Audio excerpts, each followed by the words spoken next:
Good morning. Welcome to the Maryland Public Service Commission.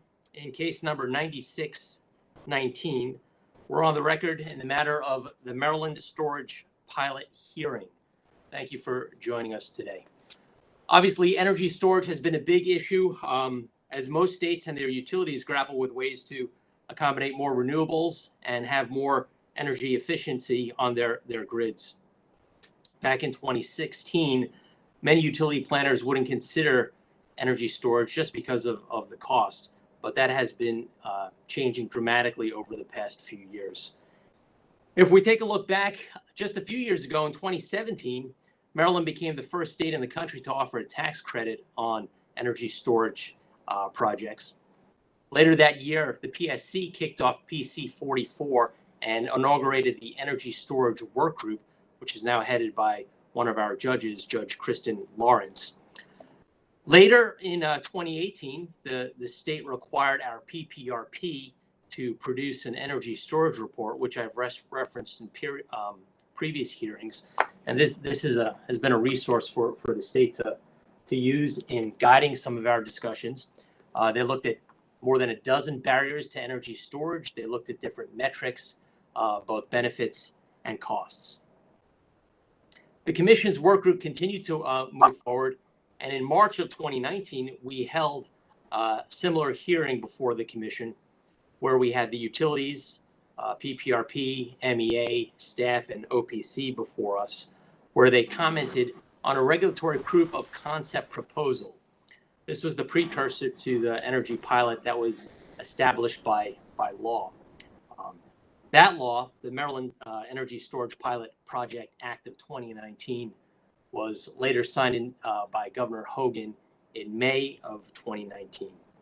That changed in a very dramatic way the proof of concept proposal that we were looking at and obligated the utilities to come forward and file their projects either by April 15th or September 15th of this year. I'm happy that the utilities were working ahead of schedule, and on April 15th we received 6 proposals from the Exelon utilities, and we received 1 proposal from Potomac Edison. Today, we're going to be reviewing those proposals before us, evaluating them based on some of the metrics and the value streams that Judge Lawrence and her work group signaled to the Commission in her report of December 31st of last year. Obviously, some of the costs of these projects in the neighborhood total of $35 million is not insignificant, but I would argue that the benefits are not insignificant either, even though some of them may be more difficult to calculate than others.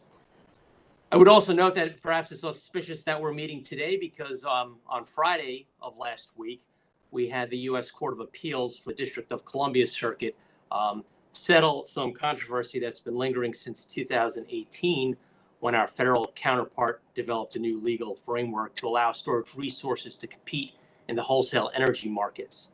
That long-awaited ruling upheld a provision that bars states from prohibiting their energy resources from participating in the wholesale electricity market, such as PJM. So regardless of what side of that argument you were on, there is now finality and certainty for our energy resources, that they could both be within the distribution side, actively participate and collect any value streams from the wholesale side. So we're going to kick it off today. We have 2 days allotted, and if we need to use 2 days, we'll use the full 2 days. We're going to begin the morning by having the Exelon utilities present their 6 proposals, followed by Potomac Edison and its sole proposal. Afterwards, we'll hear from OPC and then Commission staff regarding their responsive comments. I should note that 12 parties filed comments, either expressing concern or expressing outright support for these proposals. Of those 12 comments, 4 of them were very substantive, including those from MEA, PPRP, Commission staff, and Office of People's Counsel. During the utilities presentations, it's obviously an opportunity to respond to any concerns, recommendations, or criticisms that were received in those comments that I just referenced. If I did not call your party by name, and if you wish to present today, I would ask that you contact and send an email to Molly Knoll. Her email address is in the June 29th, 2020 notice. If you send her a note, she'll signal me to call you at the appropriate time. Additionally, we have a court reporter transcribing today's record. So when you do present, please state your name, spell your name, provide your title and affiliation. So with that, we're about to begin today's hearing, but I'd like to recognize Commissioner O'Donnell for some opening remarks. Thank you, Mr. Chairman. I just wanted to briefly thank all of the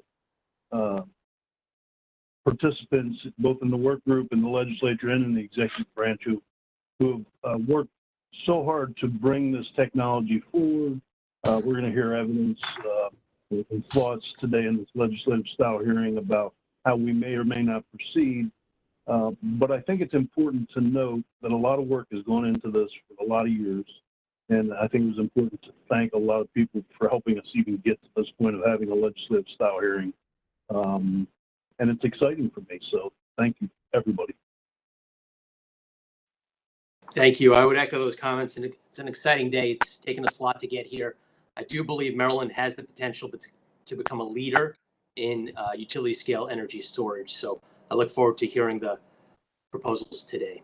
So with that, we will turn to the first presenter, which is the Exelon Utilities, representing 3 of our IOUs, including Baltimore Gas and Electric, Pepco, and Delmarva Power and Light.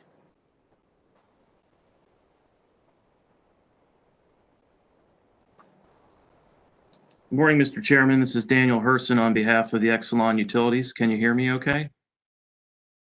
Mr. Herson, we could hear you fine. Thank you. Great, thank you. Good morning, Mr. Chairman and Commissioners. I'm representing the Exelon Utilities today, Baltimore Gas and Electric Company, Delmarva Power and Light Company, and Potomac Electric Power Company. We want to thank the Commission for holding this hearing. My colleague Kyle Hare is sharing a slide deck. He'll actually be driving the deck today, but I'll be speaking to it. BGE, Delmarva Power, and Pepco are pleased to be able to present to the Commission and stakeholders our proposals for energy storage projects. We're excited about the possibilities and potential each of these projects has to help the Commission, stakeholders, the utilities, and our customers learn about how energy storage technologies and business models can be deployed by utilities and utility partners to improve electric system safety and reliability, advance state policy goals, and further the understanding and applications of this innovative technology. Mr. Hare, can you advance to the next slide, please? I'd like to provide some background on how the Exelon Utilities approach the project proposal process. First of all, we'd really like to thank the energy storage work group leaders, starting with the executive secretary who was leading that work group back in the early days of PC 44. And then he passed the torch along to Public Utility Law Judge Lawrence. That work group was a very useful and helpful process to learn about energy storage technology, to explore project ideas, the available benefits, some of the potential costs, to get feedback from the participants on some of the initial proposals, and to learn from those who have had experience in this area before. It really was a collaborative process. And as the Exelon Utilities put their proposal together, we were very much trying to adhere to the letter and the spirit of the Maryland Energy Storage Pilot Project Act, which of course has now been codified as new Public Utilities Article Section 7216. It was very important to the Exelon Utilities to have all 4 of the business models in the statute represented in our suite of proposals. So as you see in the proposals before you today, we have one of the utility owned and operated models, the utility owned and third party operated model, the third party owned and operated model, as well as the virtual power plant. And in all senses, we tried to propose projects that were cost effective where possible, or if not cost effective, at least looking for projects that would defer or replace system needs, provide grid benefits, or advance the state's policy goals. In order to develop the proposals, we engaged in a very competitive solicitation process that involved interviews and technical and financial evaluations. And I'd like to thank the Energy Storage Association, ESA, for assisting us in this process. They were a work group participant, but they also helped us identify potential recipients for RFPs and such. So BGE and PHI started this with a request for information, or RFI, that was issued last fall to 65 vendors. 7 vendors responded with information on technology and recommended approaches for the projects. Then BG and PHI issued requests for proposals, RFPs, to 87 vendors. 17 vendors submitted 73 separate bids for consideration, and there were multiple bids on each project, each business model. When we approached this process, we were looking for projects and vendors that appreciated and shared the Exelon Utilities vision on the emerging importance of energy storage for utilities. Then we selected and submitted the final proposals to the PSC on April 15th, 2020. We did see some of the comments that were filed, and we're very pleased to see significant support from a variety of stakeholders. 53 members of the Maryland General Assembly have signed on to support these proposals, including 50 that signed a single letter. The Maryland League of Conservation Voters, the Maryland District of Columbia and Virginia Solar Energy Industries Association, Energy Storage Association, University of Maryland Medical Center, Montgomery County Council, Maryland Clean Energy Center, and Maryland Energy Innovation Center, to name a few. We're very pleased to see an enthusiastic support for the concepts and proposals put forth to the Commission for review. Mr. Hare, can you please go to the next slide? So here you see a high-level overview map of the state of Maryland showing the general location of the Exelon Utilities projects. In PEPCO's service territory, they have examples in Montgomery County and Silver Spring, as well as in Prince George's County and Oxon Hill National Harbor area. BGE's projects are located in the southern portion of BGE's electric service territory in the Fairhaven and Chesapeake Beach areas. Delmarva Power has 2 projects, one in the far northeastern reaches of the Chesapeake Bay and the very distinctive Elk Neck Peninsula, and then in the Ocean City area along the Atlantic coast. Next slide, please, Mr. Hare. So I'd like to talk at first about the BG&E project proposals. And though I'll be speaking to them, we have a number of folks from the BGE team that are on the line today to help me in answering any questions that the Commission has. So I'd like to introduce them. We have Mr. Hare, who I already mentioned, as well as Mr. Justin Felt from our strategy department. They basically oversaw the development and preparation of the project proposals. We also have Ms. Stacy Ono and Mr. Luke Hassemeyer, who were the engineers that were part of this team putting together the proposals. Ms. Claudette DuPont, who is from project management, who was in charge of procurement. Mr. David Bloom from our energy acquisition group, who handled PJM interconnection issues. Mr. Paul Russell from our pricing and tariffs group, who helped put together the benefit cost analyses for the projects. And then we also have representatives from the preferred vendors on both of the BGE projects. Mr. Michael T. Tamble from ABB Hitachi. ABB Hitachi is the preferred vendor for the Fairhaven project. And Ms. Judith Judson of Amoresco is the preferred vendor for the Chesapeake Beach project. All of them are on the line today and available to assist with any questions. Next slide, please. So what you're seeing here is the BGE identified area of need. Of course, as we know, the statute makes a preference for projects that can defer or avoid traditional utility investment projects. So BGE reviewed all identified overloads system-wide and compared the costs of a battery energy storage system installation versus a traditional project. And we identified a pretty good candidate in the southern reaches of our electric distribution service territory. So the map that you're seeing there is essentially the lower reaches, the southern extent of our service territory. The top part being southern part of Anne Arundel County, and the bottom part being the northern part of Calvert County. And essentially what we have here is a situation. We have three 34 kV circuits in a north-south configuration. And we noticed that during the winter time period, this is an area of our territory that does not have natural gas supply. It's solely supplied by electric service. So we tend to have high load during the winter time.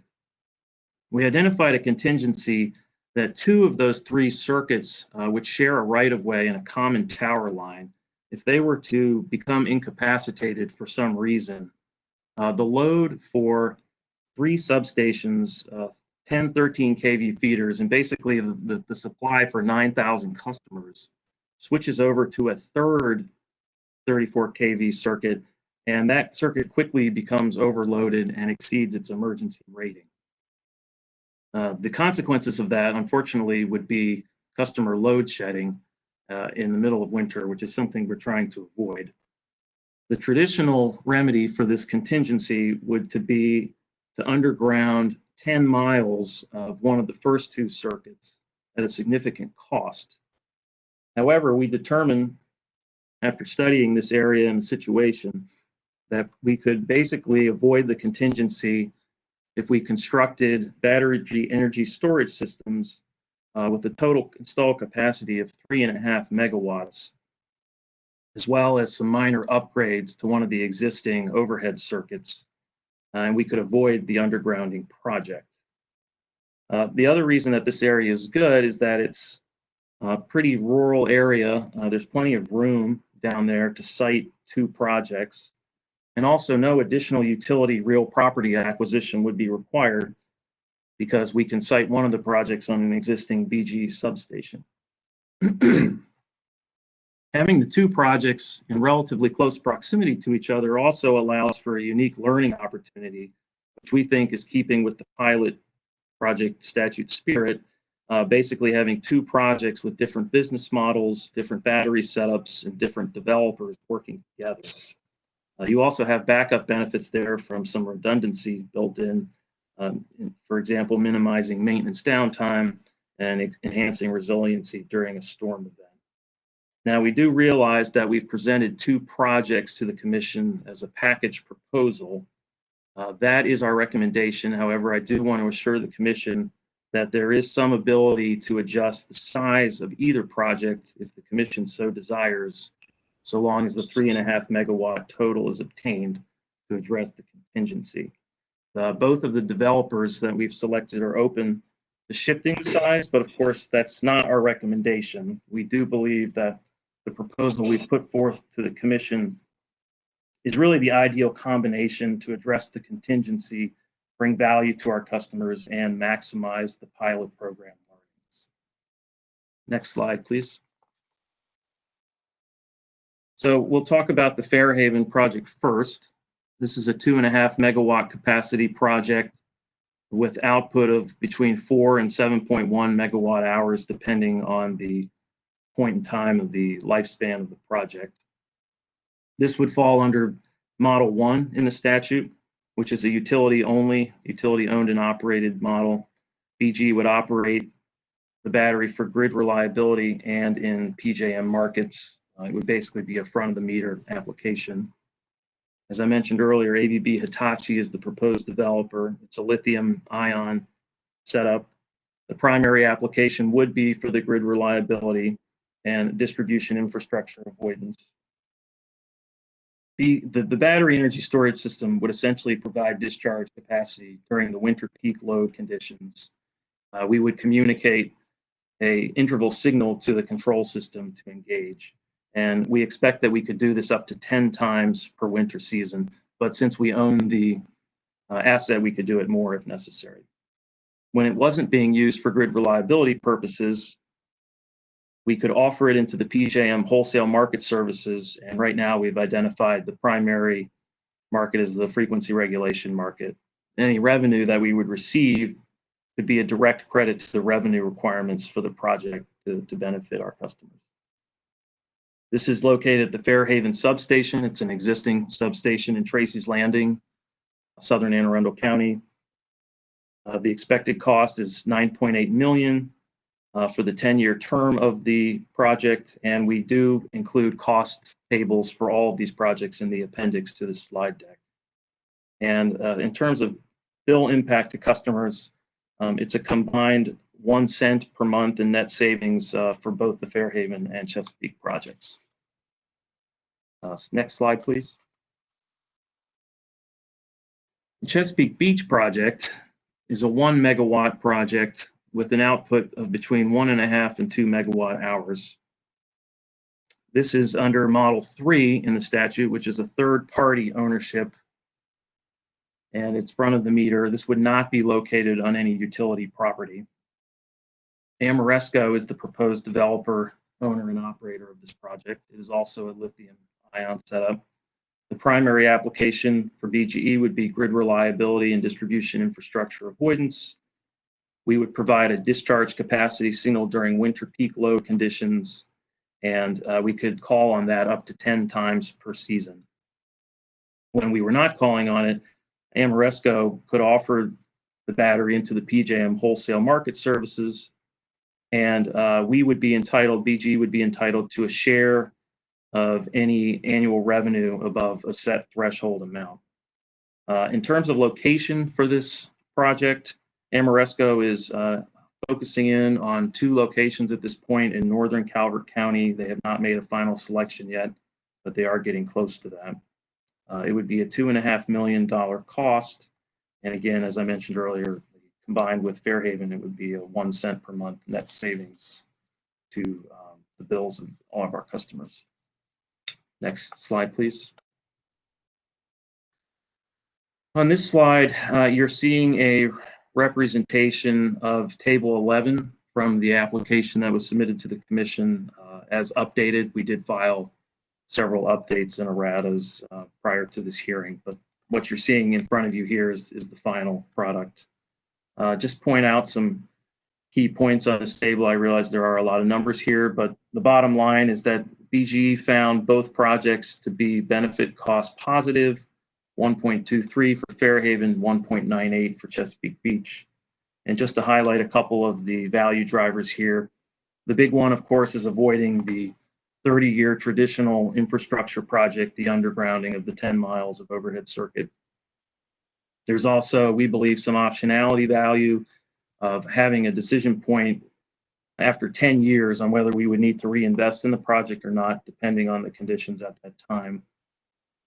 There's also PJM services revenue that reduces cost to ratepayers. And then a couple unquantified benefits, but benefits that we feel is still important for a pilot project. Those would be the learnings for the future deployment of multiple storage systems to solve distribution system needs, and then just the experience in working with battery storage technology through ownership and collaboration with third parties, which was sort of that unique learning that opportunity that I spoke to before about having 2 different projects in close proximity to each other. Next slide, please. I did want to take a moment here to respond to some of the stakeholder comments. First of all, BGE would like to say that we're very pleased that Commission staff, Maryland Energy Administration, Maryland Office of People Counsel, and the Power Plant Research Program of the Maryland Department of Natural Resources provided supportive comments for both of the BGE projects. We do realize that they made important points in their comments, and we are prepared to answer any questions about those today, but we were in general pleased to see that overall they're supportive of the projects. A couple points on the staff analysis. Staff approached its analysis based on a deferral of the undergrounding project rather than avoidance of the need altogether. We took a little different tack there. We do believe that we can avoid that undergrounding project altogether because both the traditional approach and the proposed approach involve investments either in total or in part that have a 30-year useful life. So we did fashion our benefit cost analysis over a 30-year time span. The upgrades to the one of the overhead circuits will have components that basically have a 30-year lifespan as well. That would be some interconnection work, as well as some tower replacements and some vegetation management. So we really do view these projects as allowing us to completely avoid the need to underground the line rather than just a mere deferral for a number of years. Also, we noticed that staff's analysis discounted the BGE claim of optionality benefits. It is, of course, hard to look to the future and know with absolute clarity what's going to happen, but we do believe that there's value in being able to make a decision after 10 years based on the system needs at the time and decide whether to leave the batteries in place, to enhance the batteries, to possibly relocate the batteries to another portion of the service territory where they could be used, to resize the batteries, or possibly just to recycle them and recapture some of the cost. So we do believe optionality should be included in the analysis. And we were trying to follow the work group example when possible, and that was certainly one of the identified value streams in their December 2019 submission. So that concludes the presentation on the BGE projects. I'm going to hand the slide deck over to my colleague, Matt Seegers, who will now describe the Delmarva Power and Light as well as the PEPCO projects for the commission. And Mr. Herson, before I let you go, I think we'll save most of our questions to the end of your presentation, but there may be some commissioners with questions hot on their mind right now for the BGE projects. So let me pause there and see if commissioners have questions on those two projects.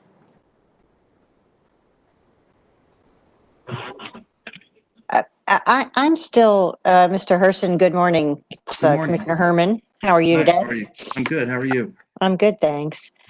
I'm still having a little trouble understanding why, for the Exelon utilities, BGE took this 30-year approach and everybody else is on a 15-year approach. So to me, that's kind of a distinction. And is it because you feel like you don't have to underground this line, and that's different than what PEPCO and Delmarva upgrades that are deferred?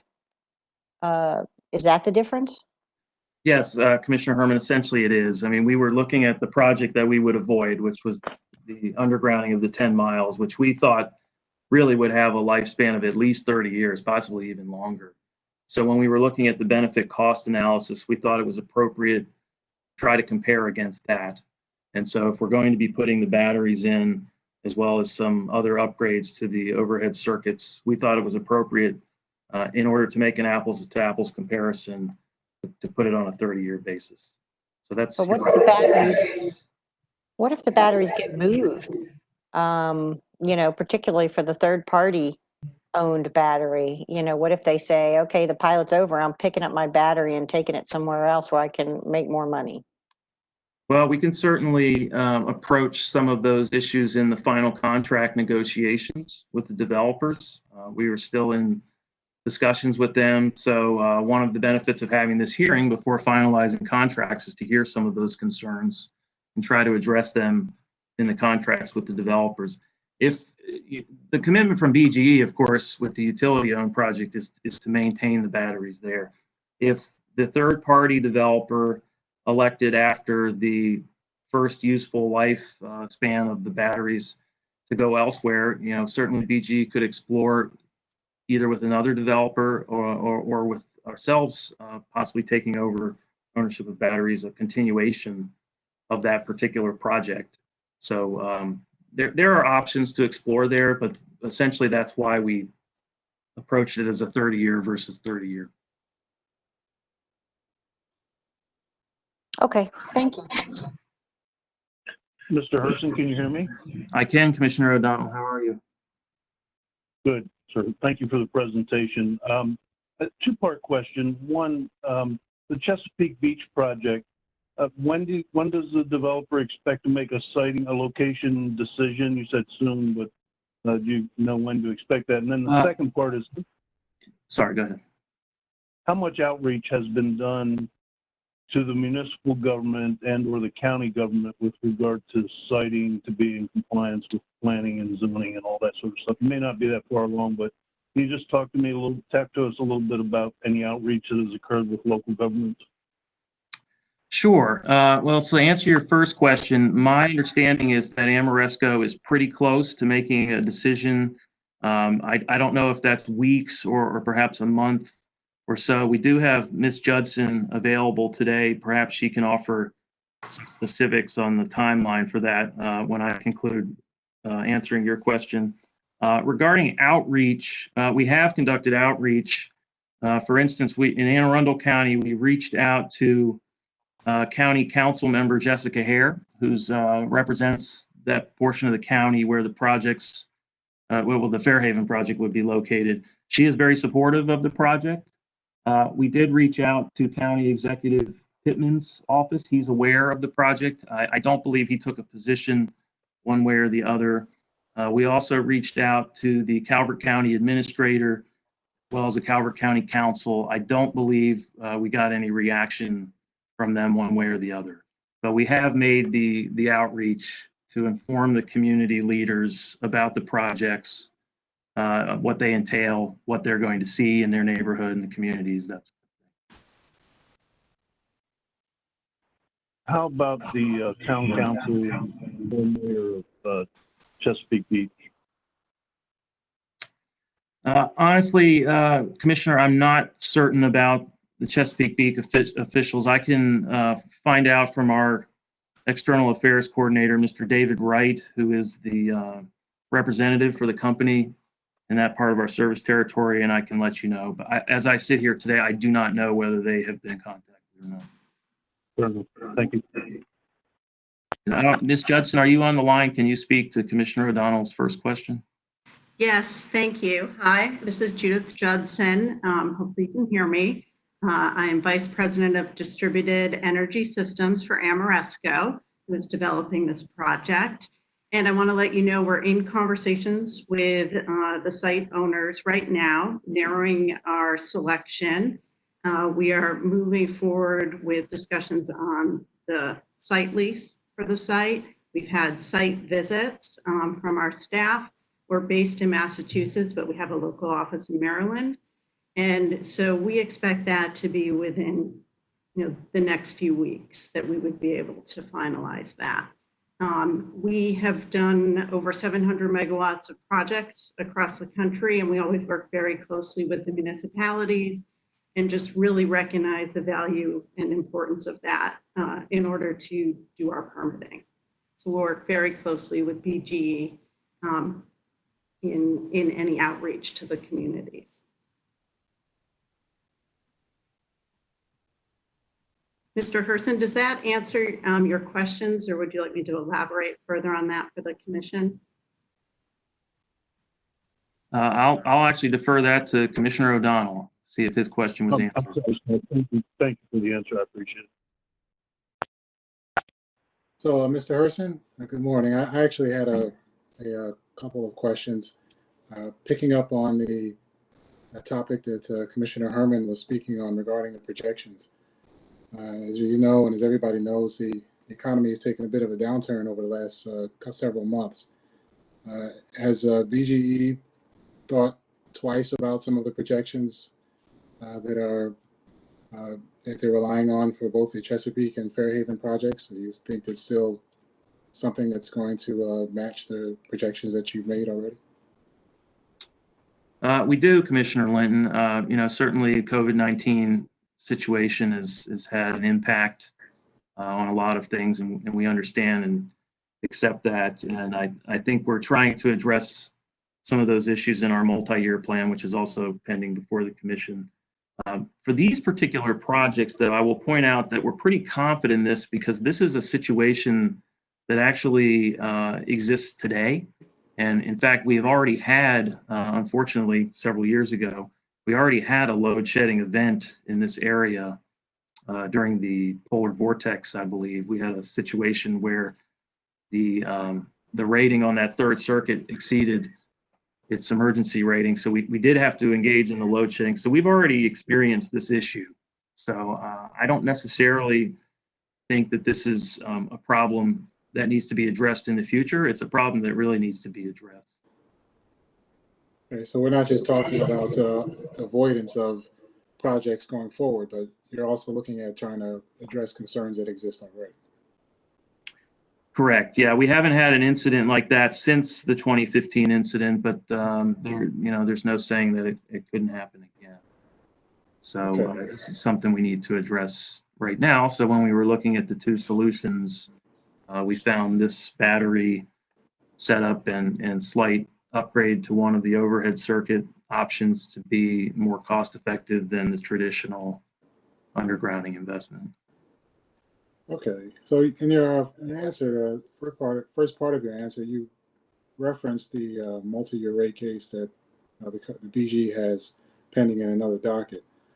The staff pointed out that some elements of this this project here are incorporated in that case. Yes. Yes, they Talk to are. me. Talk to me a little bit about the impact of a decision here on that A4 case. Is there something that the commission needs to be thinking about or concerned about? Are there any issues here in your opinion? I know I'm kind of asking. I have to ask several people on this one aside from yourself. But what's your thoughts on this? Yes, very good question, Commissioner Linton. First, to answer the first part of the question, yes, these projects are currently contained in the multi-year proposal before the commission. So both the Fairhaven and Chesapeake Beach projects are in the multi-year plan, as well as the minor upgrades to the existing overhead circuit that would need to accompany both these projects to address the identified contingency. When we were putting together the multi-year plan, which was roughly the same time that we were putting together the storage proposal, we felt it was appropriate to include those in the multi-year plan. But it was a situation where we acknowledged that the commission, it's subject to their prerogative on whether they want to approve these projects or not. So that, of course, if unfortunately the commission chose not to approve the projects, then that would be an adjustment to the multi-year plan. I think the important thing to know is the way BG has pitched the multi-year plan is that customers are only going to pay for actual work completed. So if there's any variance between what's been put in the multi-year plan and then what ends up happening in real life, there is a proposed true-up mechanism in that plan to make sure customers are not paying more than what was actually done. So I will acknowledge, Commissioner Linton, that there is some interplay between this proceeding and the multi-year plan. But when we were putting that together, we just thought it was most prudent to put the battery projects in the plan as opposed to the undergrounding.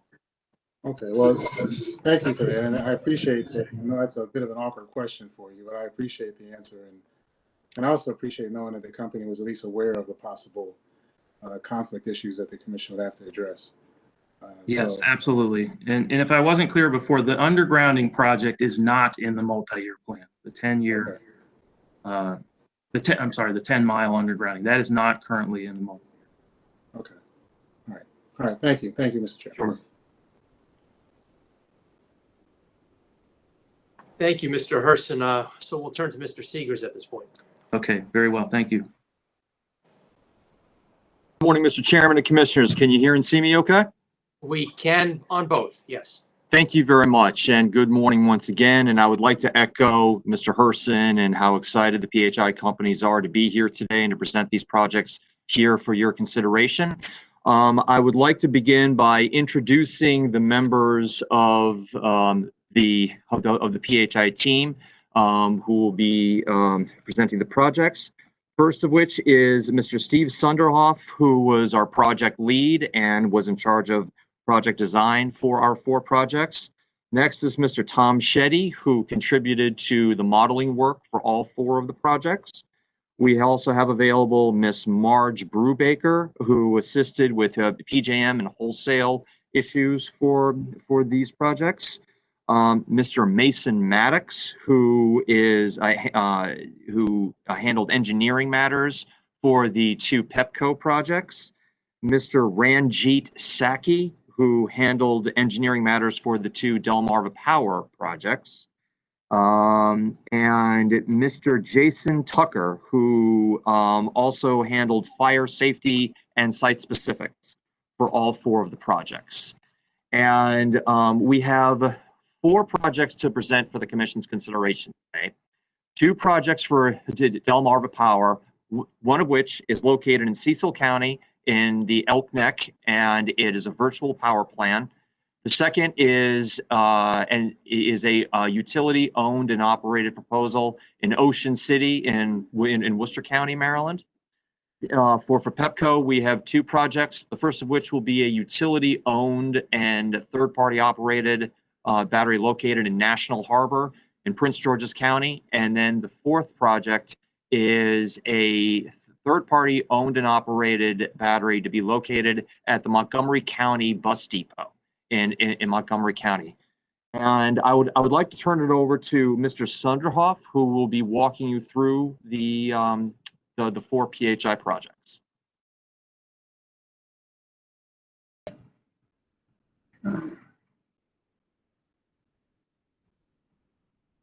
Yeah, good morning. Can you hear me? Yes, we could hear you and see you. Good, good, thank you. All right, so first step, if you can move to the next slide. The selection process that we used.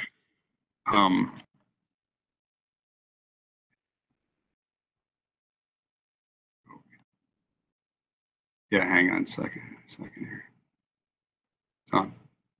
Yeah, the first project that we'd like to go through the selection process that we used for the selection. We had our engineering teams look for deferral / avoidance of more costly utility infrastructure investments. It's the first item that they looked through on their site selection process. We looked for sites that could improve the reliability of the existing distribution network. The third one was we looked for opportunities to improve the quality of electric service, voltage and VAR issues and that type of thing in a particular site location. We looked at an opportunity to improve hosting capacity for distribution energy resources. As we begin to have hosting constraints in different areas, that presents a battery opportunity. We looked for site availability to make certain that the site there was available space for any batteries that we plan to put in place.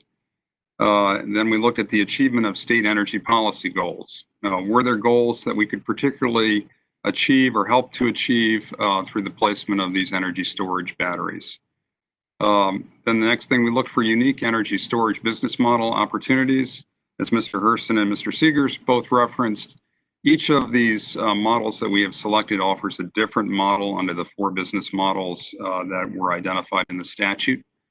And we looked for unique storage learnings opportunities. Is there something that we could gain from a particular project that we wouldn't gain from another project that we had proposed? All of that in the context of having a total capped megawatt aggregate size restriction of 10 megawatts across all of the utilities in Maryland, and the required February 2022 operational date. For Delmarva Power, 5 possible projects were identified. For Pepco, 12 possible projects were identified. That was subsequently narrowed to the 2 finalists for each company based on the relative value given all of the criteria that we looked at. We had a competitive vendor selection process, as Mr. Herson mentioned. 65 vendors participated in the RFI process, and an additional a total of 87 storage vendors participated in the RFP process. So a lot of vendors had the opportunity to present a lot of different projects, and we looked at each of those presentations and had subsequent discussions. Next slide. The first project we'll talk about is the Elk Neck project. It's a unique project on a peninsula in the Chesapeake Bay. And if you flip to the next slide.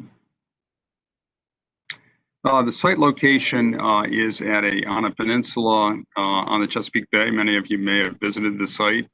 It's an isolated peninsula and a number of residential homes are just south of Elk Neck State Park and just north of the Turkey Point Lighthouse.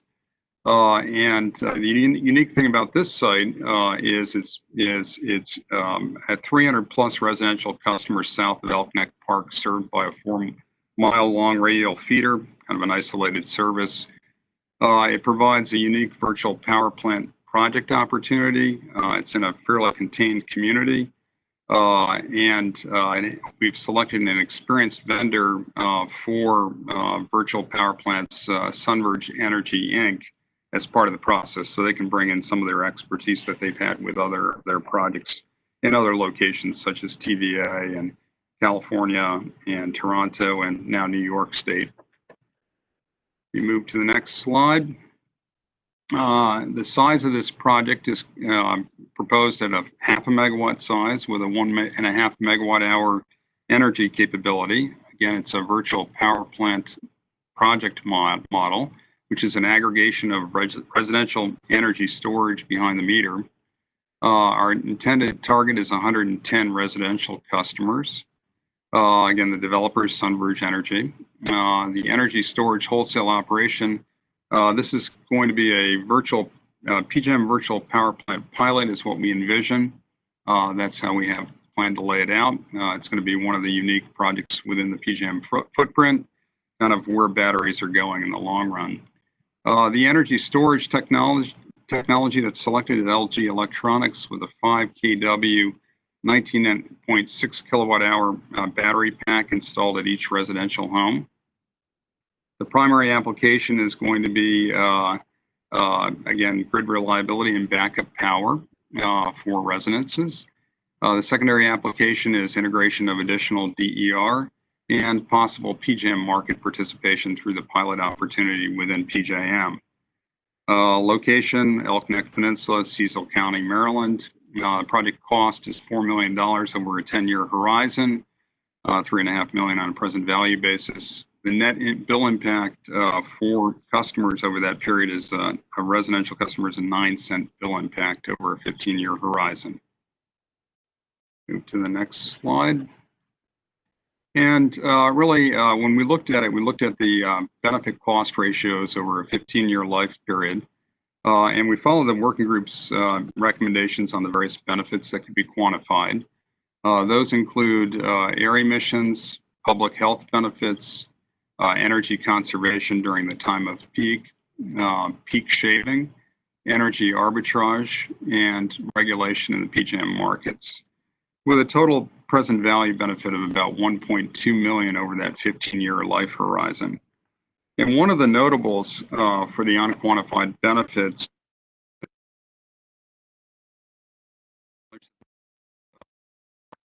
costs, but if you add in the unquantified benefits, that's where we think you have additional value that makes this project particularly meritorious. First item is avoided residential outages. This is an isolated community with greater outage vulnerability due to its unique geographic area in the state. And it's difficult for us to estimate the precise number of outages that are avoided. And so that's a difficult number to come up with. NOx emissions reductions for both the avoided use of residential fossil fuel generators during outage events, but also avoided large power plant emissions that are avoided by the use of batteries during peak load periods. Noise avoidance, if anyone has driven through a neighborhood with outages, a lot of people with backup power units create a significant noise level for communities. And one of the things that this could avoid for customers with a battery backup power availability is the avoided noise of these backup generators. Improved land use by lessening the need for additional distribution, transmission, and generation equipment to meet higher electric peak loads, and avoid distribution line upgrades, perhaps through the Elk Neck State Park. Distribution hosting capacity improvement, and this is particularly notable for residential battery systems, where the solar photovoltaic arrays and the batteries can be basically hooked together to allow backup power for periods when the sun is not shining on the photovoltaic array. Sir, just for a moment. It appears that we have an issue with the court reporter. I see you, Linda. Linda, if you could unmute and let us know what your concern is. I need to take a break. I feel like I'm going to pass out. Oh, okay. Well, why don't we take a 10-minute break, start to interrupt in the midst of your program, and we'll reconvene at 11 a.m. Very good. Thank you.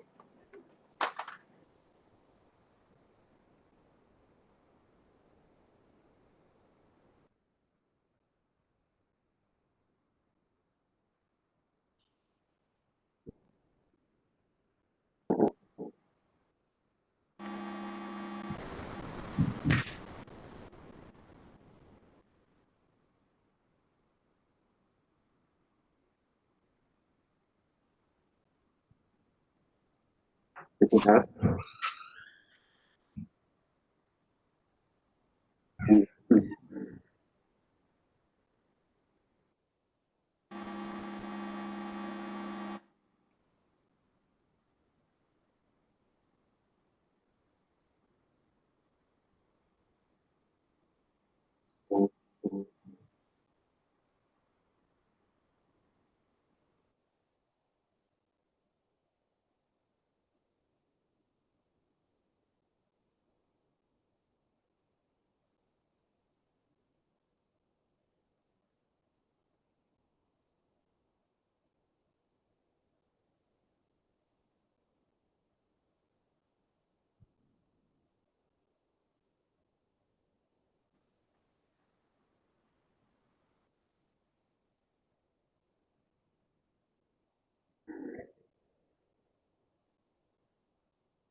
All right, Kevin's yeah.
All right. Madam Court Reporter, can you hear us? Are you still online?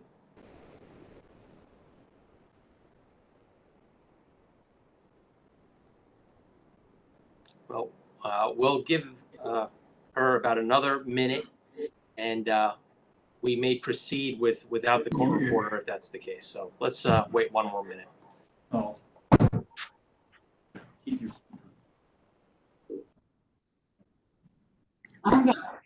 It felt like my blood pressure plummeted, and I was sweating, and it was just.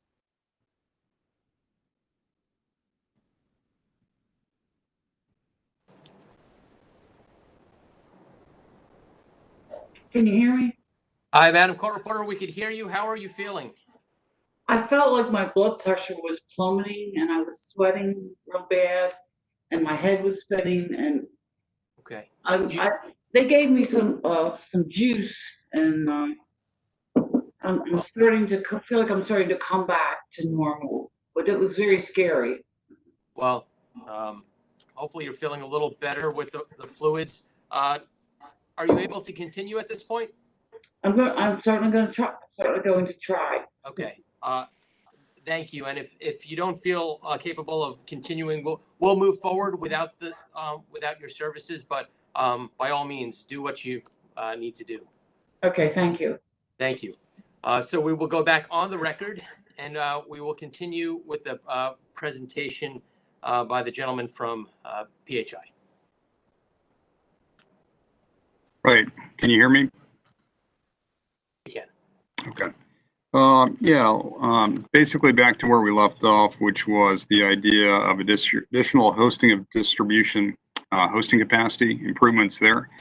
And the comment there is support for the integration of photovoltaic arrays in a number of ways, not only for the direct connection availability to the battery itself, but also for helping with volt-var concerns, that type of thing. And so allowing the Elknecht project to test some of that capability. Enhanced support for EV transportation. In the event of an outage, if a homeowner had a battery, they could charge the EV for some period of time.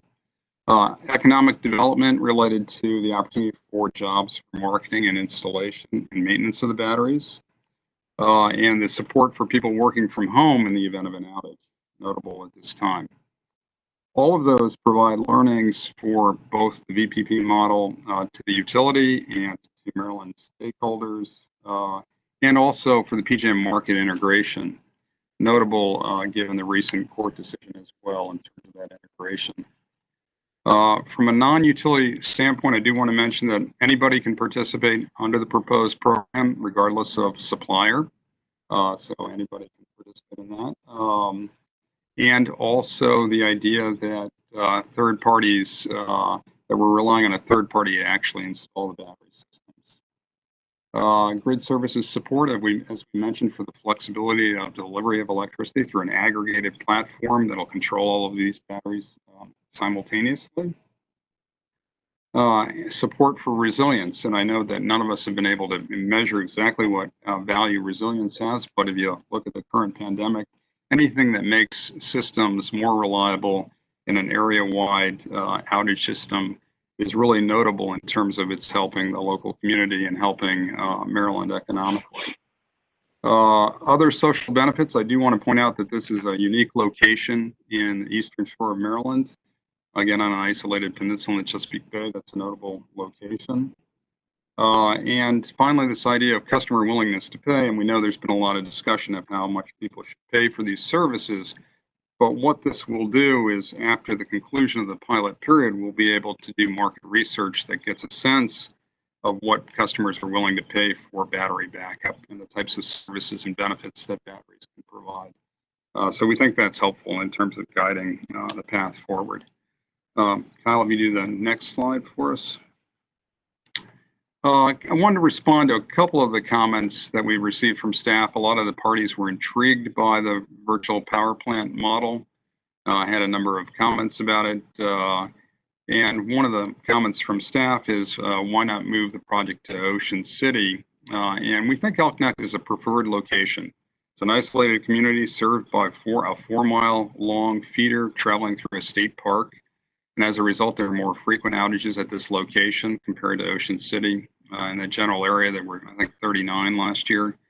Many of the residents in Ocean City are seasonal residences, so they wouldn't have full advantage of the battery over the entire calendar period. And many of the residences in the Ocean City area are located in large multifamily buildings where residential battery installations are impractical. So that's kind of thinking that we have in terms of the Elk Neck location. The Maryland Energy Administration asked why 110 homes. I assume that means why not fewer homes. The idea is that addresses customer attrition expected at about 1% per year. And we want to make sure that we have sufficient home sites for project evaluation. And I know there were a number of comments that were filed that said, hey, let's look at these virtual power plants and see how they integrate with other Maryland programs. And so we have in mind building a matrix that begins to track all of that information. But the more different interactions that you want to look at, the larger the sample size. So we think 110 homes is about the right level to really get a good sense of how a virtual power plant would work and what the mechanics of that are. Next slide.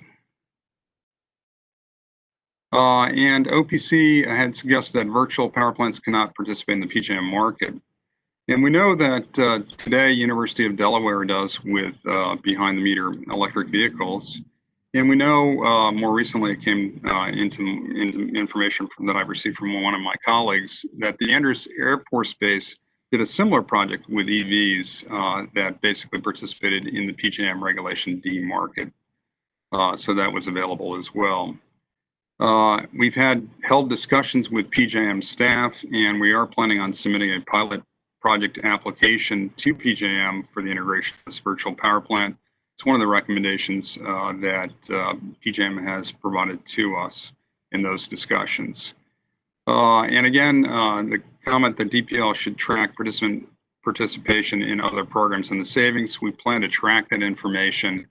And again, with 110 customers, we're going to get a mix of things, everything from solar arrays, existing solar arrays, to participation in the direct load control programs, to participation in select and power programs, et cetera. So we'll have a variety of information available after the pilot is completed. And the idea that OPC had that customers with solar arrays should be invited to participate in the program. We intend to include customers that are participating in NEM as part of that process and invite them to connect their solar arrays to the battery. That would be at their cost. But if they're interested in doing so, we would certainly support that. Next slide. Okay, and now we're moving over to the Ocean City Power project, which is Mr. Sunderhoff, yes, Commissioner before we Herman. move, Yes. Mr. Chairman, would you like for us to hold our questions, or should we go on the virtual power plant now? No, you know what, the Elk Neck plant is very unique. I think we all probably have some questions on this virtual power plant. So why don't you begin the questioning? Okay, thank you, Mr. Chairman. All right, Mr. Sunderhoff, I have a number of questions. If I do a little bit of math, this is pretty expensive per household. If you're talking about 110 households, and at $4 million, that's $40,000 a household. Do I have that right? Right, so it approximately correct, right? But it includes the aggregation platform. So it's the aggregation platform plus the batteries installed behind the meter at each home. So it's the entire platform. And one of the comments there is virtual power plants are going to be more costly at this time than large stationary source batteries. And the thought being that if you do a virtual power plant with residential accounts, one of the benefits there, it's likely to be where the market will eventually move to. Okay, all right. So let me ask you a question about the platform then. Does that include the cost to, say, connect Empower and other programs to the platform, or would you have to pay more to connect to, say, Empower? So when you say Connect and Empower, so there are energy efficiency programs and there are direct load control programs, right, as part of Empower. And so the energy efficiency programs will be able to track the participation.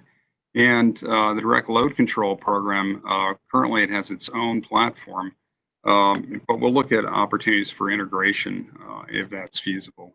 Well, what I'm asking is, would it cost more money to somehow use the platform to track and to maximize customer participation in those other other programs? Right, and we can get an answer for you from our vendor in that space who is also on the line as to what that cost might look like. So is Mr. Milani available for a moment to answer that question?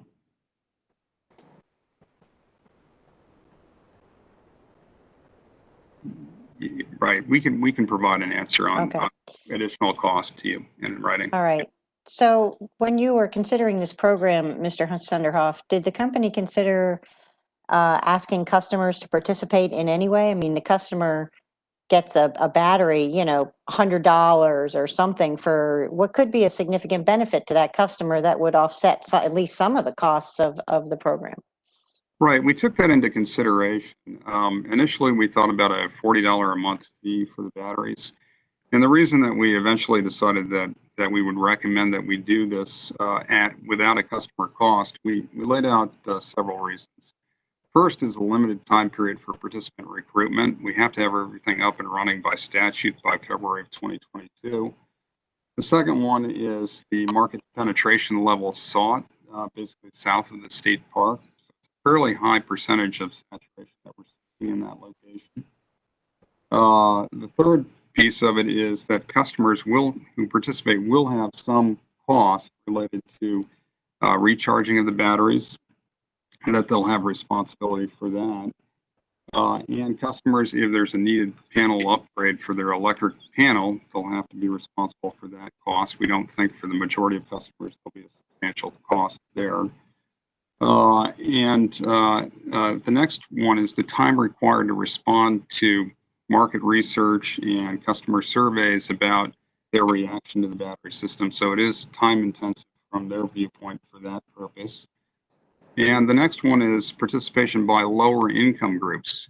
Problem with battery storage system, if you have a fee up front, the challenge is recruiting customers of all income groups into the program. And the higher the cost, obviously, the less the likelihood that lower income groups would participate. And the last one that I would add is the administrative cost of actually collecting that monthly fee. And we did look at projects in New Hampshire and Vermont. In a recent approval in New Hampshire, I think the fee is around $50 a month. And $50 a month over a year is obviously a significant $60 fee. And we also looked at some issues in Vermont as well, which is also $55 a month. But again, those fees would preclude recruiting 110 participants in the time period that we have allotted, and would be sizable fees by residential customers to really get this VPP up and tested in the period of time we have. Okay. What happens to these batteries when the pilot ends? What happens to the equipment? Is there salvage? What's the cost of removal? You know, I mean, is that built into this Yeah, plan? So what we have laid out is that customers will receive the battery for a 10-year horizon. If they choose to no longer have the battery, they can have it returned to Sunverge. Sunverge will pick the battery up and put it in for another use or recycling. At the conclusion of the 10-year period, our current plan is to offer the batteries to the participants at no charge, and they would be able to keep and use the batteries for the remaining 5-year life period. And it's estimated to be 5 years, but it could be longer depending on the number of cycling events. And so we'll provide guidance at the end of the 10 years related to disposal and recycling. And then prior to the 10 years, that'll be our responsibility and Sunverge's cost as well if they want to recycle it or put it in a different use. So the cost of removing a you know, what you would predict is a portion of how many people want it removed and all of that, that is included in the cost? It is. Okay. All right. And my final question is, you had the slide with a number of unquantified benefits that you discussed earlier. So, and you told me that you wanted to get low-income customers to participate in that sort of thing. So do you have any awareness as to how many customers of this, I think there's 365 customers south of the park, you know, how many of them are low income? How many of them have solar? Or how many of them have EVs or third-party suppliers? Because it's a very small group of people in a very isolated place. So have you looked at it to see whether any Right. or all of those options are available for that very small group of people? So we looked at the feeder line and we looked at the number of NEM accounts on that feeder line, and we have those accounts. We have the number of customers who participate in the Energy Wise Rewards program. I believe we have some information about low income. We provided that information in some of the data responses and can certainly share that information with you. So you have some idea that there are in fact people who are low income in that group, and people who have solar arrays, and people who have EVs, and people who take service from a third-party supplier in that 365 odd people? So yeah, let me comment a little bit further. So the third-party supplier, we have that information. We haven't conducted that research in a data response. For low income, it's as measured by state programs that they're enrolled in. And for EVs, we have EV data for the county at large, not this specific location, but it would be part of the information that we collect as we recruit customers into the program. Okay. All right. Thank you very much, Mr. Chairman. Thank you, Commissioner Herman.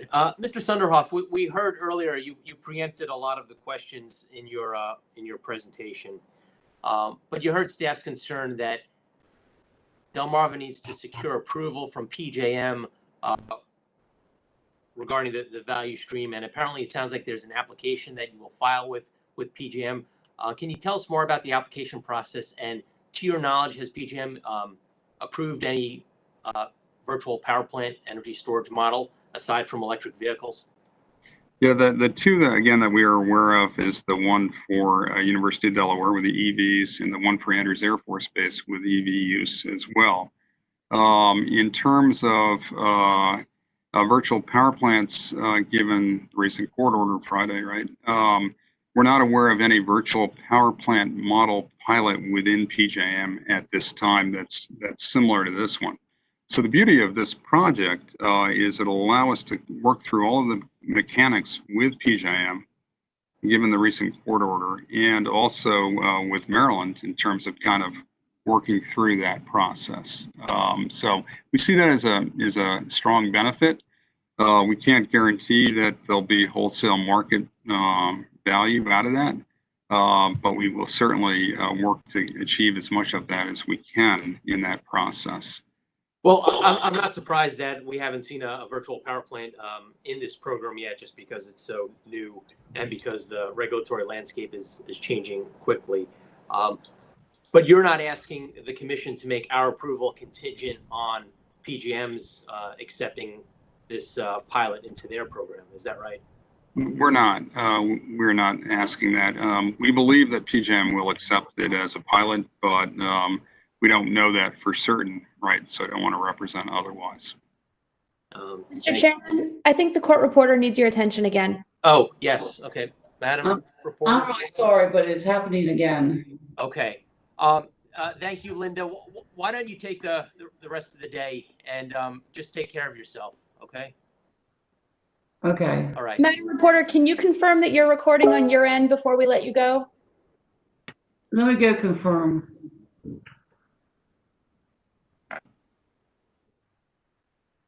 We'll just sit tight until she returns, and then we'll turn to Commissioner O'Donnell for a question.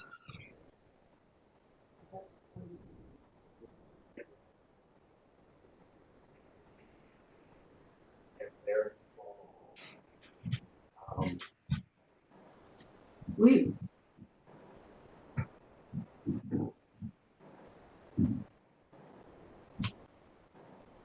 Are you recording it? Because we can't, you're controlling it.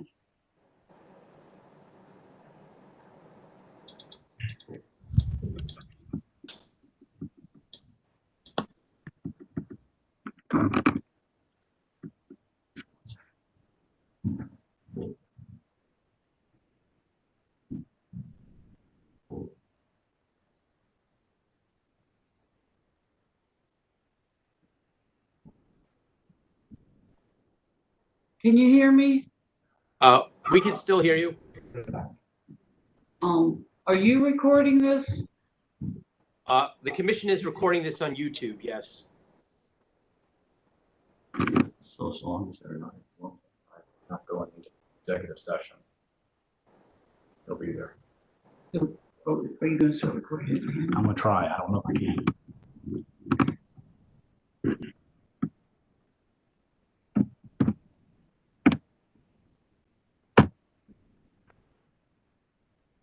I might wait. Let me just hang around until lunch. I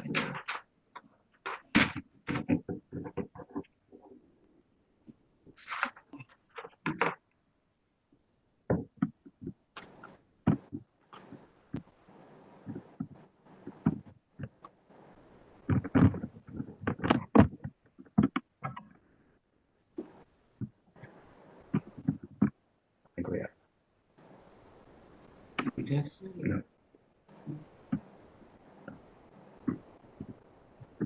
Linda, should we proceed? We'll sign it on a different session. I think we're going to start recording it now. Okay, all right. And then I'm going to go and rest until after your lunch break and see how I'm doing. And if not, I'm just going home. Okay, that sounds like a good plan. You can let us know when your end is recording.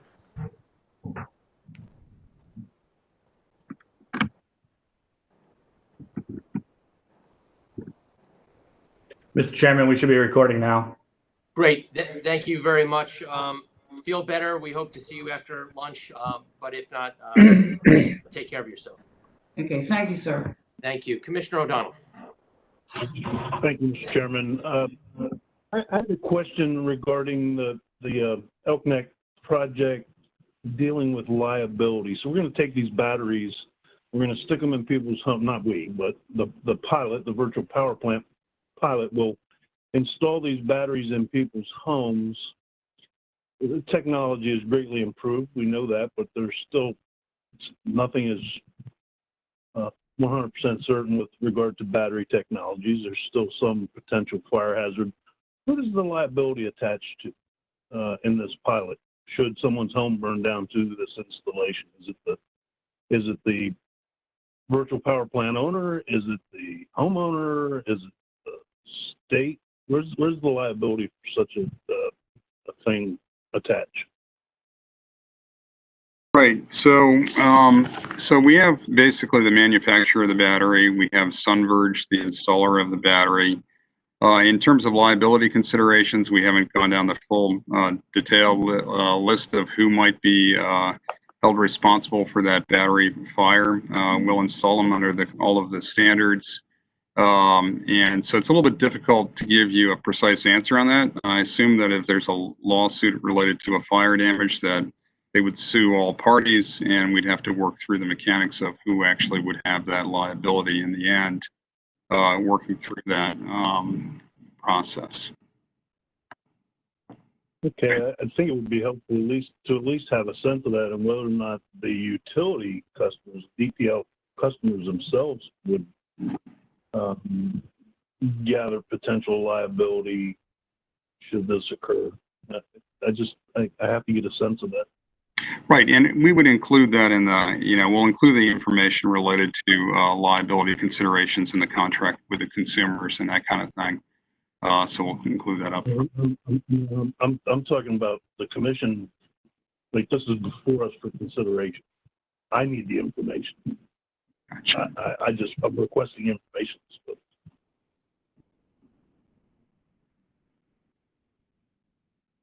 Okay. I don't know did you hear my comment? Yeah, is this to the chairman or to me? To you. Oh, okay. Yeah, so additional information concerning the liability issues, we can certainly provide more information about that back to you, if that's helpful. That would be very helpful, because if I'm going to convince myself to support this, I'm going to need some information, some discussion about that, other than you'll work it out later in some contract. Yeah, and we can also share with you the experience Sunverge has had in the other deployments related to this issue. Okay. Were there further questions you had? Any additional questions from commissioners? Okay, well, let's move on to the Ocean City project. Yeah, if I could add one comment that I received during our brief break there. Sunverge confirmed that tracking additional information on their platform related to things like photovoltaic equipment, there would be no additional fee for doing so, that we could track that information through the platform that they will provide. Just want to get back to you on that. Thank you. Sure. Okay, so the next product is Ocean City. And if you could scroll to the next slide. Yeah, here's information related to the site location. The slide, the picture on the left, the square red box shows the intended location of the battery energy storage system. The picture on the right, if you look at the upper right yellow box, that shows you within the Ocean City community what we're talking about in terms of location. I should note that there may be a property exchange with an adjacent parcel of land immediately adjacent to the site with the Ocean City government, and we're looking at that. It would have no impact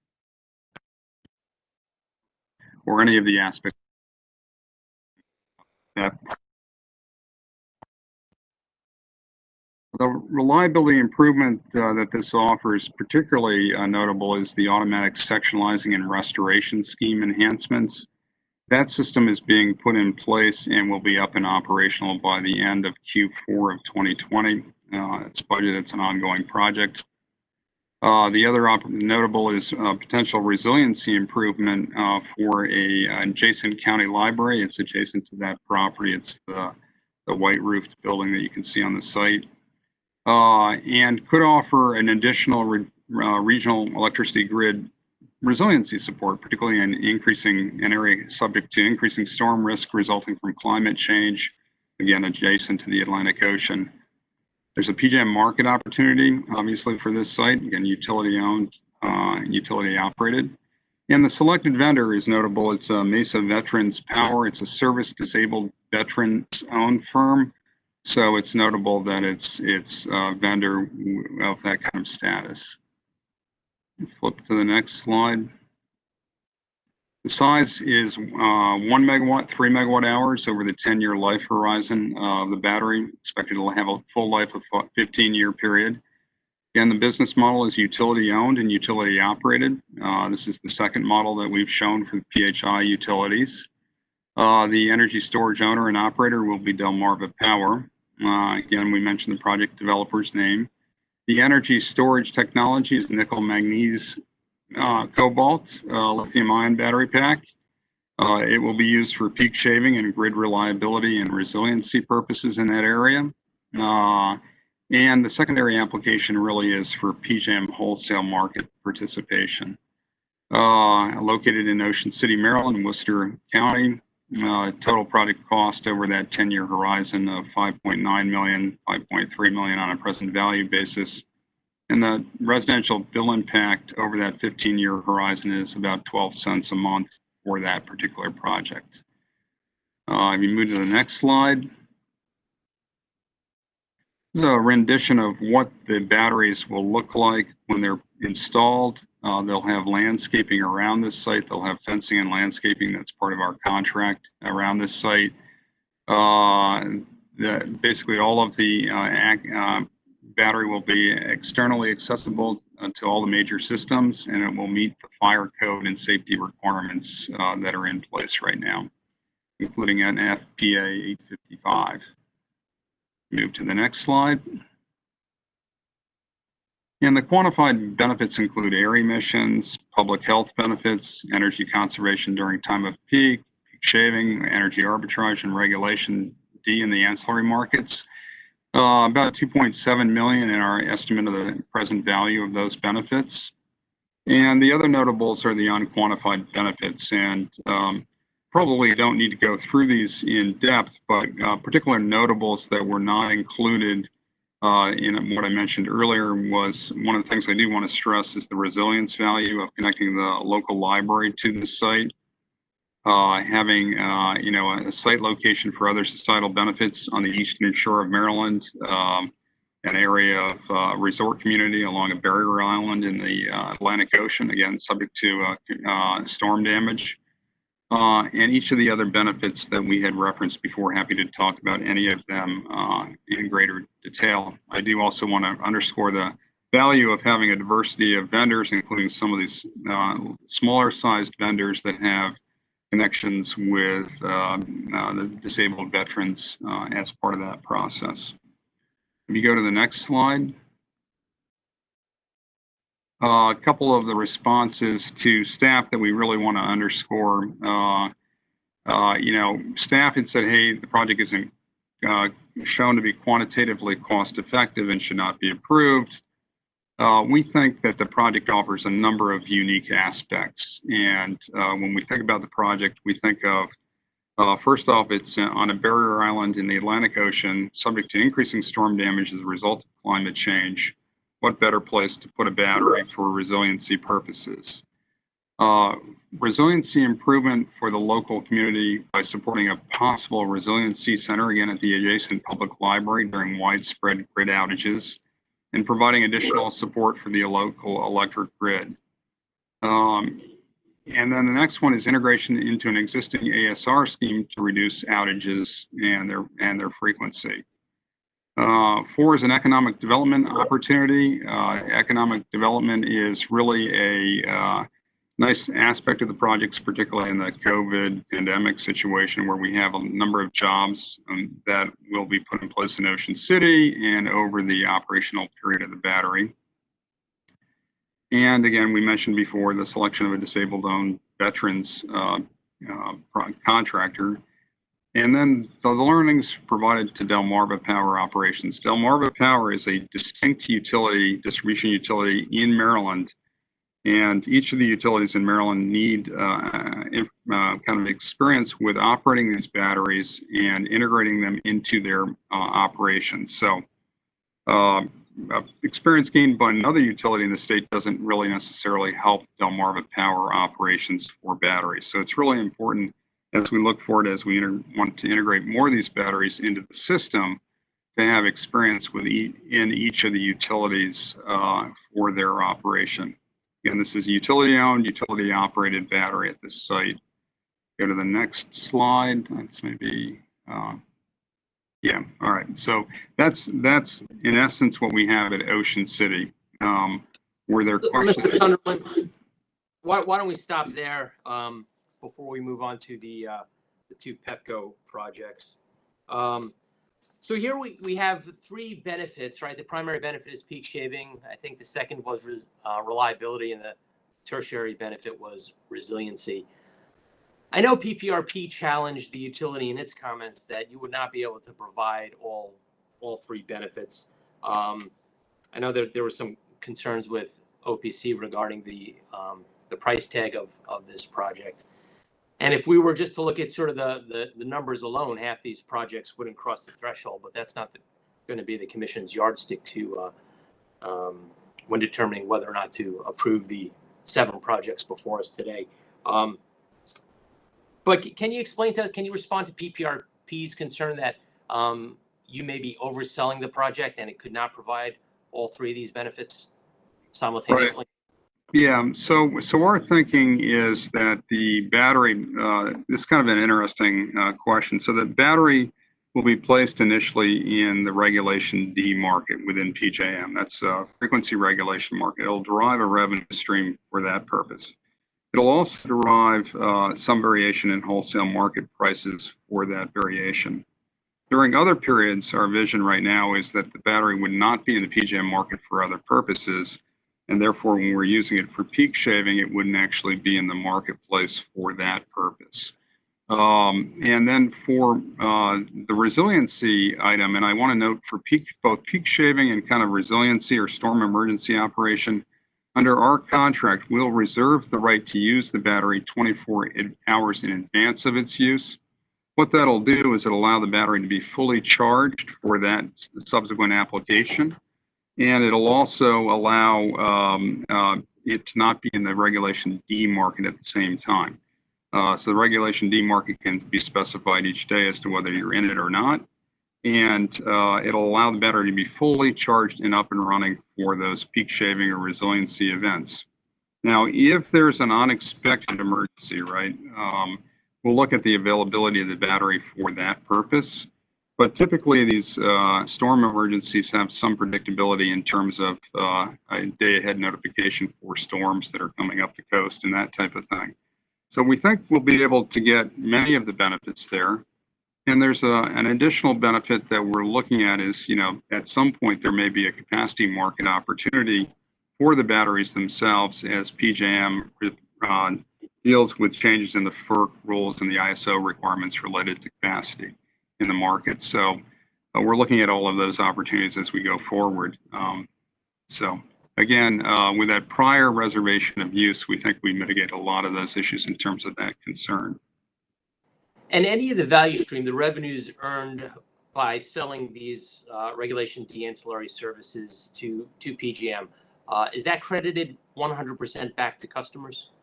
100% back to customers as a cost offset for the project. So any earnings out of the PJM market will be credited back as an offset against the project costs. Okay. Thank you. Do commissioners have other questions of the Ocean City project? We may have some for you at the very end if they don't have any right now. Commissioner O'Donnell. Thank you. Talk to me a little bit about how many customers you expect this project to be able to service when deployed. Yeah, so there are about 11,000 customers in the adjacent feeder area. So when you think of service, it could augment some level of service for that 11,000 group of customers, both through the enhancement on the ASR scheme and that type. So it's a mix of residential and commercial customers. Yeah, and the Ocean City area, largely it's typically heavy summer loads, but it is occasionally you'll have a winter peaking load situation as well on that site. Thank you. Sure. I have one question for you regarding comment that staff made. I think you may have touched on it earlier, which is why I'm just going to give you a chance to fill out your answer here. Have you been in touch with the Ocean City government? And if you have, regarding this project, what's been their response? So we have had some level of dialogue between our government affairs team and Ocean City government. And that's one of the issues that came up is what about a possibility of a land swap for an adjacent property? Because they're interested in using this property for some other purpose. And the adjacent property that we have is immediately adjacent to the location. So we're working through those mechanics as to whether or not that land swap would work for both parties. And that certainly might be helpful for the Ocean City in terms of their perspective on the property. Ocean City in the past has been concerned about various distribution equipment upgrades and that type of thing. This is a relatively small impact related to the battery system at this location. So we have to have those kind of discussions. We've also reached out to Worcester County concerning the local library, the attached library to the site.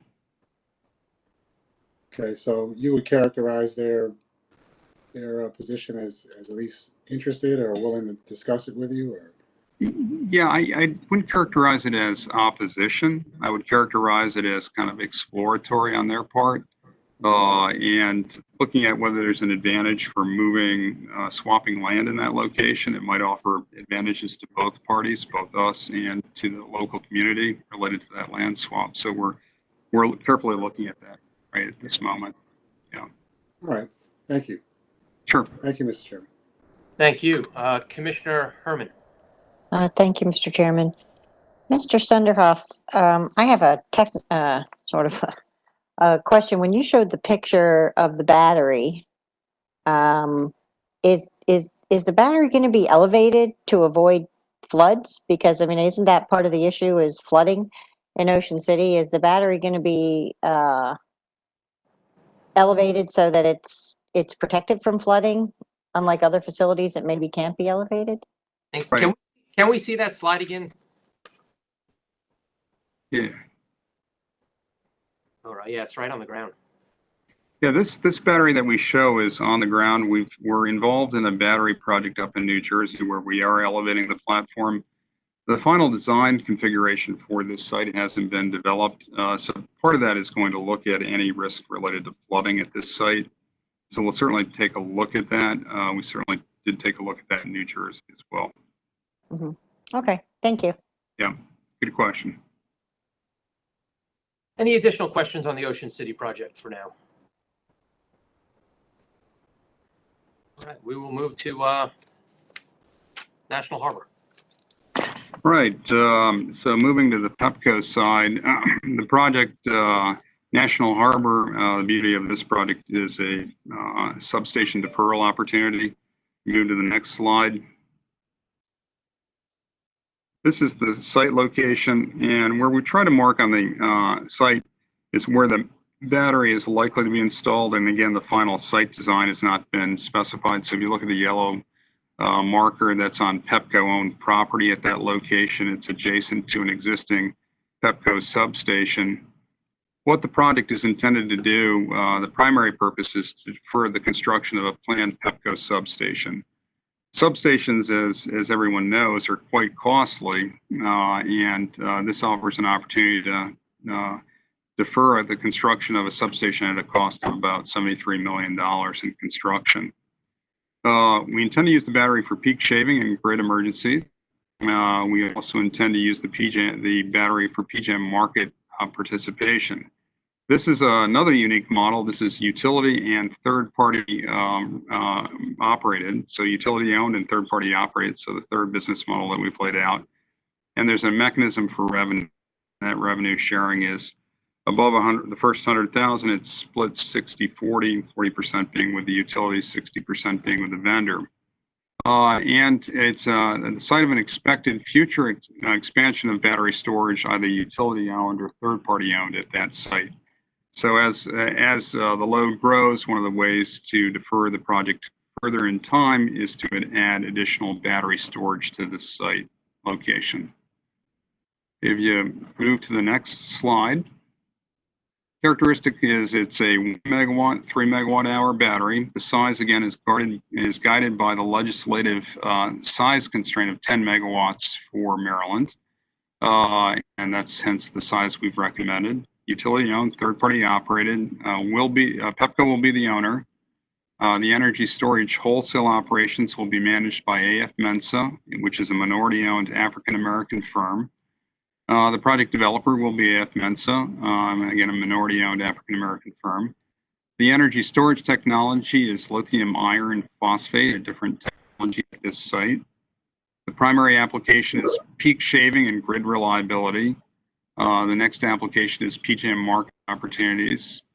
And the location is Livingston Road, off Livingston Road in Oxon Hill, Maryland. The 10-year project cost is $4.6 million.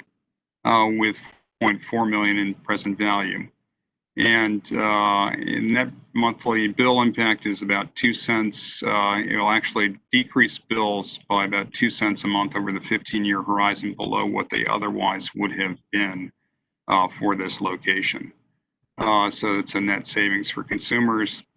The difference between on the cost side between this battery and the Ocean City battery is, in this case, we'll be sharing the revenue with third-party vendor.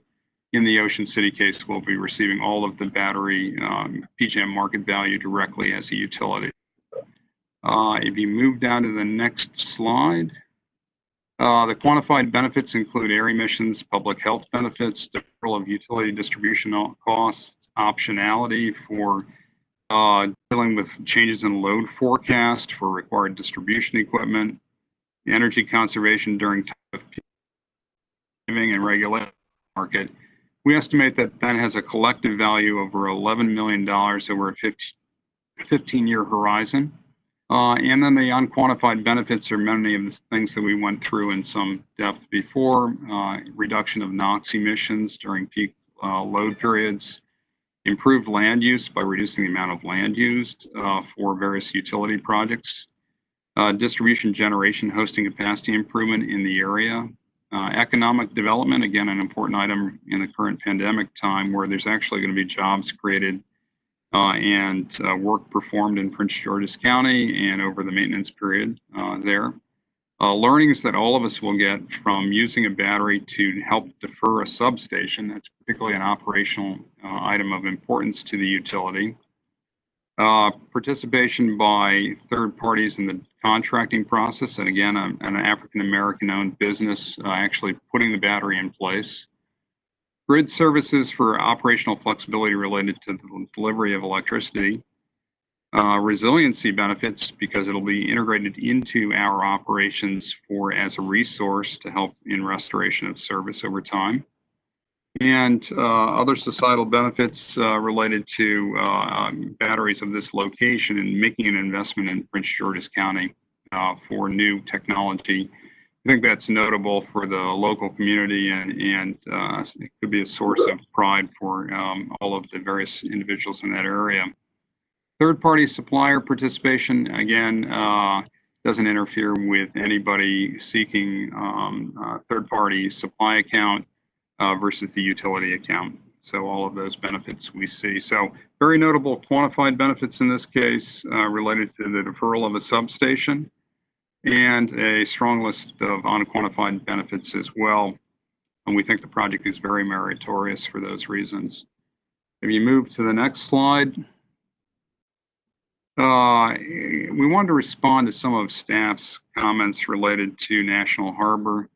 One of the things that they mentioned is they've looked at the BCA under a number of perspectives. 10 years is one of the latest versions they had. They also looked at it at 15 years. But we do think when you think of these battery projects, you ought to look at the full life of the project. Batteries are estimated to last 15 years with the cycling and the requirements we put in place. The full life ought to be the value stream that its benefits and costs are measured over. Provided you include the additional O&M costs the project costs for that 15-year period, which we have done, and you only account for the benefits that occur over that horizon for this specific project, which we have done. And then the next comment was an earlier installation than needed for deferral. Well, one of the things that the pilot has driven is an operational date of February 2022. And so that's required by the legislation. And so when we look for deferral opportunities, we look for those that had the greatest value. This was the location within the PEPCO system that had the greatest value of any site. No other deferral opportunities of this magnitude have been identified in the PEPCO system. This is a substation that we're referring to. The calculated BCA of 2.3 takes into account the earlier deployment in time. So we've discounted the benefits associated with this particular battery in the future and affected the costs that are occurring earlier in time. It takes all of that information into account. If the battery had been deployed 2 or 3 years later, the BCA would be improved, but it wouldn't meet the pilot requirements of February 2022. Levelized bill impact over a 15-year period results in lower distribution bills for PEPCO Maryland customers than they otherwise would be. We think that's notably meritorious for this project. And we think it's the most cost-effective utility-owned project proposal that's been made. And again, deferral of a substation out in the future. Is it being installed earlier in time than it otherwise would be needed? Yes, but that's a result of the pilot legislation. 3, additional batteries will be needed over time. Again, the initial size constraint of the battery was capped at the 10 megawatt level statewide. So we couldn't really easily go to a larger size after discussions with each of the other utilities. And the benefit cost calculation takes that into account by taking into account the value of this battery for the deferral out in time. 100% for the first year of deferral in 2027, 50% for the second year deferral in 2028, and about a third for 2029. So again, takes it into account. You can deal with it on the benefits side of the calculation, or you can deal with it on the cost side of the calculation. For projects, we think that the appropriate thing to do is to deal with it in terms of the benefits that are being assigned to this project. The fourth comment we had was in the future, additional batteries may not be able to be owned by the utility. Our response is that it's not true, and as acknowledged by staff in a recent data response, the Storage Act does not preclude other utility investments in energy storage, and this was recently acknowledged by staff in their latest information back to us on a data request. In the future, and besides, in the future, additional batteries could be owned by either a third party or a utility.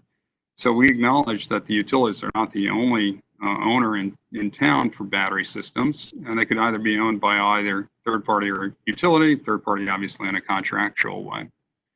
And fifth, there was a discussion that optionality benefits could be negative. In our optionality, when you think of batteries, the idea is that the load forecast changes over time. Batteries offer an opportunity to make a decision on a large-scale investment closer to the time that it would be needed. And an optionality benefit can only be calculated to be zero or positive. That certainly would improve the low benefit cost ratio that staff had estimated. But again, stressing that optionality can only be zero or positive, it won't be negative. So staff had it as negative there. We move to the next slide. Okay, so we're at the bus depot, but we wanted to get that message across. National Harbor, again, very cost-effective battery at this size, 1 megawatt, 3 megawatt hour, minority-owned vendor. We think it's particularly meritorious for this pilot project.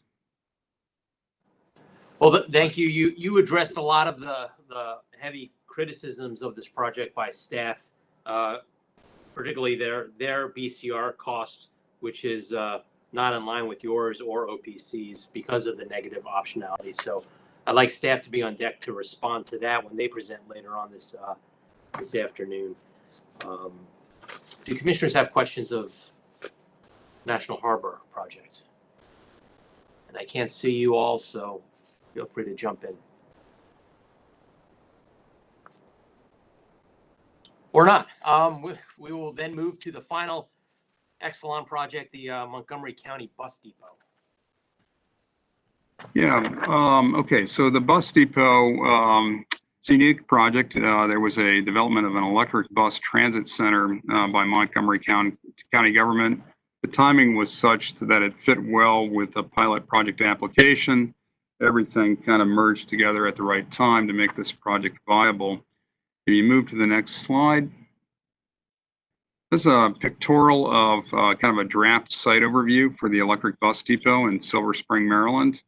If you look at the slide, in the upper portion of the slide, there is the 500 kW 1.4 megawatt battery energy storage that will be put in place at that location. You can see to the left of that is where the natural gas generators are using. So this will be a microgrid behind the meter. The battery will become part of that microgrid. There'll be installed solar PV canopies installed at the site. There'll be plug-in chargers that'll be located under the canopy. There'll be plug-in chargers at other sites, you can see that. And then there'll be overhead charging units that charge at about a 600 kW level, the pantograph gantry chargers to the scale to the right. Again, this is the Montgomery County Electric Transit Bus Depot. It avoids the construction of a new Pepco distribution feeder to this site. And we use the word avoid rather than deferred because over the life of the 15-year period with the project in place, we don't believe that there'll be any need to place an additional feeder at this location. It supports regional grid reliability with the battery. It supports electric transit bus charging during normal conditions and during grid outages, right? So the battery can be used to support both purposes. And it relies primarily on energy from the planned photovoltaic array to charge the battery. The battery has been installed and will be installed with a photovoltaic array under the ITC tax credit provisions, which require the battery to be charged at least 75% of the time by the plant photovoltaic array. So all of that is in place. The investment tax credit helps drive that requirement. If you move to the next slide, this is an illustrative example of what a daily operation might look like at the site. The green line on the top is the charging demand. The next line down is basically the load from the grid. How the load from the grid might be used, so energy consumed from the grid.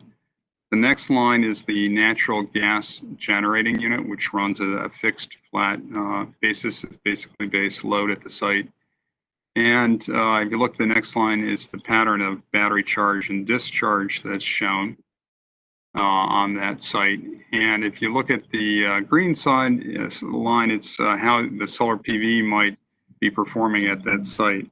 The solar PV will also be set up as a net energy metered facility. So again, the highlights there: 1 megawatt base load met using natural gas generator. Utility grid reliability, grid relied on for portion typically at night and in the morning. Excess solar energy is net metered again for that benefit at that location. So that's a typical profile. There is also a different profile when there's an outage on the grid and the site is self-serving its load, so it would look different. And during a utility called event or a grid emergency, the battery would be used for basically reducing peak loads, typically in the weekday afternoon, but again, that might vary somewhat based on the loads on the local feeder and the needs of the bus depot. So you go to the next slide. The size is a 1 megawatt, 3 megawatt hour battery pack. The business model is third-party owned and third-party operated. This is the fourth business model of the various PHI projects and offers then an opportunity to represent all four models. The energy storage owner and operator is Alpha Structure. The project developer is Alpha Structure. Alpha Structure is created by Schneider Electric, as part of their kind of business model. And so they've done that work in other jurisdictions.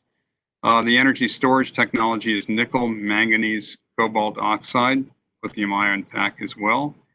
The primary application is peak shaving and grid reliability. The secondary application is customer size demand management, charging during outages, grid integration with a photovoltaic array.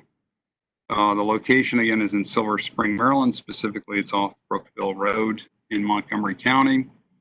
The 10-year project cost, and the way we've set up this cost is we pay per discharge event with I think a minimum of five discharges per year. And so we can go up to 10 times a year for peak shaving, and we also have grid emergency events reserved. So we've projected to grid emergency, so 12, based on 12 operations per year, this is what those figures will look like each year. Again, actual performance will vary, but again, we intend to use it at least 10 times per year for grid purposes, and then for whatever emergencies are required at that location. It will result in a reduction in residential bills over the 15-year levelized life of about a penny per month. And what this means is this will be lower than the rates would otherwise have been as a result of the project. So for those reasons, we also think it meritorious. Move to the next slide. The quantified benefits include air emissions, public health benefits, deferral of utility distribution costs, energy conservation during time of peak, and peak shaving, estimated to be about $4.8 million in present value basis over a 15-year period. Number of unquantified benefits. The notable difference here with the other projects that we have that we hadn't mentioned before is the support really for electric vehicle charging. So electric vehicle transportation, which is a notable state goal in Maryland, certainly a county goal in Montgomery County. The other thing that we would note is it provides access to some value stream from battery storage, particularly to those who ride transit buses who are of all income levels. So it provides greater access to the value of new technology in the system. So all of that is we consider a win for this application. And we can get into any of these items in greater detail. But again, supports a microgrid at this location, supports electric vehicle charging, and helps us avoid construction of an electric feeder. So this is a win-win-win. So if you move to the next slide, that may be a couple of the comments that we received. One was from OPC, battery charging should be sourced from the photovoltaic array rather than the gas generator. And again, the investment tax credit, the ITC available for the project, requires the battery charging from the array to cover at least 75% of the charging. So Alpha Structure has informed us that they intend to charge the battery as much as possible from the photovoltaic array. Obviously, if there's cloud cover or there's a storm, they may not be able to do so, but they intend to be well above the 75% requirement for the ITC tax credit. If you move, I think that may be the last slide. Kyle, move to the last. Yeah. Okay. Thank you, Mr. Sutterhoff. So this is probably, of all the 7 projects before us, the one with the most support. In terms of, this is obviously a bus depot, a bus yard. Will there need to be made by Pepco any distribution upgrades to accommodate these batteries on the property? And if so, who will pay for them? Yeah, we don't anticipate any upgrade requirements at this time for that site. So there will be no costs and no one will need to pay, right? Okay. And according to your graphic, it looked like there would be 3 batteries on site. Is that right? Yes, there would be 3 batteries, and over time, Alpha Structure may add additional batteries depending on the number of electric buses that are purchased by the county over time. There may be an opportunity for batteries in addition to that at some future date. Okay. Well, I'm just impressed by the size. I was trying to take a look, and it looks like the 3 constitute half the size of a bus, because I could see the buses for reference. We did hear a comment from PPRP. This is generally, I think it applies to all the projects, or not all of them, but many of them, with respect to there should be some type of limited CPCN-like process with respect to storage projects. What say you on that recommendation? Yeah, I think Mr. Seegers has a response to that CPCN comment. Good morning, Mr. Chairman. Mr. Seegers. Just in response to your question, Mr. Chairman, about the proposal by PPRP and sort of an expedited CPCN the process, I've got a couple of thoughts. First of all, the General Assembly did not include any kind of a requirement in the statute that these projects go through a CPCN process. And if they had intended that these projects would go through a process, I would envision that they would have either included language saying that, or would have made a reference to the CPCN statute that is already in effect. The fact that the General Assembly did not include any such requirement in the statute, in my mind at least, it indicates that they didn't anticipate this would go through a CPCN process. Secondly, I think that everyone would agree that these projects will need to get into operation under an extremely expedited time frame. These projects need to get into place by late February of 2022. Which does not really leave very much, if any, time to go through really any kind of a CPCN process.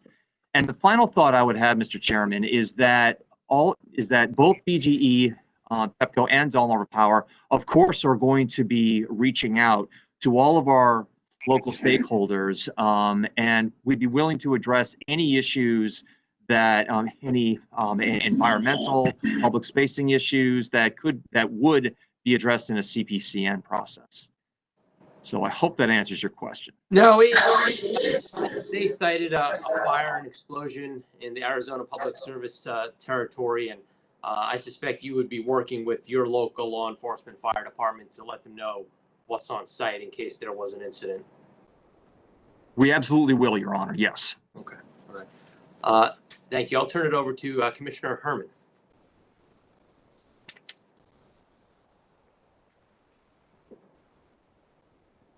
Sorry, Mr. Chairman, pushing the wrong buttons there. So I have some overall questions for the Exelon companies.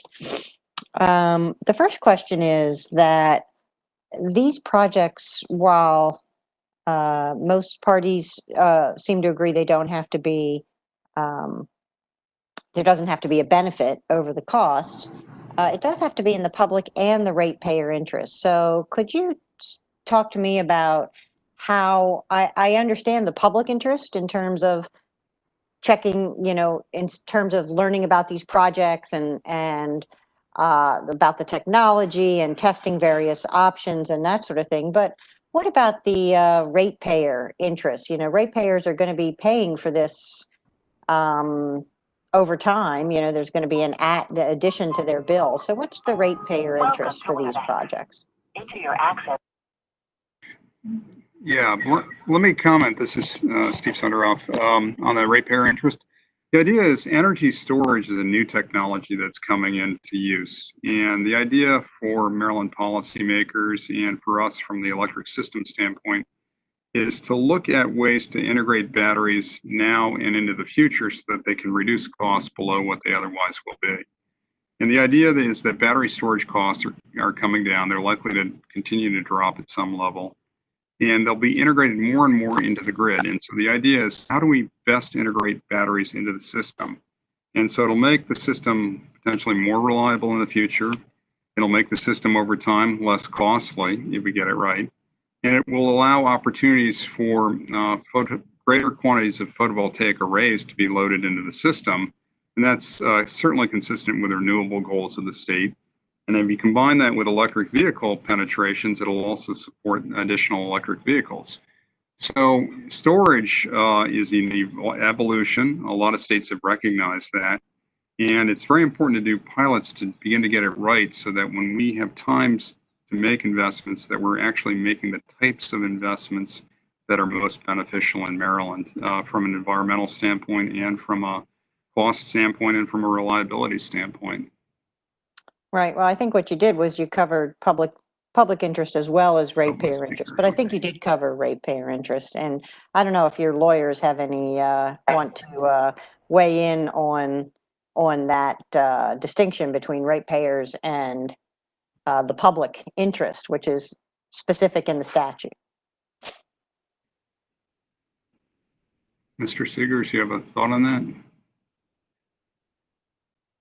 Morning, Commissioner Herman. Can you hear me okay? I can, thank you. I would, in terms of a distinction between the public and our ratepayers, I think the one thing that these projects will help us understand is what will be the most cost-effective way to address a constraint or any other kind of a distribution issue. Ordinarily, a utility may just go ahead and build like another substation or build more distribution lines. I think the benefit that these projects will provide to us is that, is there a cheaper way to do that through, for example, a battery? Is there a way that we can explore about whether or not using a battery will be more of a cost-effective way to address a distribution issue? I think that, in my mind, would be the most clear advantage, and how this is going to be in the interest of our customers or ratepayers. Okay, thank you.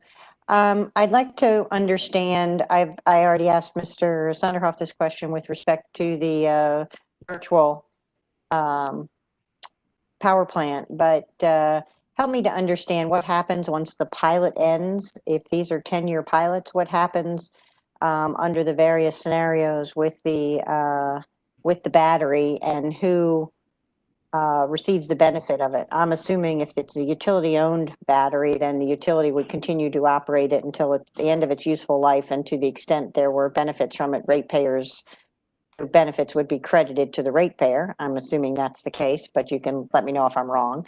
What happens when it's a third-party ownership? Want me to answer? Yeah. Commissioner Herman, yeah, let me respond to that. So it's in the case where it's utility owned, it's pretty transparent, right? We continue to own it. We'll use it for its useful life. Where it's a third-party operation, a good example is in the electric bus depot. If the electric bus depot battery performs as we expect, we anticipate extending that contract for that full 15-year life period. So we'll be able to call on that battery to avoid the construction of additional feeder line. We would expect that. And for the VPP model, we'll continue to use the VPP model during the duration of that 15-year period, although it will be up to customers at the conclusion of the initial 10 years as to whether or not they want to continue participating with that battery, with the receipt of that battery. So there's likely to be another 5 years. And then perhaps the BG folks want to comment on theirs.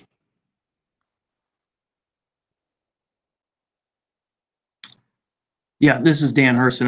I can speak for BGE on the utility-owned project. We of course would own the battery at the end of useful life. We would have to make decisions on whether to reinvest or whether to try to recycle the batteries. There is some value in the recycling market for lithium-ion batteries for our projects. Or if they couldn't be, then we would get some salvage value out of those, presumably. On the third-party project, I spoke to that a little bit before when I was presenting that project, but remember that we're paying the cost associated with that project for us has to do with the contract payments to the third party.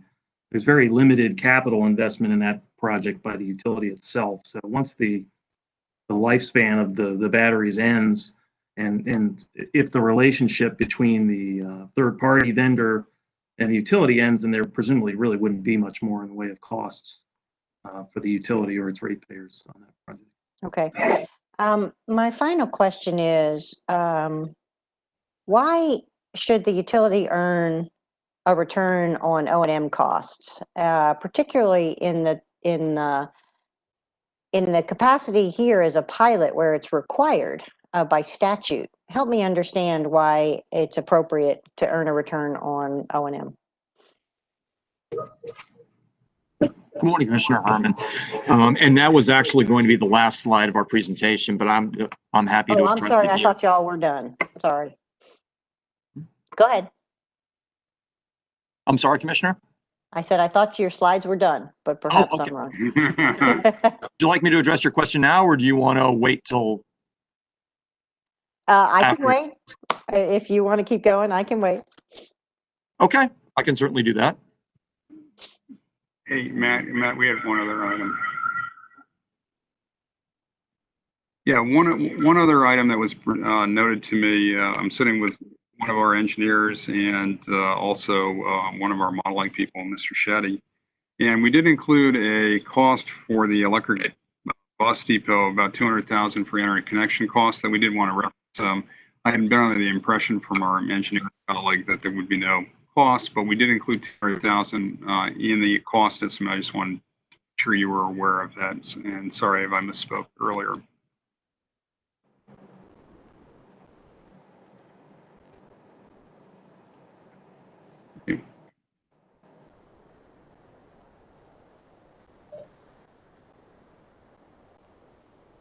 Are there any further any more questions about the bus depot? If not, I can go ahead and tackle the last couple of slides in our presentation.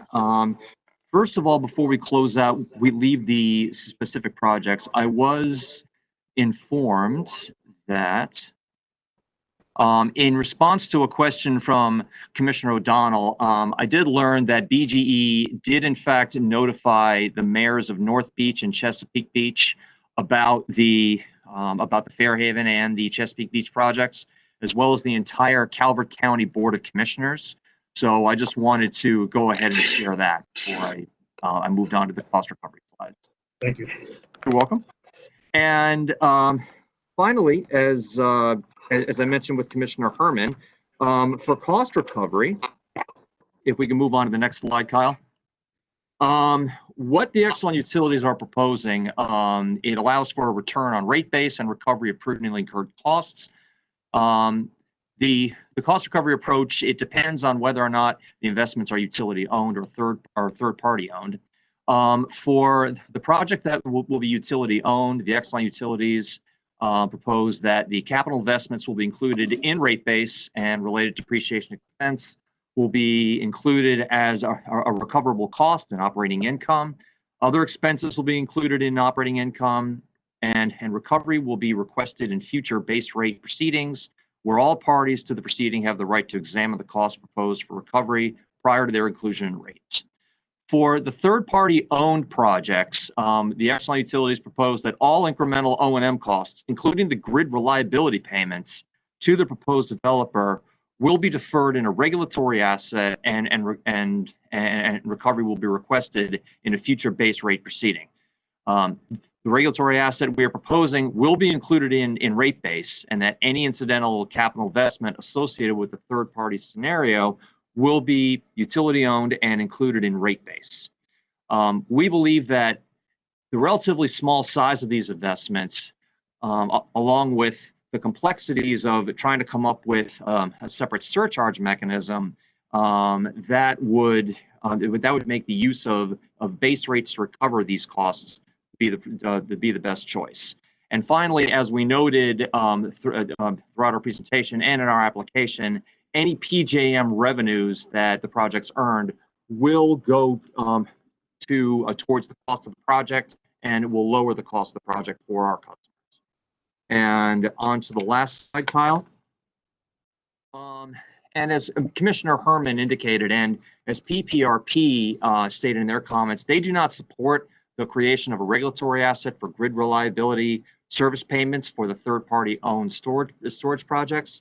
And in response to that, we've got three main points. The first of which is that the ability to capitalize and earn a return on third-party grid reliability service costs, which is O&M costs, it is a very crucial first step to creating a more level playing field in which the utility company has the opportunity to eliminate the negative financial impact associated with these types of ownerships.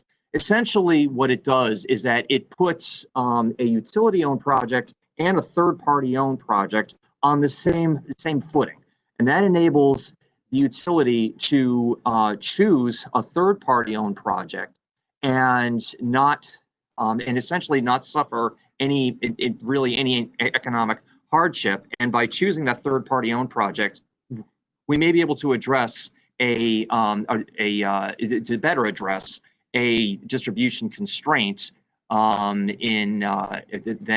where a utility-owned battery would not work.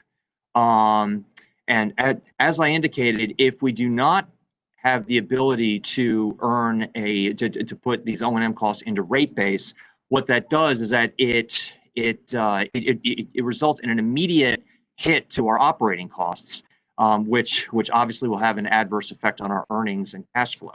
So by allowing us to put this into rate base, it will put the projects on more of an even footing. And I would note that other jurisdictions have looked at this issue and have, in fact, approved the utilities' ability to put O&M costs into rate base. In both New York and Massachusetts, the respective public service commissions there have issued orders allowing that to do that. So this is not necessarily a new concept. What is a new concept here is that this for the PHI utilities and for BGE, this will essentially be the first time where a third party will be owning a distribution asset that contributes to the reliability of our distribution grid. But at the end of the day, it is the utility that is ultimately responsible for maintaining the reliability of its distribution grid. And while we may have the ability, so if for whatever reason, if that third-party owned distribution asset does not perform as required, then it could detrimentally affect the reliability of our distribution system. And while we may have the ability to negotiate with the vendors some sort of a penalty if the asset does not perform, It's our anticipation that any kind of a penalty that would be included in those contracts would not cover the economic impact of any kind of a reliability event due to that asset's inability to perform. So by allowing the utility to include the O&M costs in rate base, that essentially it protects the utility and it helps to mitigate that added risk, which, as I said before, this is relatively new for the utilities. So I can stop there and see if anyone has any questions.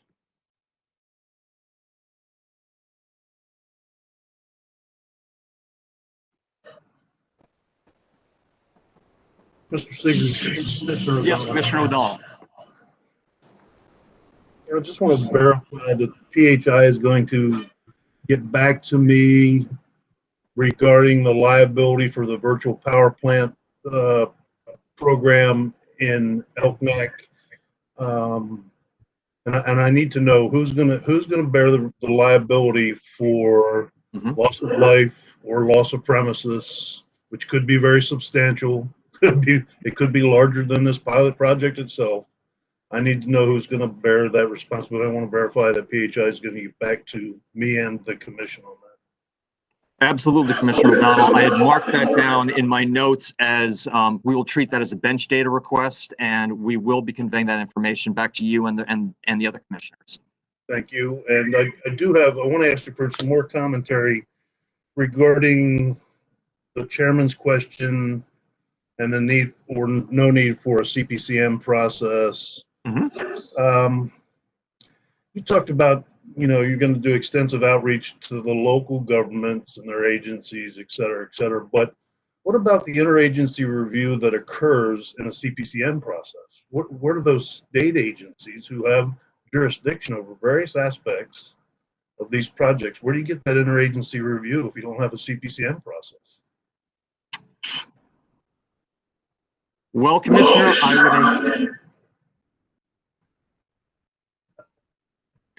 I would anticipate. I mean, as I mentioned in response to the chairman's question, I'm not sure if the General Assembly had intended these specific projects to go through that interagency process. If they had, I would think that they would have included that requirement in the statute. That's a broad leap with regard to legislative intent. You're just assuming that's a legislative intent. I'm not so certain that could be interpreted a lot of different ways with regard to what legislative intent was. Even if you don't have a CPCM process, where does the interagency, obviously these agencies have a broad authority to regulate and to do other things in their specific area. Why should the citizens of Maryland forego that process? I don't understand your argument other than to say, well, the legislature didn't tell us we had to, so we don't have to. Well, I think another point, Commissioner, is that these projects will be distribution assets, and they will not be in the same boat, as to say, as like a transmission line or a generation asset, which is what the CPCN statutes primarily cover. That's not what we were talking about here. These are going to be distribution assets, and the utilities, and it is not customary, at least it's not for my mind, that that we need to go through a CPCN process for distribution assets, Your Honor. Yeah, so I can see some merit. Wow, I can see some merit to that, but my mind still thinks of these more like a transmission asset because you're selling ancillary services back into the transmission system in most of these projects. So you can call it distribution system assets, but it's being used for generation transmission purposes. So I don't know, maybe it's a semantics thing. My mind is not made up regarding PPRP's assertion that we should have a CPCN process, and I was looking for some information. I remain unconvinced. Commissioner O'Donnell, Go ahead, sorry. it's Dan Herson. I don't know if you can hear me. There's a lot of feedback going on. I'll also point out that under the CPCN statute, if work is contained to a substation facility, for instance, that is not subject to a CPCN. It only becomes subject to that process when you start to go outside the four walls and you're up in the air, working on the transmission lines, or if you're in the area of a generating station construction, then obviously it comes into play. So I don't know if that gives you any comfort or not, but the General Assembly, did put parameters on the CPCN process, and substation work is not included in that. And I know that's not all of the projects before you today, but there are some substation level projects in front of you. Thank you, Mr. Herson, and that keeps me squarely in the undecided category with regard to this point. So thank you. Let me ask a question that's it's unrelated, but it impacts timing and allowing other state agencies to participate outside of today's hearing. But obviously, we have a statutory timetable where these projects need to be operational pursuant to the Public Utilities article by the end of February 2022. Some of these projects may take 12 months, 18 months longer. I recognize that the commission is under a statutory deadline to issue an order, and the utilities are asking that the commission issue the order sooner rather than later. But can either you or your vendors provide us with a understanding of how quickly these projects can be built, recognizing that they're all different sizes and shapes?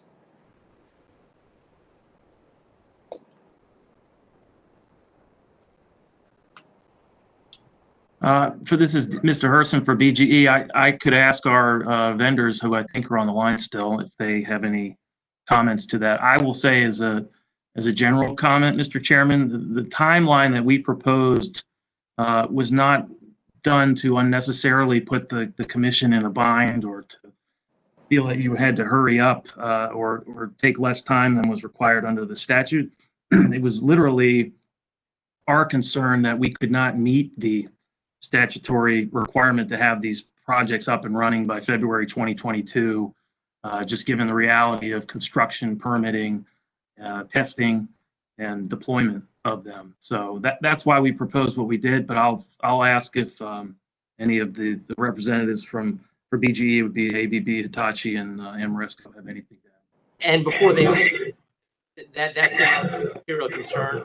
If the commission approved all these projects today, I imagine there would still be a delay before the batteries could be delivered on site and tied into the distribution grid. But yes, any of the manufacturers wish to opine on speed of and length of construction?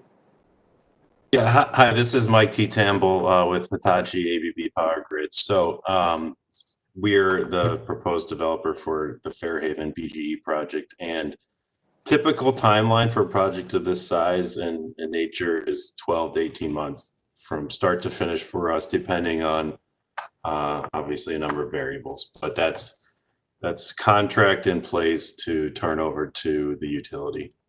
So 18 months is the window we'd like to have. And then, obviously sometimes things can be done to shorten that window, but that's a typical project of this size. Okay, thank you. Any other developers?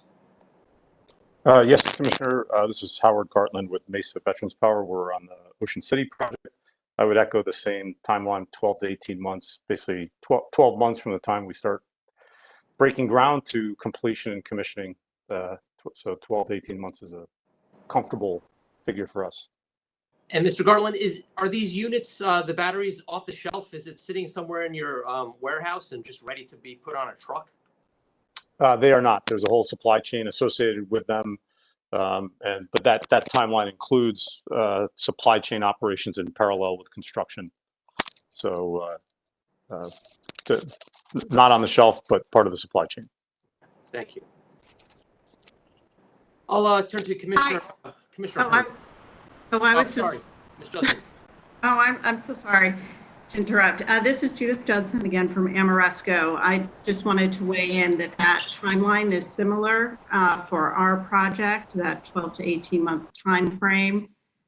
We do need to procure a battery, and that is the lead time, is being able to move forward with that. And then we do the construction. So we have targeted having the project up and running in the fall of 2021, but certainly depending on timing for approvals, would definitely want to have it, but so that we can get it in before February of 2022. But that's a reasonable time frame that it takes to do these projects. Okay, that gives me an overall sense, hearing from three of you, that it's effectively in that same envelope. Okay, thank you. Commissioner Herman. Thank you, Mr. Chairman. So, Mr. Herson and Mr. Seegers, I'm looking at the statute again. Always dangerous when I grab that book, but here I am. I'm looking at 7-216F and the cost recovery for certain models for the non-utility owned. It says the commission may determine how to address cost recovery for the models described under 3 and 4, which are the third-party models. And then if you look at G, it does say specifically that cost recovery at the authorized rate of return for utility owned. So why is it inappropriate for the commission to at least consider something other than the authorized rate of return for any kind of recovery for O&M costs associated with third-party or any costs associated with a third-party program? Commissioner, to that, I would say that what our intent is, by trying to put the O&M costs that are related to the third-party projects, our intent and the intent of utilities in other jurisdictions who have done this is that it's trying to put a third-party owned project on as equal footing as possible with a distribution asset. If the commission were to award a return that was less than the weighted average cost of capital for a third-party owned project, then there would still be that incentive for a utility to go with a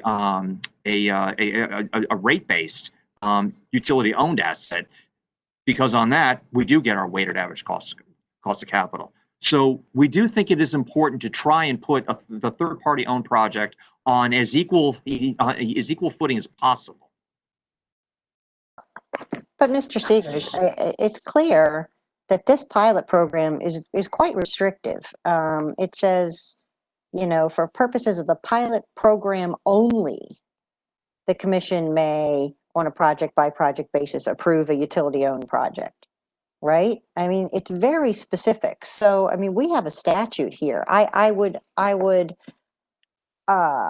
find your argument somewhat more appealing if we just had a general statute, but we have a very specific statute that this is a pilot program, and I think we hear the legislature suggesting that it's up in the air at this point beyond the pilot program whether utility will or will not be permitted by statute to own storage. So at least it seems to me that's kind of an up in the air, and that's what this pilot is for, to try to figure out what's the best way to move ahead with storage. At least that's been a question. So why, are there any other alternatives, short-term interest rates, some other alternative that wouldn't be a full weighted average cost of capital for O&M payments that would make the utility whole and not have them have the, your concern with not being compensated for your cost? Is there any other option? I'm sure that there are other options, Commissioner.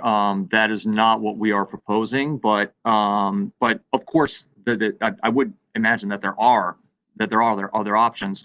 One thing I would note, Your Honor, is that in response to your comment about whether or not it is not clear about whether utilities may own generation once this pilot is over, I would note that in subsection L of the statute, it does say specifically that the pilot program may not preclude any other investment by a public service company in energy storage.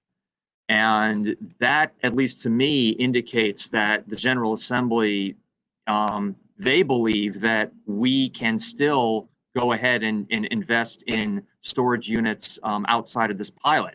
And I would also note that staff, in their initial comments with regard to the National Harbor project, staff also made the claim that it was unlikely that utilities to own storage in the same area. But in the errata that staff filed just on this past Friday afternoon, I believe that they have removed that argument from their comments. So I'm not sure if it is as black and white, or I should say that I mean, at least from my reading of that provision, I do think that the utilities do have the option of continuing to invest in storage assets, Your Honor.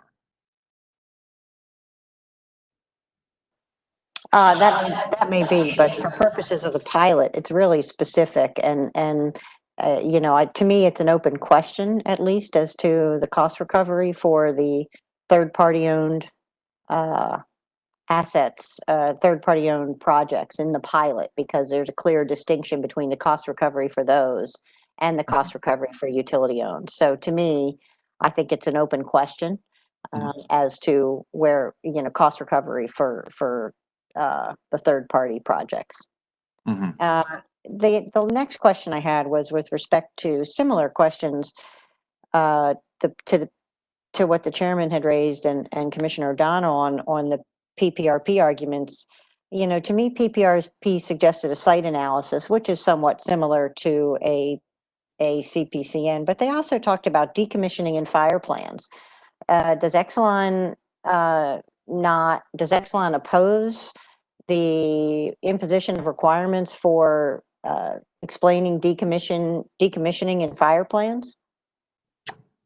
Speaking for the PHI projects, Your Honor, and then I can defer to my BGE colleagues to speak for the Fairhaven and Chesapeake Beach. I don't believe that we oppose it.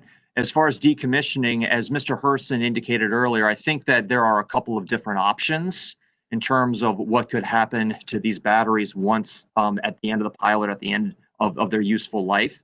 So that may still not yet be determined in terms of how we are going to exactly what's going to be done with the batteries.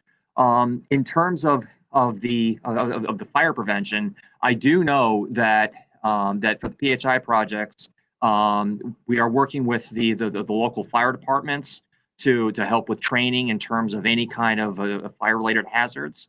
So, but I mean, if there's other reporting obligations, then I mean, I don't believe that we would have an opposition to that. Thank you. Yeah, and I would agree for BGE. I would echo Mr. Seeger's comments. I don't think we're in opposition to any of the points that have been made. We certainly reach out to our first responders that are in the proximity or vicinity to these substations and projects to let them know what sort of technology is on site, to let them know what they would be dealing with if, you know, God forbid, there would be a fire event at one of these locations, and work with them to advise them to the extent they need it on how a battery generated fire might be different than a traditional fire at a substation. I can assure you that none of the Exelon utilities want to have a similar situation as what happened in Arizona. So we would be working to make sure our stakeholder participants in the first responder community were well aware of the technology that they would be encountering in the event there was a situation at the facility. Thank you, Mr. Herson. Seeing no additional questions. Mr. Chairman, may I ask a question? Oh, Commissioner Richard, I didn't see you there. Commissioner Richard. Yeah, thank you very much. And first, thank the Exelon Utilities for outstanding presentations and really very impressive and exciting things that are being proposed.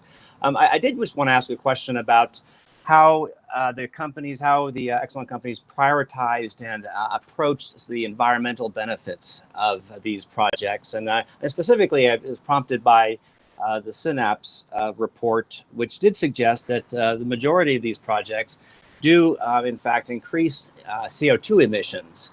And I wanted to just give you an opportunity to, if you have any response to that, and if there are ways we could, take these projects and perhaps reduce their overall emission impacts that are being suggested do exist currently, according to the Synapse report. So anyway, I would just open that to both the PHI and BGE if you would care to comment.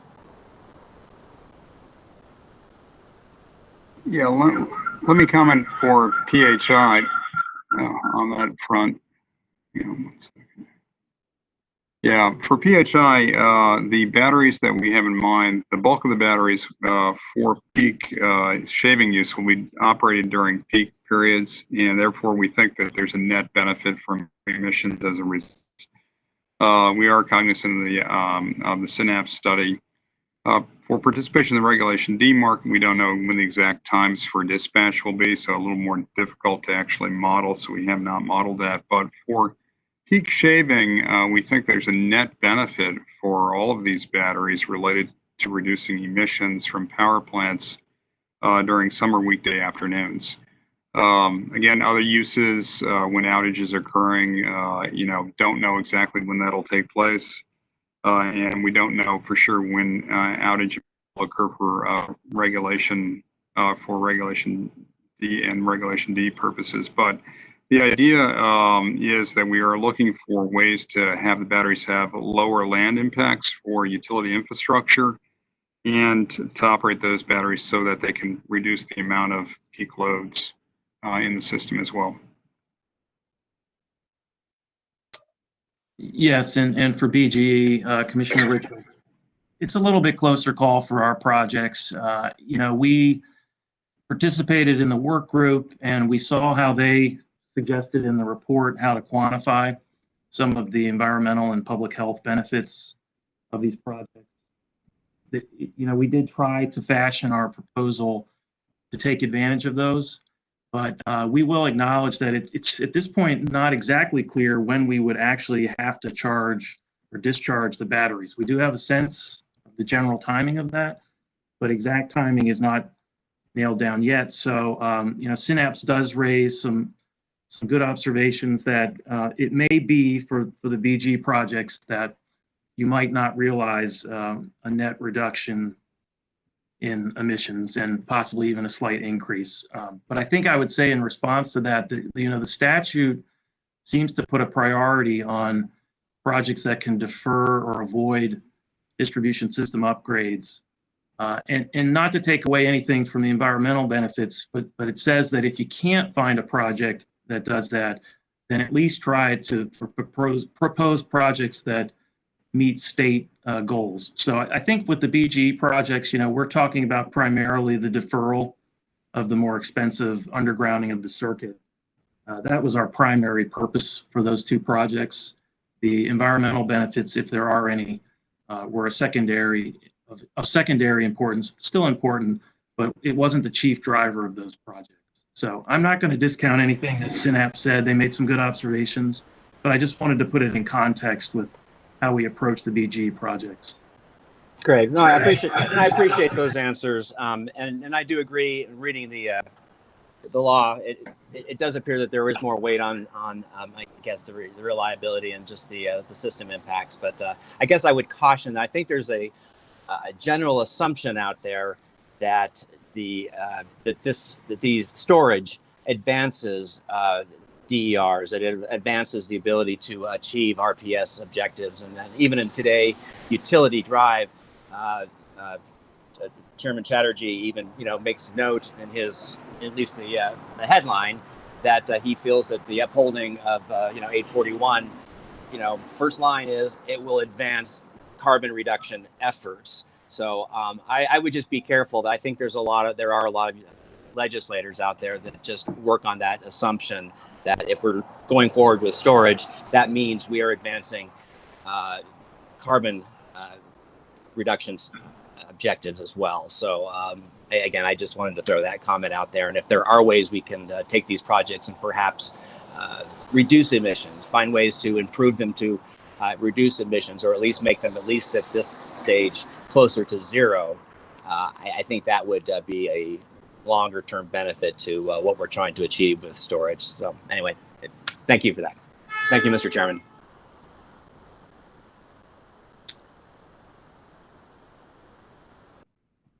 Thank you for the Exelon folks for presenting their 6 proposed projects today. At this point, we're going to take a lunch recess for 30 minutes. We'll reconvene at 1:15, where we'll hear from the representative from Potomac Edison on their sole project. So we're in recess to 1:15.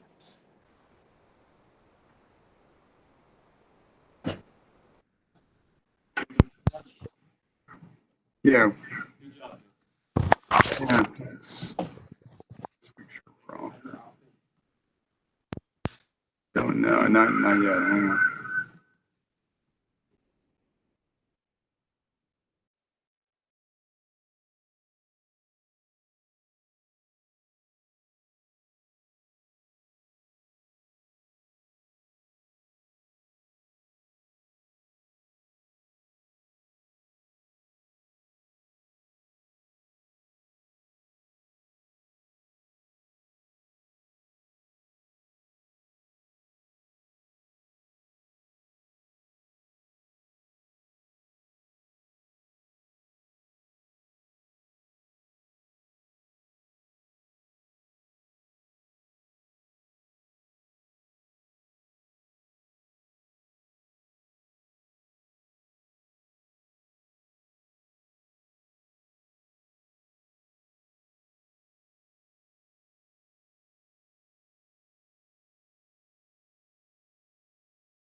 All right, we'll start up again in about 30 seconds.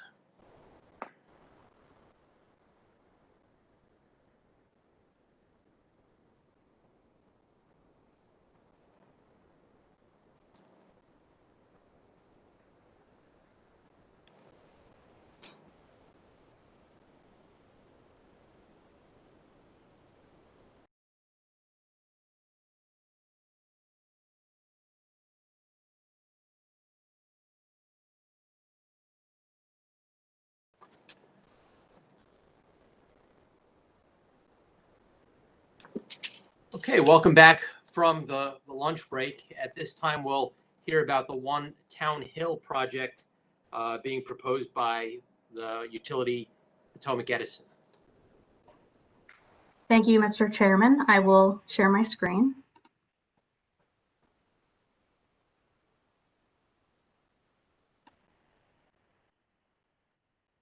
Did everyone see the presentation?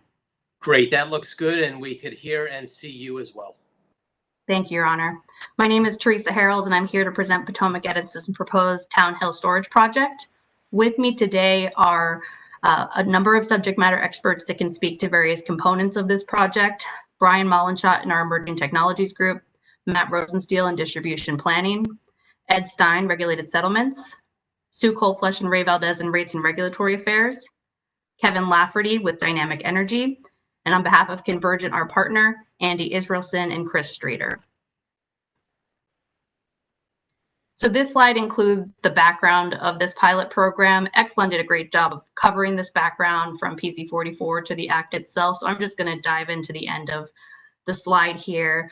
So we filed originally 2 proposals, as I'm sure all of you are aware, for the Town Hill and Little Orleans projects back in April through the discovery process. And then once you receive comments from other stakeholders, we noticed that a number of changes were needed to the Little Orleans project. And so based on the time between when we received the comments and when this hearing was, and the number of changes we would need to make, we didn't want to waste the commission's time with bringing forward a proposal with so many changes right in advance of this hearing. So instead, we withdrew that proposal temporarily. We are revising it, and we intend to file it on or before September 15th as provided by the Act.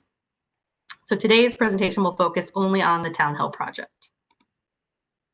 Okay, so I'm going to walk through how we identified our potential projects for storage. PE conducted an assessment of its system constraints and reliability issues to determine the best potential locations for these projects. And that assessment really looked at our poorest performing feeder lists, geographic locations where a battery might make more sense than a more traditional type of T&D project. And so based on that assessment of our service territory, we identified the Town Hill and Little Orleans circuits as the best candidates for storage applications.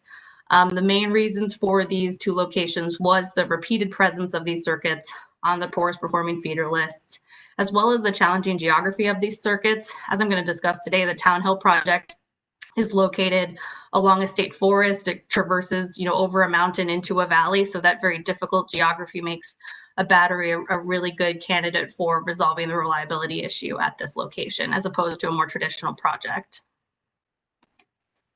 So we heard in stakeholder comments opposition to this project, and we heard, more potential interest in this traditional T&D project instead. So we wanted to give the commission more information on what this traditional project would look like, just so you are fully informed on making the decision on whether to approve the Town Hill battery or not.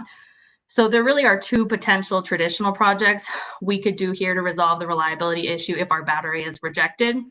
The first would be an overhead traditional project. This would be 7,000 new feet of overhead distribution line, impacting 280,000 square feet of new right-of-way and reconductoring over 5 miles of existing line. Total cost, $1.9 million.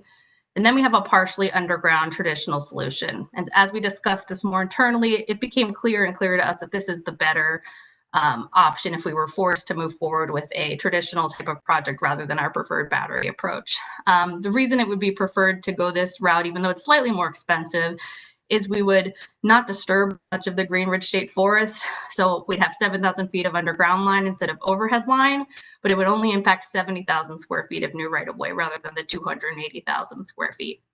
We would still need to reconduct over 5 miles of existing line, our total cost here at $2.06 million. Here's the map identifying the proposed battery location, as well as the location of the alternative traditional project. Another map identifying the battery location. So now I'm going to talk through our request for proposal process.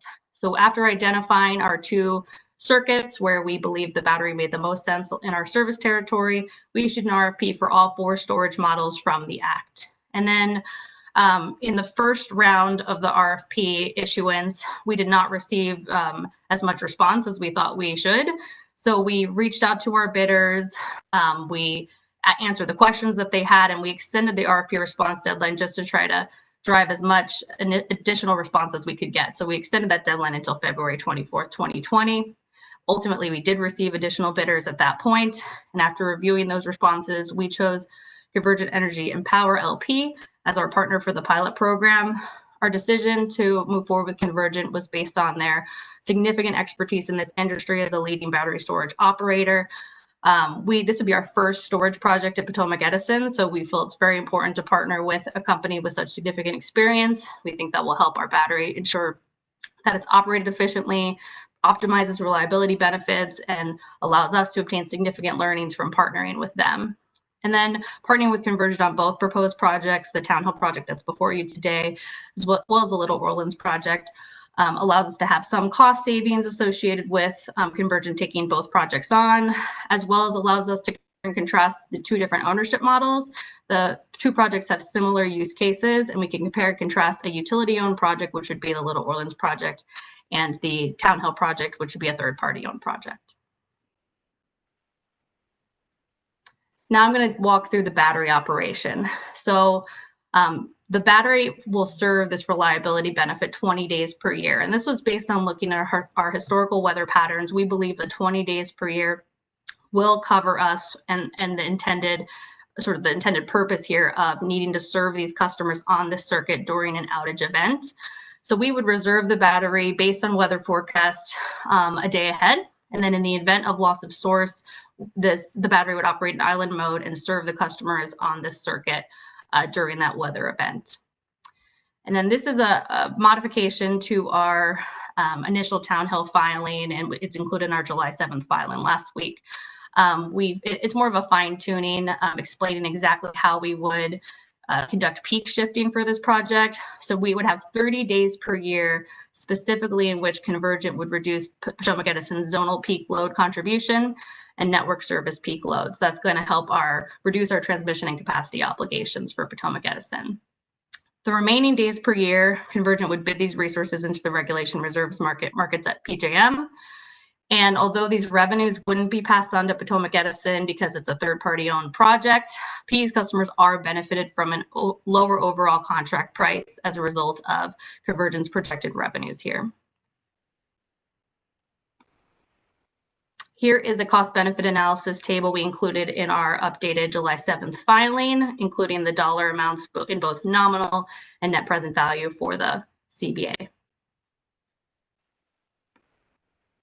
And now I'm going to walk through the value streams. I already talked through the traditional wires investment that would be deferred. So for energy conservation during time of peak, it's our next value stream. We adjusted this calculation as well in our updated filing last week. So we are including this benefit for the 20 days in which we're in island mode, as well as the 30 days in which the battery is being operated to reduce the peaks. And then we also utilize the Empower Avoided Cost model as recommended by stakeholders in comments. And this is a total value of just over $47,000. Turning to peak shaving, this was adjusted in our most recent filing. 30 days per year, the battery would be operated specifically to reduce the zonal 1CP and 5CP, reducing our overall transmission and capacity obligations. We also updated this calculation based on stakeholder comments to use the Empower Avoided Cost model, total value just over $1.1 million. Turning to air emissions, we still are using the PC44 working group calculation here. We believe that working group calculation was come up with collaboratively. So we think it makes sense to continue to stick with that calculation despite recommendations to the contrary from stakeholders. We changed it slightly though for our project. We now are only taking this benefit for 50 days per year. So the time is when we're in island mode or peak shifting. And so our air emissions value is slightly reduced there. Same approach to health benefits. We reduced the calculation to only counting in 50 days per year. And then reliability. So in the initial filing, we included this additional value stream. However, I believe it's staff's comments indicated that this could result in double counting. If we're counting the deferral value of the traditional T&D project, which would also provide this reliability benefit, we can't also count this value stream independently of that. So we accepted that criticism and we removed it from our revised filing last week. Turning to the non-quantifiable value streams identified by the PC 44 working group, NOx emissions, again, from the load shifting of this battery, we project that there would be a reduction in NOx emissions. And learnings, you know, that's a significant non-quantifiable value stream for us. This is our first distribution storage asset. We're partnering with Convergent. We expect to learn significantly from Convergent's expertise in this industry. And we are excited to compare and contrast the two ownership models with similar reliability use cases if both the Little Orleans and Town Hill projects are approved. There also are benefits associated with third-party ownership. So there is a lower overall project cost as a result of Convergent projecting PJM market revenues here. And then partnering with Convergent is expected to, did lower the price of these projects based on their close locations, based on Convergent taking on both projects. And then Convergent also has strong buying power in this industry. So all of those savings are reflected in the price of this project. In terms of economic development, Convergent predicts that Town Hill will work for over 50 tradespeople and contribute to overall economic health, job growth, property tax revenues. Then in terms of resilience, grid services, and operational flexibility, you know, this battery will be used for reliability purposes primarily, but we expect sort of as the pilot evolves, as we begin to use the battery, we could see additional use cases for this. There may be voltage support that could be provided. It could address bottlenecks and choke points. So we wanted to include these here as potential value streams of the project as well. In terms of cost recovery, P is establishing a regulatory asset for all pilot costs, including O&M expenses, a return on and of the company's capital investment and related property taxes.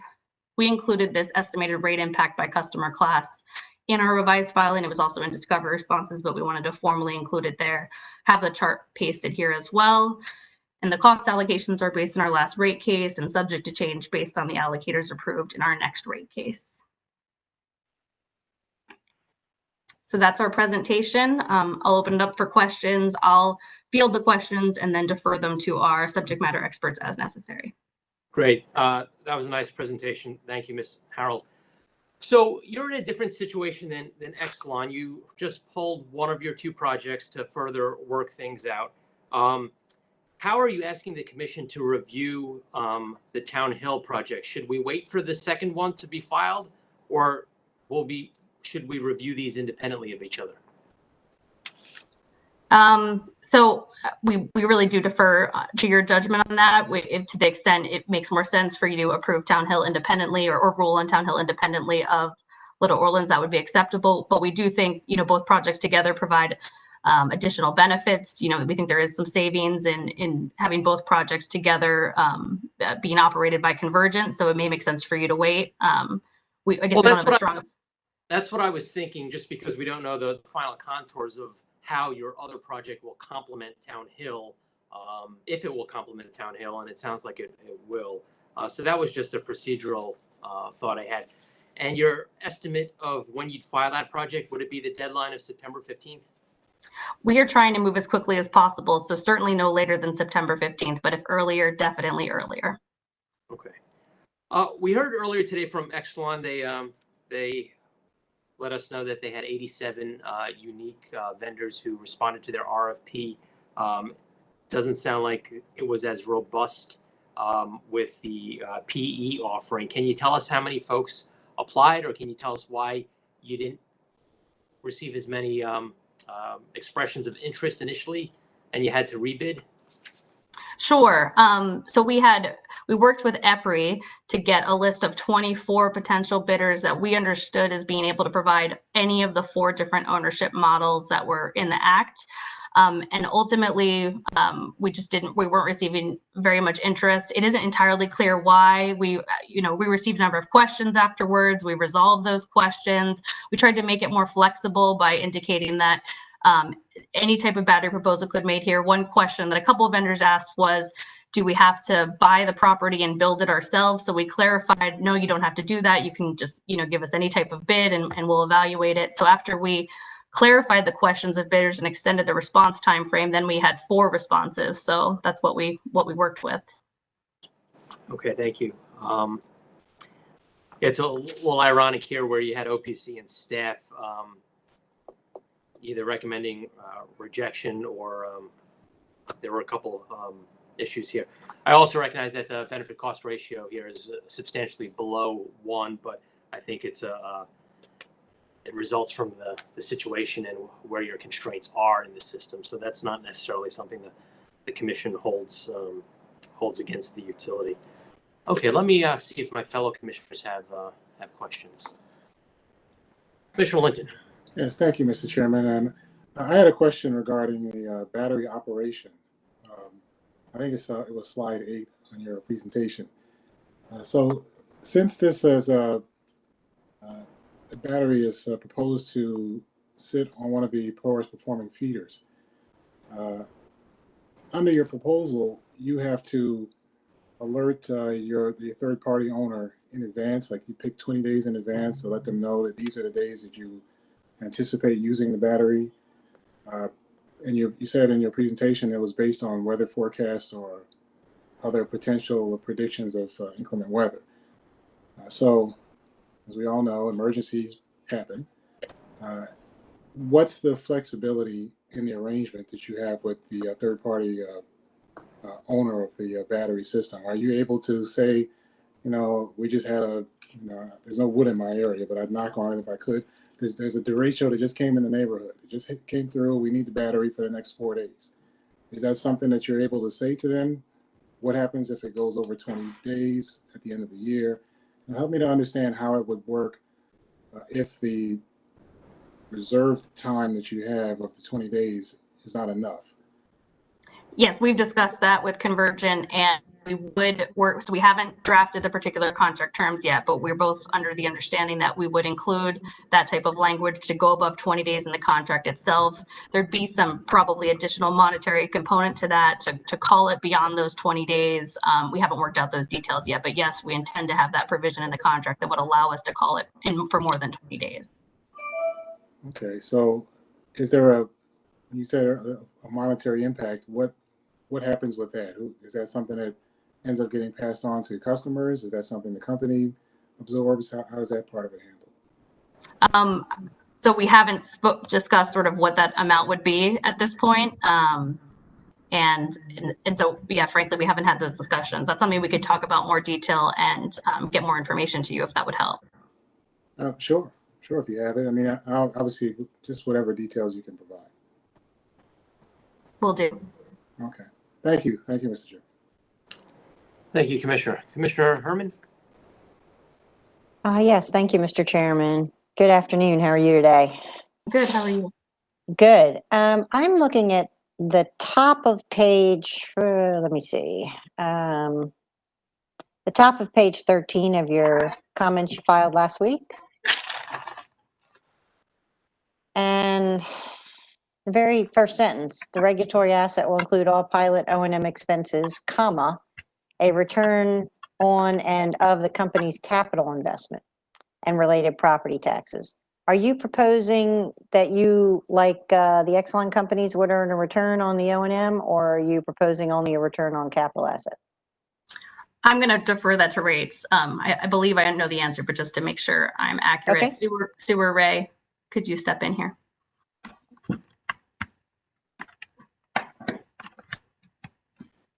Good morning. This is Ray Valdez from Potomac Edison. In answer to your question, it would be a return just on the capital assets. Okay. Good afternoon, Mr. Valdez. So that's different than what we heard with respect to the Exelon companies. That's correct. Okay. What capital assets would you have with respect to the project that's been proposed thus far? They were very small for this project. They were just for interconnection, and they're about $50,000 in total, estimated. Okay. All right. Thank you very much, Mr. Valdez. Thank you. Oh, I did have another question. One of the issues seemed to be, and it may not be for you, Mr. Valdez, sorry, maybe for one of your engineers, but when is the wire solution going to be needed? Because I didn't see the timing with respect to when you would need the new wires alternative. And I think staff had some concerns with if we didn't have a timing there, we wouldn't be able to calculate the value of avoiding that. Right. So we had been planning for this battery solution. So I think we were approaching it maybe a little bit different from the Exelon utilities. This was in our plans. So when we were pushed so hard on it in comments, we really talked internally to figure out, exactly what that timing would be. So we know if the battery is rejected, we would imminently need to begin the design of the traditional project. So we think it would be along the same timeline as the battery installation when the traditional project would need to go in place. Okay. Thank you. Thank you, Mr. Chairman. That's all I had. And Ms. Harold, I asked the question of the Exelon companies, would it take about the same time period, 12 to 18 months for your project to be developed once approved? Yes, I'm going to refer that to Mr. Israelson at Convergent just to confirm, but I believe that's what we've discussed previously. Yes, Commissioner, that timeline, albeit conservative, is one that still stands even in light of COVID. As some of the Exelon contractors have put forth, procurement, engineering, planning can take every bit of 12 months.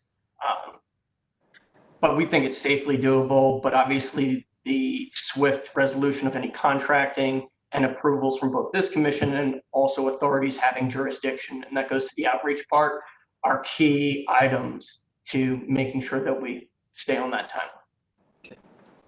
Thank you, sir. Thank you. Any additional questions? Okay, hearing none, thank you, Ms. Harold. We will await PE's additional filing on your second project. Thank you. At this time, we will turn and move to parties that responded to the utilities proposal, and the utilities attempted to respond to those comments today during their presentations. We only have two parties. We're going to start with the Office of People's Counsel, and then we'll conclude with a presentation by Commission technical staff. Thank you. Good afternoon, Your Honor, Mr. Chairman, Commissioners. Can you hear me? Yes, we could hear you and see you, Mr. Cleaver. Thank you, Your Honor. Your Honor, OPC's presentation today will primarily consist of comments and a slide deck from OPC's consultants, Synapse Energy Economics. Synapse lead presenter will be Dr. Steve Latender. He'll be joined by fellow Synapse consultants Courtney Lane and Aaron Camp. Dr. Latender will address issues related to PJM markets. Ms. Lane will address the cost-benefit issues, and Dr. Camp will address the environmental impact issues. Before turning it over to Synapse, I'd like to make a few brief comments. First, on this issue of contingency, and this goes to Commissioner Linton's earlier question to BGE. For purposes of conducting a BCA, so that the Commission can get a sense of what the costs and benefits are of these programs, and in light of the novel aspect of these projects, OPC doesn't oppose the inclusion of a contingency for that purpose. But I just want to state for the record at this hearing, and as we stated in footnote 2, page 5 of our comments in this docket, we would oppose the recovery of contingency costs through an MRP or any other mechanism that recovers a utility's estimated costs. We do have discovery outstanding right now in case number 9645 on the issue of contingency in the MRP, trying to get a better understanding of it, and our consultants will address that in the testimony filed in that docket on August 14th. To the extent that anyone construes any of the Exelon proposals in this case before the Commission today is seeking authorization to recover contingency costs from ratepayers, we would oppose that. The second issue I wanted to raise, Your Honor, is the issue of incentive with respect to third-party payments. Commissioner Herman has raised this issue, discussed it with Mr. Seegers. It's been pretty well, the record's been pretty well developed at this point. I would just like to note that OPC made the point that Commissioner Herman raised in comments that we filed on May 17th, 2019 in the PC 44 docket following the passage of Senate Bill 573. Specifically that there's no need to incentivize a utility to do something that the legislature has already required it to do. And I'd just like to reiterate now that that is our position in this case. There's no need to level a playing field, to use the phrase that Mr. Seegers used, because the General Assembly, for purposes of these pilot projects, has already done that. And just lastly, on the issue, going back to another one of Commissioner Herman's questions on ratepayer interests, as the commission may recall, in PC 44, OPC's initial position before the passage of 7216, Senate Bill 573, was that these storage projects should be a cost-effective alternative to a traditional distribution solution. Once the statute was passed and did not contain that requirement, OPC did back off that position, at least for the pilot projects, because the legislature expressed a preference to encourage utility storage projects in the state. And in light of the limited size of the program, OPC took what you may call a more accommodating view of these projects in this docket than we maybe otherwise would have had they appeared outside of a pilot or absent the statute.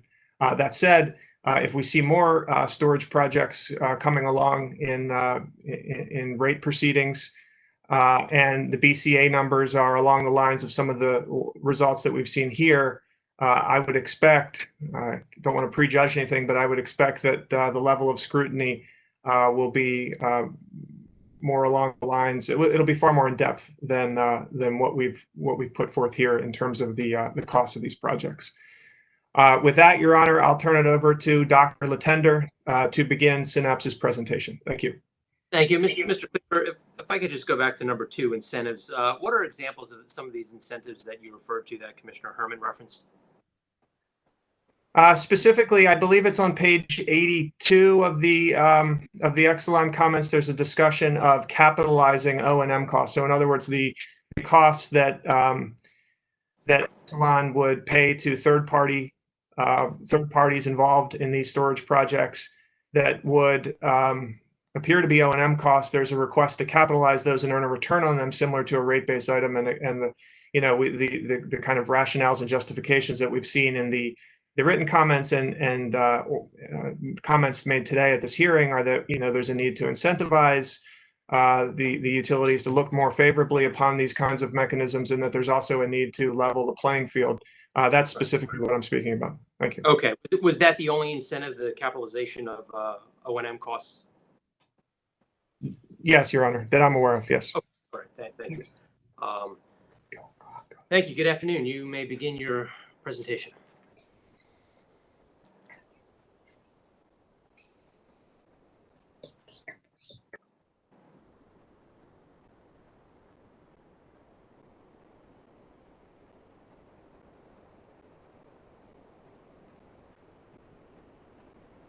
Good afternoon, Mr. Chairman and Commissioners. Can everyone see my slides and hear my voice? Yes, we can to both. Excellent. Great. Well, as Mr. Cleaver suggested, I will begin our presentation. I will then pass the baton to Courtney Lane, who will be discussing the issues of cost effectiveness. And then finally, Dr. Aaron Camp will cover our environmental analysis for these pilot projects. So I'm going to, as mentioned, do a brief overview and then discuss our findings in terms of wholesale market issues, and then we'll continue with cost effectiveness analysis, and then again conclude with our findings in terms of the environmental analysis. So battery storage systems are unique as they represent both demand for energy when charging and supply of energy when discharging. This unique feature of batteries as grid resources allows them to provide multiple value streams. Someone once famously said that battery storage represents the Swiss Army knife of the grid. So the services that they can provide are at various levels, and this includes the wholesale level serving RTO ISO markets, at the utility service level, providing deferral of transmission distribution assets, congestion relief, etc. And then battery systems also provide value streams for customers in terms of backup power, electric bill management, among others. So it's widely understood in the industry the need to stack these values across these different levels to make battery storage investments cost effective. And so there's been quite a bit of discussion already amongst the utilities and their proposals to figure out how they can stack these benefits, which benefits are compatible. It's important to recognize that transitioning between modes of operation to capture multiple value streams is quite a complex engineering and economic optimization process. So the Maryland Energy Storage Pilot Program provides the opportunity to gain valuable learnings on the challenges of meeting the technical requirements for different value streams at different levels of the grid.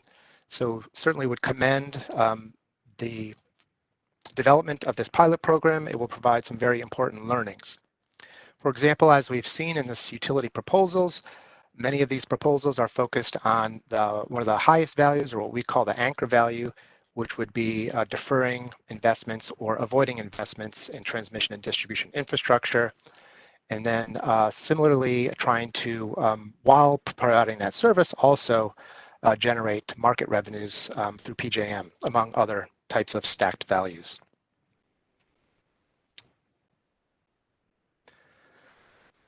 So recent trends and analyst projections suggest exponential growth in battery storage systems deployment across the country and across the globe.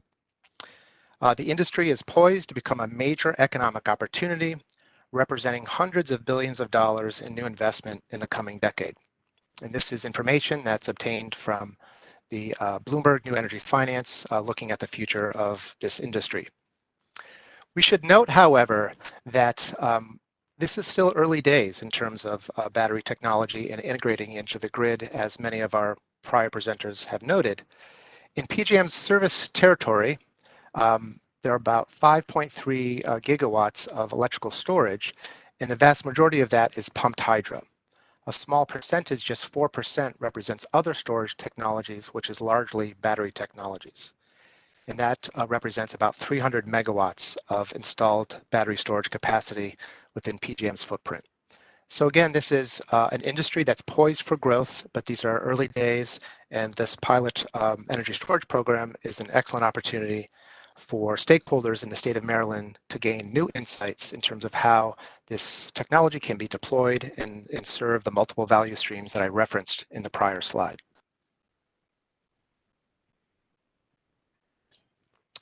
So I won't spend much time on the projects themselves, as the utilities have provided us a thorough overview of each of the projects. I would just like to note one comment in regard to duration. Duration is the number of hours that a battery resource can continuously provide power to the electric grid. So the Potomac Edison project had the longest duration battery system at 4.8 hours. And again, to calculate duration, you take the energy storage capacity in megawatt hours, divide that by the megawatt power capacity of the system.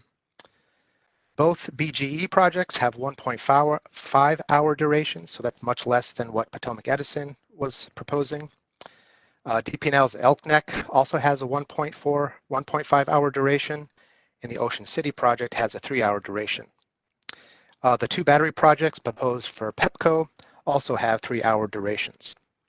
The durations of the energy storage systems is important. It relates directly to the types of services that these systems can provide. With that quick overview,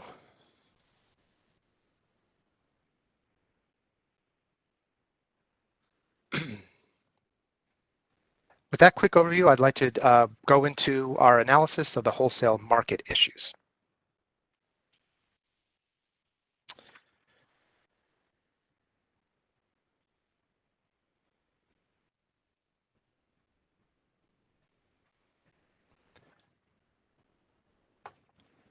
Having difficulty advancing the slide. My apologies.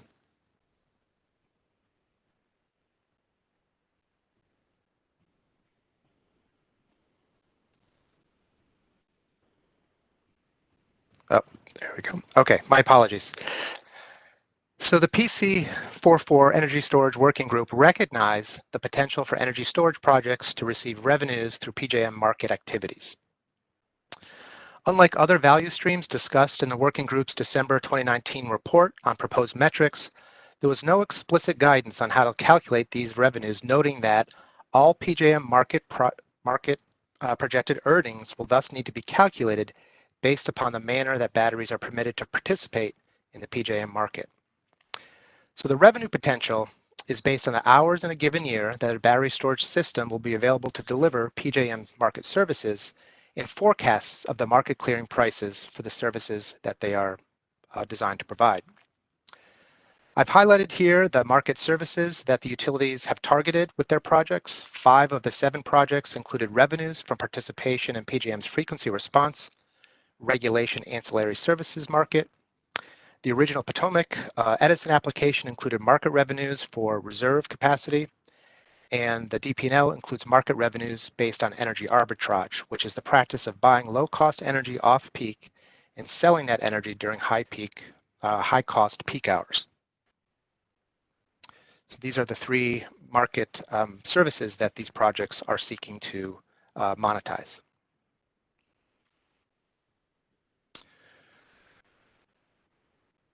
So PJM has been a leader in the integration of batteries into its wholesale markets. Its fast response regulation service, known as REG-D, which a number of presentations have referenced, has attracted interest from battery storage developers as far back as 2008.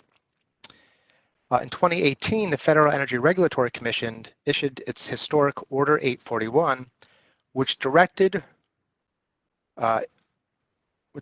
national regional grid operators to remove barriers to the participation of electric storage in wholesale markets. PJM's compliance filing in response to Order 841 included additional market reforms to integrate energy storage resources into its wholesale markets. PJM's compliance filing was largely approved by FERC, with the exception of its 10-hour duration requirement for energy storage systems participating in PJM's wholesale capacity market. And this issue is still yet unresolved. None of the projects being proposed today would be eligible to participate in PJM's capacity market given the duration of the systems being proposed. They would not meet the 10-hour duration requirement. In December of 2019, PJM implemented its energy storage resource participation model, and I provide some of the elements of the ESR participation model here for your reference. And just noting that this was just implemented at the end of 2019, so this is still a very new market structure that these energy storage systems would participate in.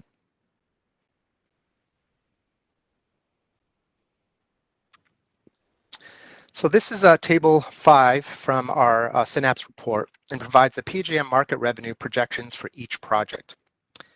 The original Potomac Edison calculations of PJM market revenues contained errors noted in our report, which were also noted in the Commission staff's assessment. The revised estimates of market revenues in the Town Hill project seem reasonable based on our quick review of those since we just received their revised proposal last week. As noted by the presenter, it is a third-party owned and operated project, and so the revenues that they're projecting would not accrue to the utility. We focused our analysis of the PJM market revenues for the Exelon utilities on regulation market revenues. Our analysis found that these market revenue projections are reasonable. As Ms. Lane will note in her presentation, we raised concerns in our report about including PJM market revenues in the benefit cost analysis for the Elk Neck project, given that PJM does not currently allow VPP project to participate in this market. And this has been something that's been discussed earlier today as well. So moving on to our conclusions on wholesale market energy issues. First, want to note that there are significant risks associated with PJM market revenue projections. The PJM system only requires between 500 megawatts and 800 megawatts of resources providing regulation services at any given time. The current PJM queue has over 15 gigawatts of energy storage resources, which includes the combined capacity of storage paired with renewable generation and standalone projects.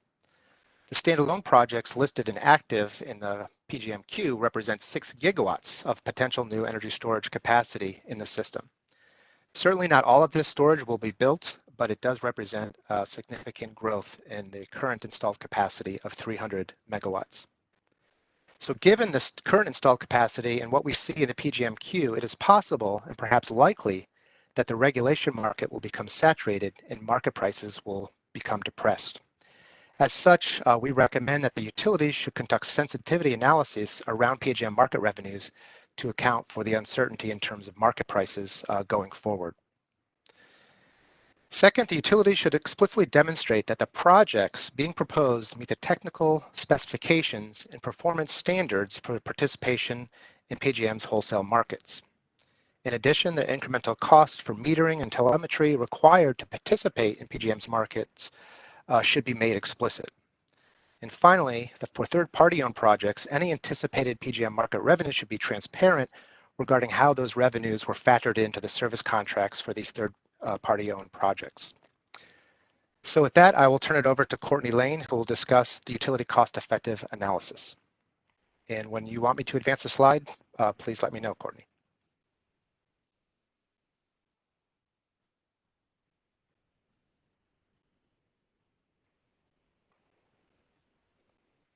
Ms. Lane, we cannot hear you. It looks like your mic is on, but for some reason we can't hear your voice.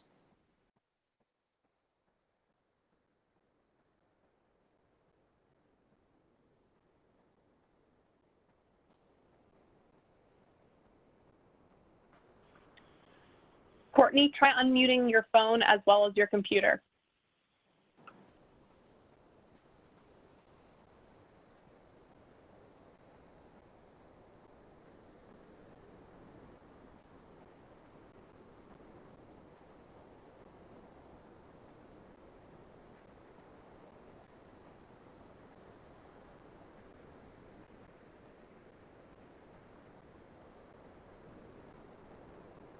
Or Ms. Camp, Dr. Camp, perhaps would you like to go with the environmental review and I'll give, oh, there you are. Ms. Lane, we hear you.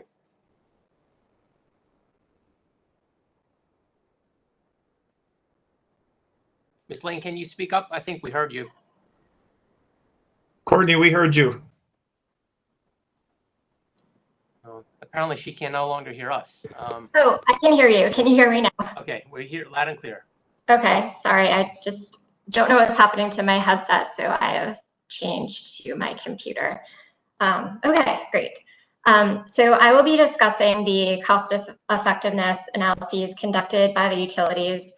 As indicated in our report, I reviewed all 8 proposals, but for the purpose of this presentation, I'll only be focusing on the storage projects where we still have concerns that we wanted to raise for the commission. So to start things off with Potomac Edison's Town Hill proposal, we really appreciated the amended petition filed by the company, which corrected several of the issues we noted in our comments, specifically first changing the calculation of energy conservation during the time of peak. A quick assessment of the revised petition, I did note that they are still taking the 2019 Empower values for these avoided energy costs and inflating them instead of using the energy cost forecast within the Empower avoided costs for the corresponding years of the battery storage pilot. But conducting that comparison, it's small and it doesn't impact the overall benefit cost ratio. They also corrected their calculation of the deferral value. So it now accounts for the full revenue requirements of the traditional solution and property taxes. They also corrected for the calculation of peak shaving benefit and provided more detail on the PJM market participation, which was very helpful. We're still concerned that the emission benefit is too high using the 50 cycles per year, but my colleague, Dr. Erin Camp, will be speaking to that next. We still have a couple concerns remaining with the amended petition. Without the deferral value, the benefit cost ratio is still very low at 0.23. This was also questioned by staff regarding whether there's actually a true deferral need. I realized that the company put forth additional information in the amended petition, but we still have some uncertainties around exactly what year it really will be constructed and whether benefits should be counted in that first year. In addition to that, we still have concerns about some of the qualitative benefits lacking enough justification and substance. We understand that the PC44 working group did not identify methodologies to quantify qualitative benefits and did not require the utilities to do so. However, we think that where a qualitative benefit is put forth, efforts should be made to track it going forward in an attempt to quantify in annual reports. So specifically for hosting capacity, the company indicates that there will be about 2,000 kW of hosting capacity available after the storage project is installed, but they're only estimating about 100 kW of new solar that would be installed in the next 10 years. So it doesn't seem like this as a qualitative benefit should be included in the assessment of the project, but we definitely urge the company to report on this going forward. And as it was discussed earlier, we would recommend waiting to approve the Town Hill storage project until the Little Orleans petition is filed.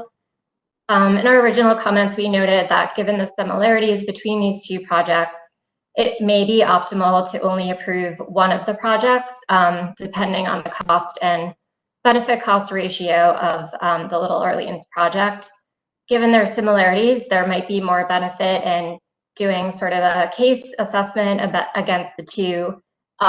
Do one with traditional investment and one with the battery and see which one works better for reliability and which one is more cost effective. Next slide.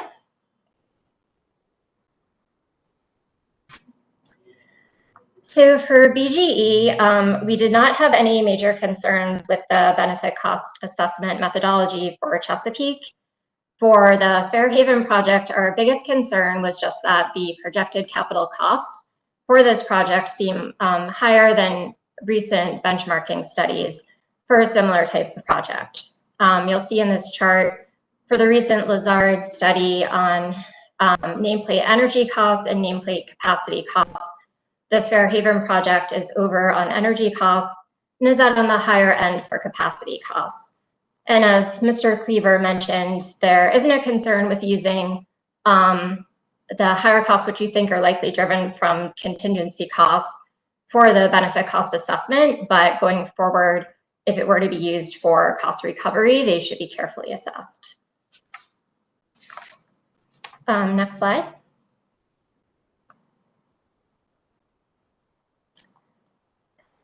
So for the Elk Neck project for Delmarva, we had several issues that we wanted to note for this project.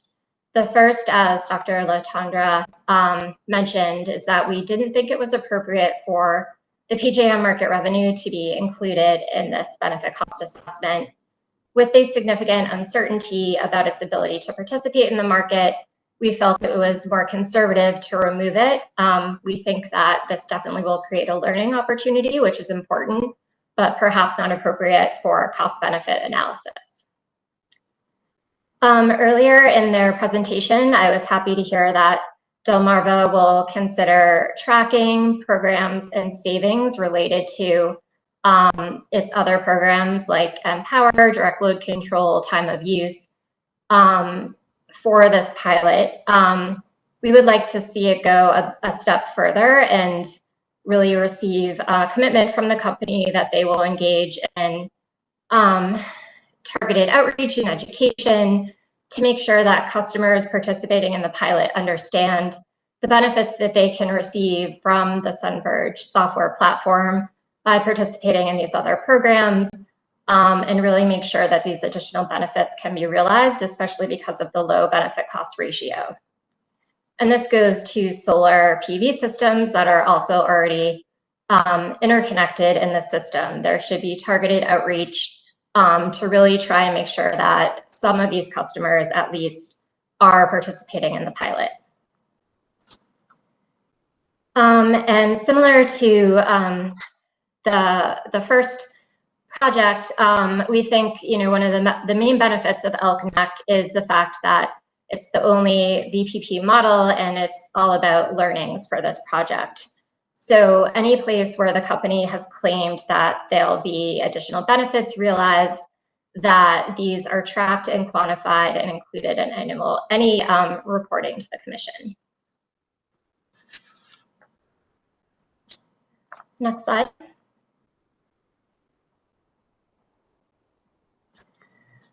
So for Ocean City, we had a couple issues that we wanted to highlight here as well. For qualitative benefits, there were several that we thought could use more justification. For example, when we had asked about how the battery project will extend the service life from reduced thermal stress on the system, they weren't able to sort of quantify or estimate what that benefit actually would be. Similarly to annual noise complaints, they said they did not have access to that information. So as with the other projects, if a qualitative benefit is used to support a project, we would hope that it would be quantified and tracked in future reporting to the commission. Similar to other programs as well, projects as well, the capital costs were found to be above industry average. Here you'll note that the Bloomberg New Energy Finance for a similar size utility scale project was about $370 per kilowatt hour, whereas the Ocean City project comes in at about $1,313 per kilowatt hour. Also, we do have concerns about whether this battery can actually operate and deliver all the benefits that are noted in the petition.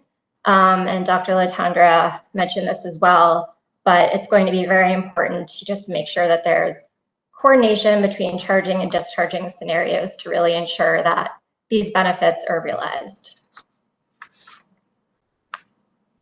Next slide. And lastly, for Pepco's National Harbor, very similar comments about the capital costs being higher than recent industry studies. As you'll see here, both the nameplate energy costs and nameplate capacity costs are higher than recent industry averages. So same concern about using contingency costs for any sort of cost recovery outside of just looking at a benefit cost assessment. And lastly, though not in this slide, we did review the Montgomery County project as well, but we did not have any concerns or comments on their benefit cost analysis.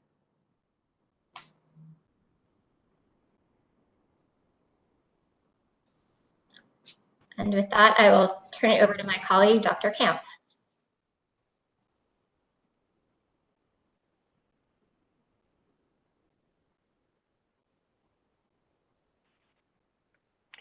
Great, can everyone hear me?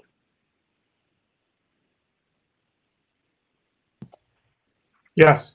Can you all hear me? Yes. Yes. Super. Yes. All right. Good afternoon, Chairman Stanek and the commissioners. My name is Erin Camp, and I will be discussing the emissions impacts analysis of the proposed battery storage systems. Next slide.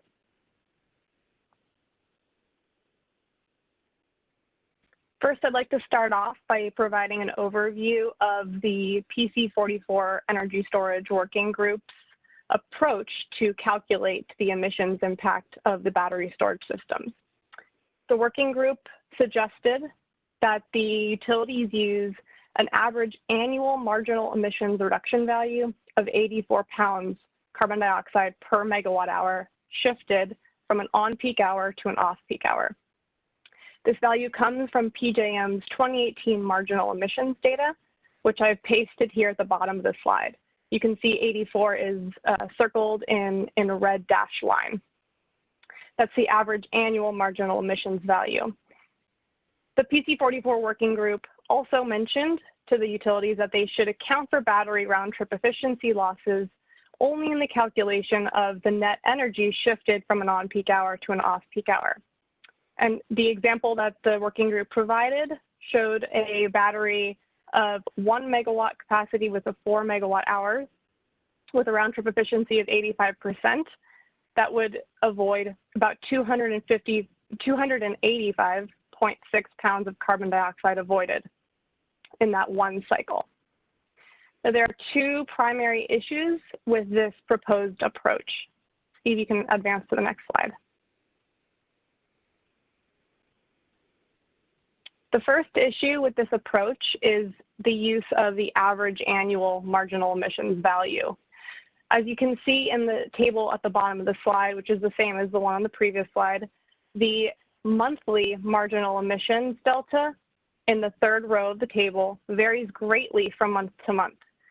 It varies, in 2018, it varied from 178 pounds of carbon dioxide per megawatt hour in October, all the way to negative 10 pounds of carbon dioxide per megawatt hour in March. Notably, there were 3 months in 2018 in which the marginal emissions delta was below zero. In other words, on average in those 3 months, the off-peak hours had higher emissions values than the on-peak hours. Because of this significant variability, it's important to use a more granular approach than an annual emissions value for batteries that are not going to be operated equally throughout the entirety of the year.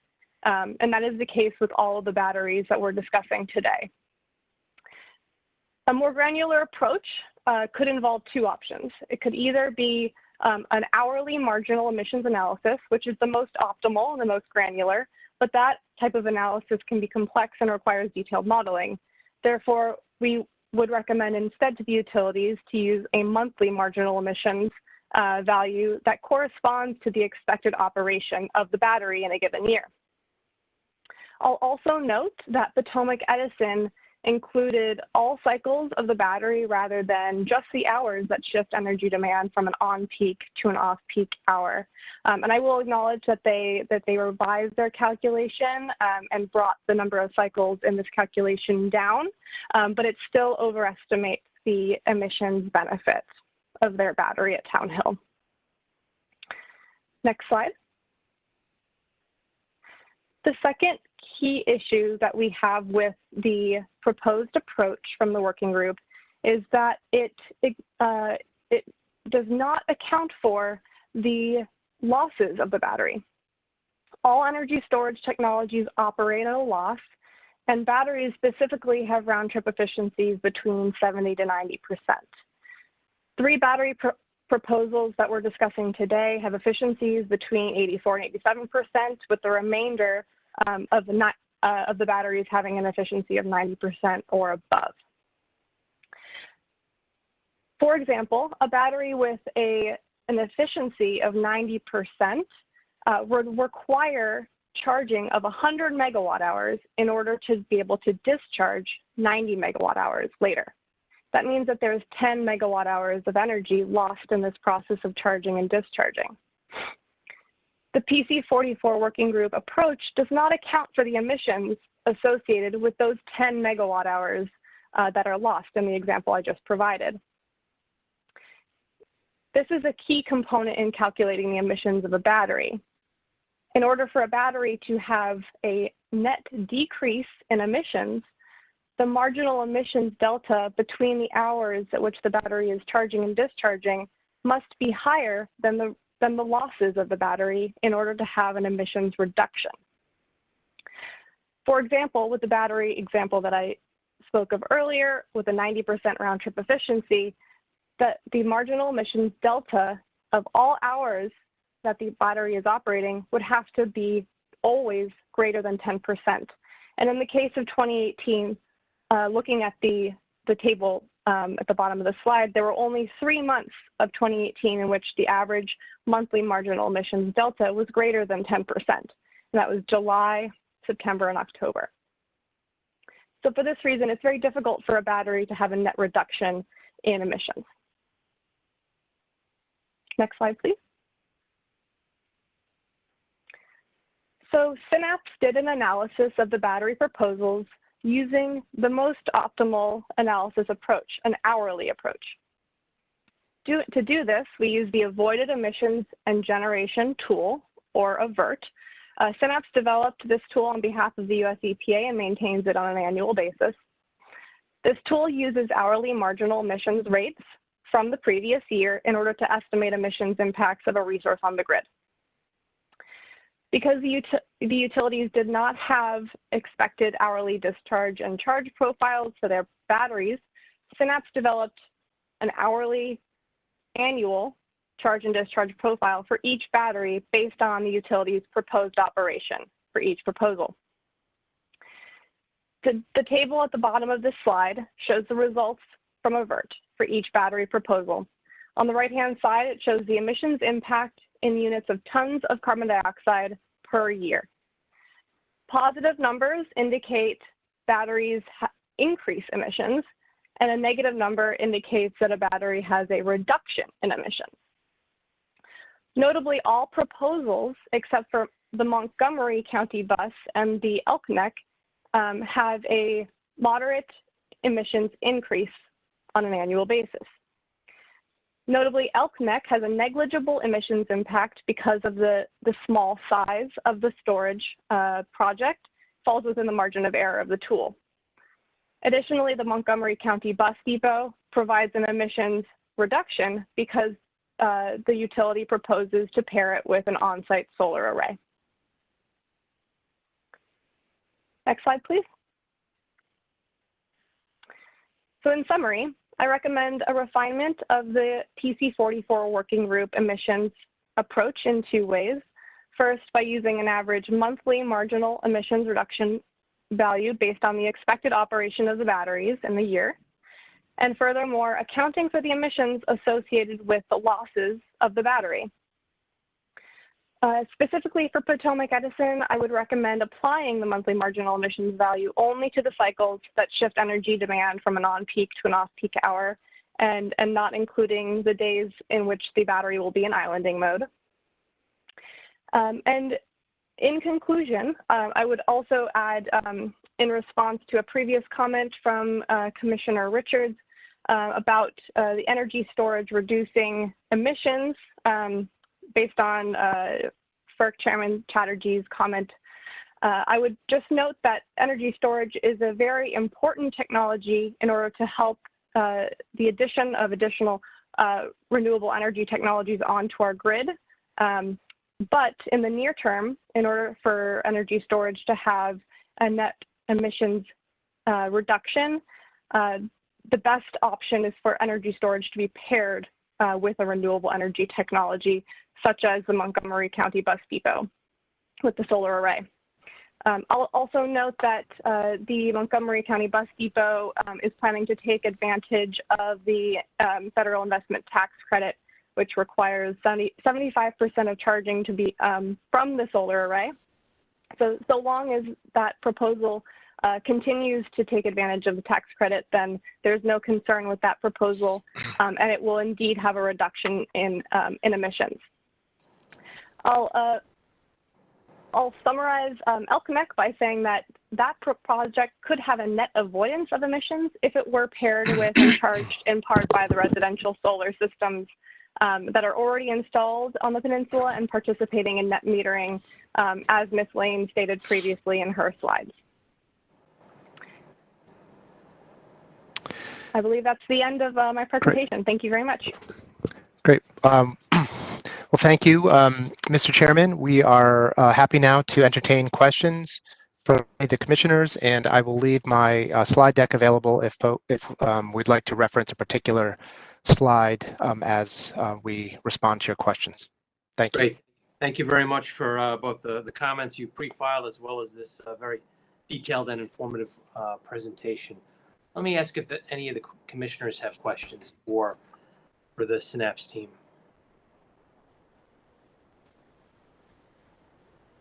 While we're waiting, I recall, so what was, you recommend either modification or rejection of one project. Which project is that?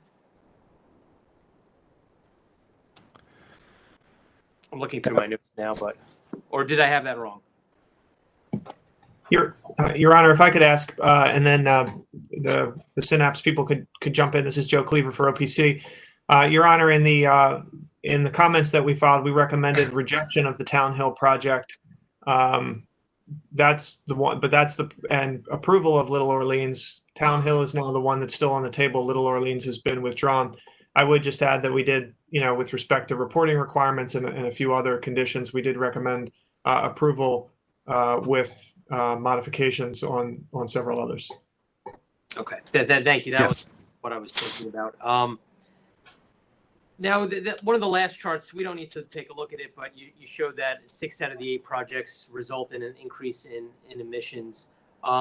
These projects, if they're not paired with some type of renewable resource, will they ever get to zero, or will they always have some type of net increase of CO2? I'll let Dr. Camp respond to that. Really, it is a function of when the system is being charged and discharged and what the marginal emissions delta is between those different time periods. So some of the charts suggested that there would be months where there could be potentially a net benefit, where the marginal emissions rate is sufficiently in favor of reduced emissions that would both cover the round trip efficiency losses that result from batteries. But Dr. Kemp might want to comment as well. And maybe Dr. Kemp, when you broke it down by months, they weren't months that were adjacent to each other, so I didn't think seasonal. Maybe one more slide. There you go. So January, March, and December, I guess they are more winter months. Is that it? Is it temperature?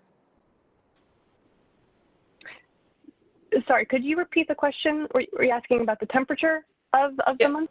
Right. I was just wondering. So it's January, March, and December are the only 3 months where they're outliers. And my question was, why is that?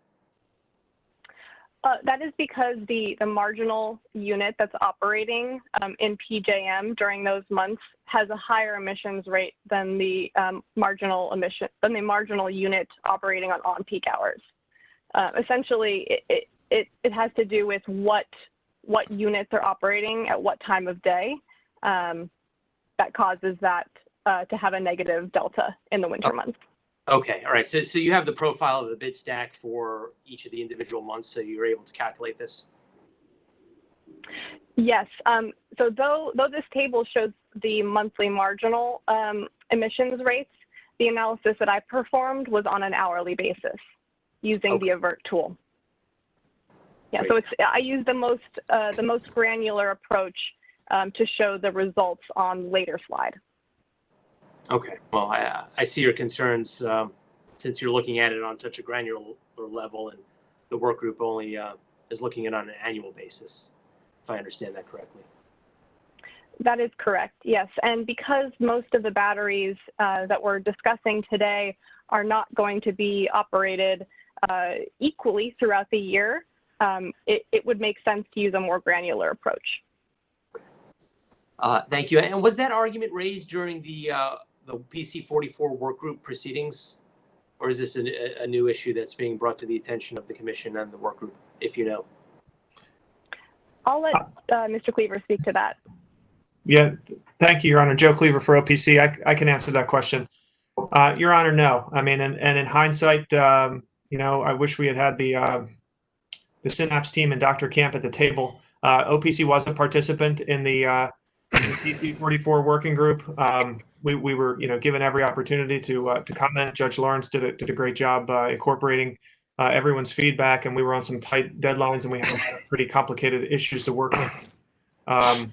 This particular granularity with respect to this data was not an issue for the working group, and it was not an issue that crossed my radar. In presenting it now, once it was brought to our attention by the Synapse team after we'd retained them to assist us with this process, the judgment that we made as an agency was that, if we think this is a better way to do it, which is what I now know and now think, that we should bring this to the commission's attention, and that this is the approach we should take, rather than something that we don't believe is as precise, simply because OPC did not presented to the working group. So we do view it as a refinement of what was previously presented. Well, regardless of the stage of the proceeding, if there is a better way, and to the extent we could accommodate it, we will consider that. So thank you for that. Let me turn to Commissioner Herman for some questions. Thank you, Mr. Chairman. Thank you all for your presentation. I have a couple of questions. I'm on page 12 of the Synapse report under overall recommendations, actually page 13. The top bullet, I understand about meeting the technical specifications and performance standards, but you say that the utility should identify the incremental cost for telemetry and metering to participate in PJM markets. Is it your position that those costs, to the extent the utility had any, wouldn't already be included in their cost estimate for the project?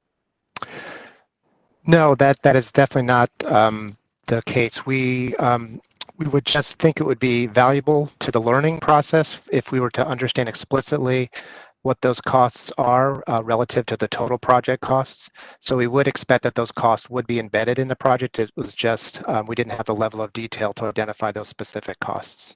Okay, that's helpful. Thanks. And then looking down to the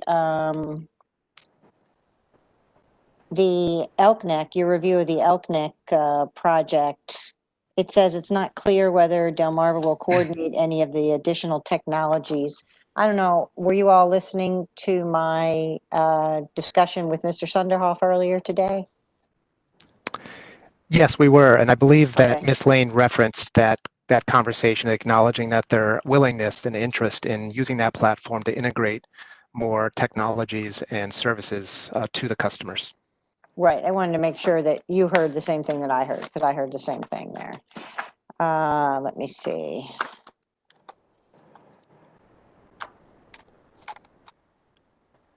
I think that's all I had, Mr. Chairman. Thank you. Thank you, Commissioner. Do other commissioners have questions?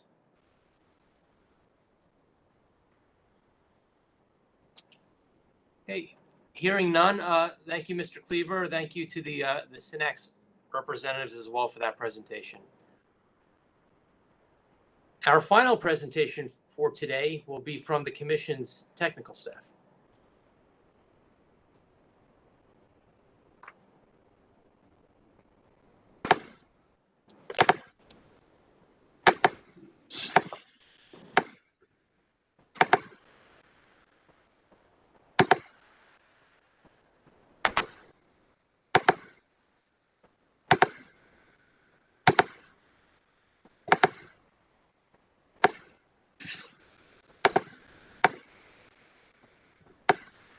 Hello, Chairman and Commissioners, Benjamin Baker on behalf of staff. Can you hear me? Yes, we can, Mr. Baker. All right, thank you. With me today is Kevin Zong, Drew McAuliffe, Yulia Poboreski, Michael Zhang, Mike Dean, and Catherine McLean. Kevin Zong will be assisting me with this presentation today, and all others will be available to assist with questions that may arise. As has been discussed, these pilot projects that we are evaluating are required by the PUA, and 8 of them were filed on April 15th,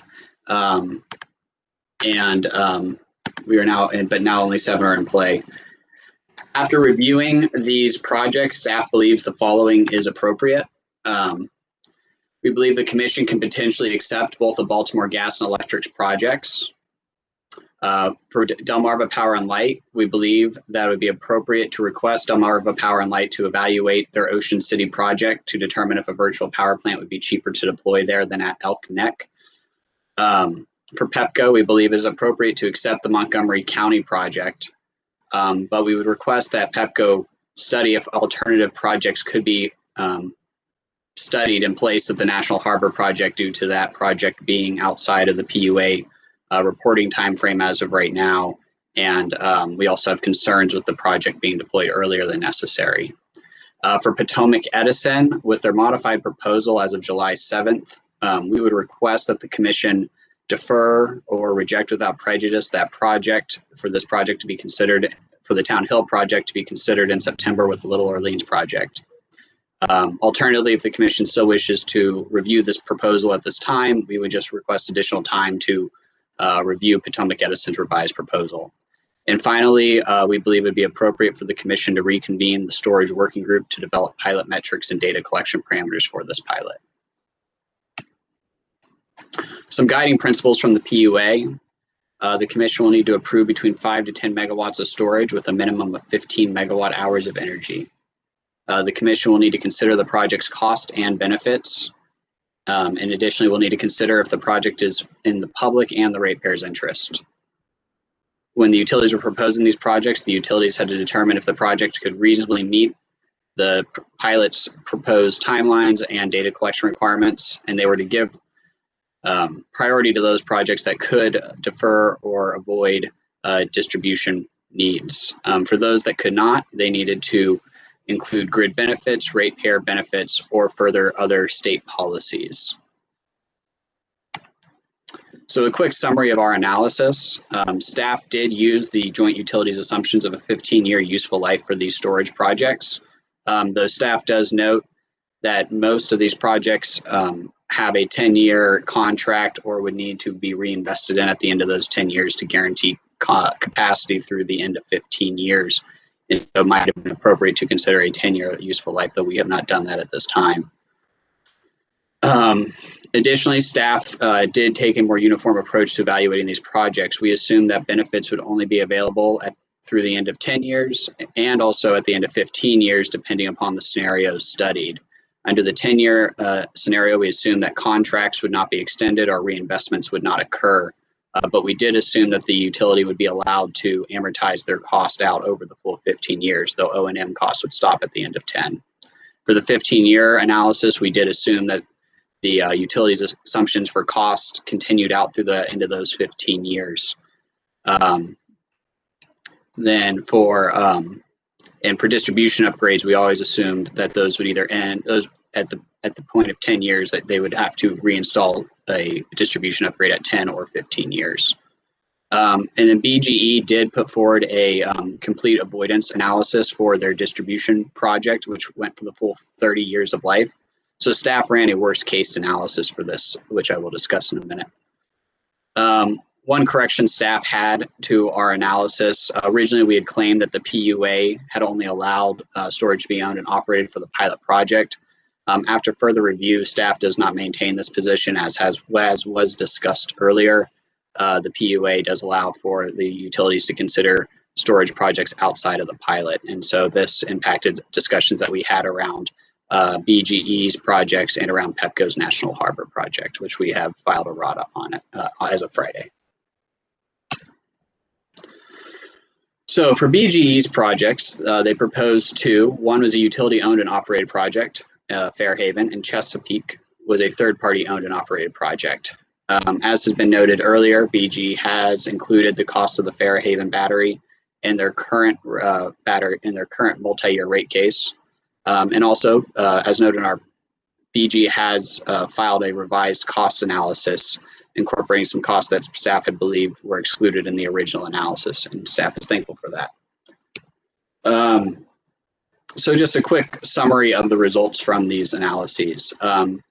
BGE's assumptions, which had assumed storage's price would decrease over 50% over the next 15 years, found that these projects would be cost effective if redeployed.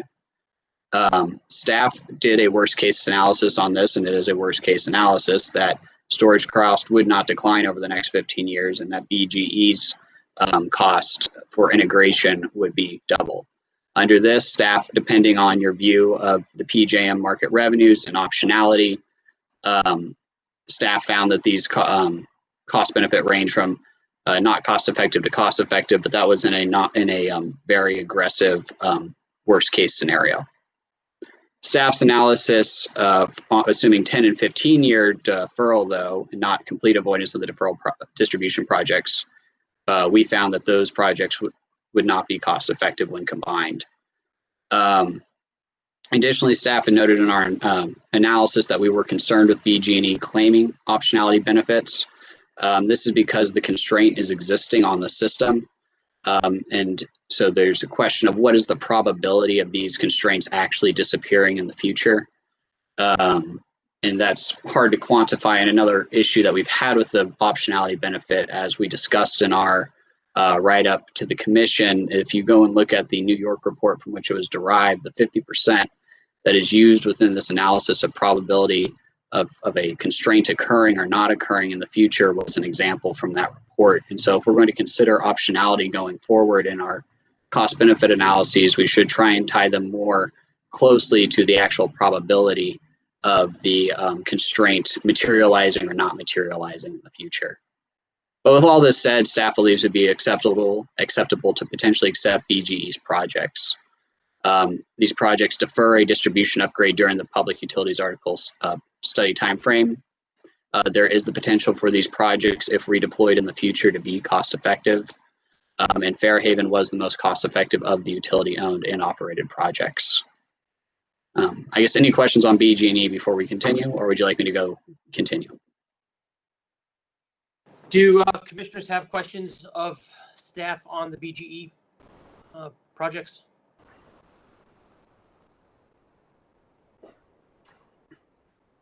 Mr. Baker, why don't we proceed and save them to the end? Yes, sir. Thank you. For Delmarva Power and Light, they proposed two projects. The first we'll discuss is the Elk Neck virtual power plant. This was the only virtual power plant proposed by the parties.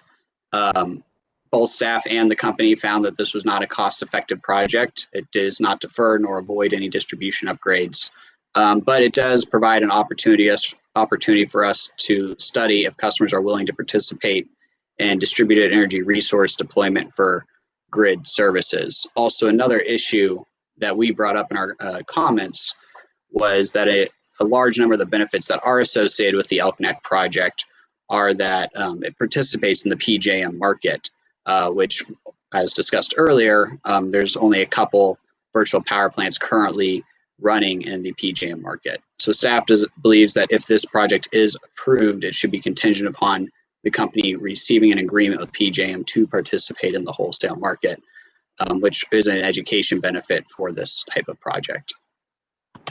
With that, I will turn it over to Kevin Zong. Good afternoon, Chairman and Commissioners. Kevin Zong with staff on DPL's Ocean City project. This project backs several feeders that serve over 11,000 customers, residential and commercial as well, in an area which DPL considers capacity constrained. Since those feeders have been relatively reliable in the past, reliability improvement potential has not been quantified, and therefore the project offers no deferral avoidance values of any traditional T&D upgrades. So this has obviously hurt the cost-effective calculation of this project. But staff observes that DPL has planned in this area an ASR, automatic sectionalization restoration scheme, that actually will go into service the fourth quarter of this year, and noted that the scheme can take advantage of the battery installation to provide quicker restorations. Additionally, DPL will discuss the possibility of forming a microgrid with the neighboring library. So therefore, if we compare the Ocean City projects with the other utility-owned and operated projects in Fairhaven, we noticed that since it does not offer any deferral or T&D benefits, it provides similar insights, but not the same kind of benefits. Also, staff is aware there has been resistance in the past in building infrastructure, and then staff's position is to recommend a rejection at this time. But the staff would also recommend that DPL take another look to see if VPP at Ocean City would be less costly than it is proposing at the Elk Neck location. All right, if no question here, I'm going to touch on the Pepco National Harbor. It's utility-owned and third-party operated. It is a load-driven project because the Pepco is projecting at the National Harbor site, there will be a 1% overload in 2027 and a 2% overload in 2028. And the solution to that overload is the building of a brand new substation at a pretty substantial cost. So due to this cost, the deferral of building that substation would come very close to make the project cost effective. The issue or the question staff is raising here is the timing of the project. Because of the need is in the future, Pepco is planning for this new substation not happening until 2024, but the battery installation is proposed to be in service by the end of 2021. So there is at least a 2-year gap. Then I'm going to hand it over to Ben to discuss the implications. Right, and so this gets, we had a question earlier regarding our views on optionality. And I think we have a concern, and this is where we could see optionality go both ways depending on timing. If the storage was being deployed in the year that you needed to deploy the storage unit, or sorry, the T&D unit, that's really when you should be evaluating the optionality and why it might be appropriate to set the optionality value at 0. But since they are choosing to deploy the storage at an earlier date than 2024, you now have the risk of the forecast disappearing before the cost of the project actually needed to occur. So in fact, that load forecast could actually work against the storage project in this case. So it wouldn't be completely inappropriate to find a negative optionality benefit, though I do acknowledge our negative optionality benefit is driven by a mathematical calculation of that storage, 1, being deployed earlier than necessary, and 2, we were studying the optionality of it only in a single year, but still assuming that the cost for the T&D unit would still have to occur the following year. So because of this, we are requesting that Pepco just reevaluate if any of its other distribution projects that it considered could benefit from storage deployment that fall within the PUA authorized timeline. This would, 1, hopefully resolve some of our risk associated with this forecast possibly changing in the future. And additionally, we wouldn't need to extend the pilot study timeframe to ensure that we were able to report what we're required to report to the Maryland General Assembly. All right, Kevin. So the Montgomery Bus Depot project from Pepco, third-party owned and operated, and staff believes, as the discussion has gone before, this one is the most straightforward because we found it to be cost-effective, because it actually would replace an upgrade needed, which is a building of a new feeder at this location, and is going to offer resiliency benefits, and specifically, it furthers the state policy goals of enabling the EV charging. So here, we're recommending approval of this project.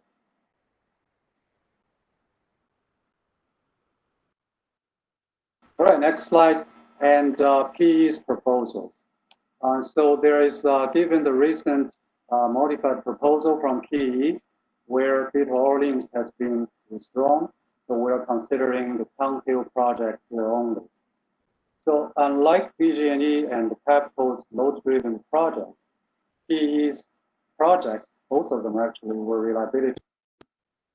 The historic background on this is both Tongue Hill and Beta Orleans, which are closely located, have been chronicled poor performing feeders.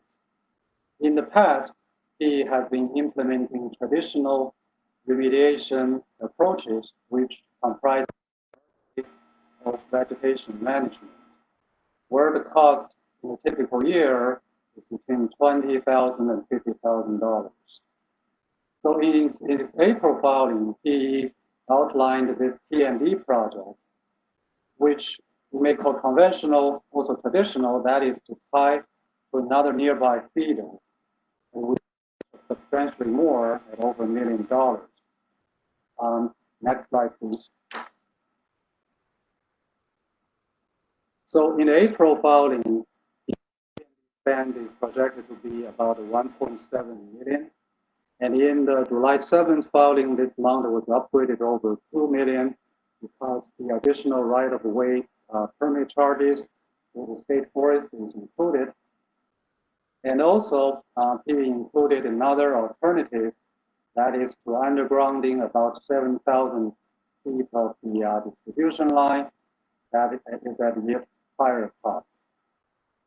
So in this revised petition, he has recalculated the first of this roughly $2 million project and included this in this cost-benefit analysis. That thinks a departure from his previous position because, as also indicated by data discovery response, DR 1, 2, and 128 to OPC, when asked about the exact timing of the tying the traditional TMB spend, and Potomac Edison's answer does not yet know the exact timing when it is going to happen. So therefore, prior to this filing, staff was not aware that this project would go ahead with certainty. But still, given the historically poor reliability performance of these feeders, staff think this is a great opportunity for the commission to consider reliability in this context. Next, I'm going to hand it over to Ken. Thank you, Kevin. And so for Potomac Edison's proposals, staff is requesting one of two actions. We believe it'd be appropriate to defer consideration or reject the project without prejudice at this time until September, so that the Town Hill project can be considered in conjunction with the Little Orleans project. Little Orleans and Town Hill were effectively providing the same distribution benefits when proposed, and so as we believe it'd be appropriate to still consider them simultaneously to determine which one would be more cost effective and would provide greater educational opportunities for us as a commission going forward. Alternatively, if the commission still wishes to review these projects at this time, staff would just request that parties be given some additional time to perform discovery and examine Potomac Edison's revised proposals. Thank you, Mr. Baker. I think you heard from Ms. Harold that it sounds like the utility is willing to hold both projects together until such time when the second one is filed.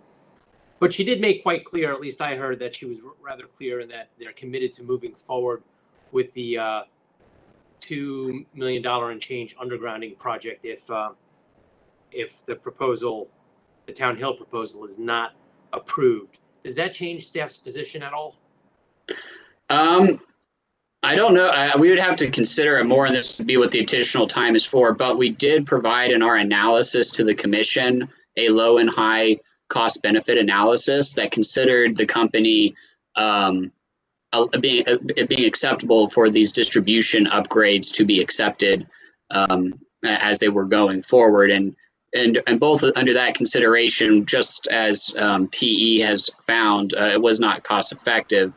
But as discussed in our filing with the commission, the Little Orleans and Town Hill, we were willing to still accept one of the two. We just wanted to accept one of the two that was going to provide a greater bang for their buck, possibly. And so that's why we were making that recommendation. Now, if both projects are guaranteed to be avoiding a distribution upgrade, staff would need to consider a little longer if it's still acceptable to approve both.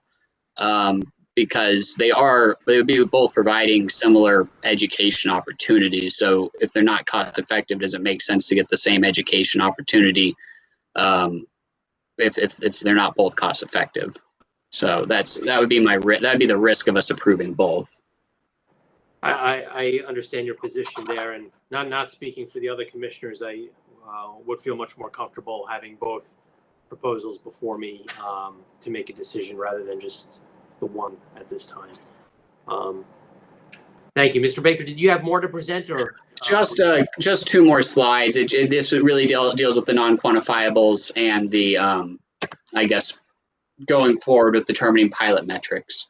And so the utilities, as discussed, have proposed several non-quantifiable benefits, and staff believes it is appropriate to use these in our evaluation, but we are concerned, having reviewed what was given to us, if how measurable these are, because the non-quantifiable benefits really represent those benefits we couldn't put a monetary value to. So a good example of this is NOx, where the work group was unable to determine a monetary value for NOx, but it's still something that we could define and track over time. But other projects where the utility might be claiming some future benefit that could be coming from I don't know, electric vehicle deployment or hosting capacity, it is plausible.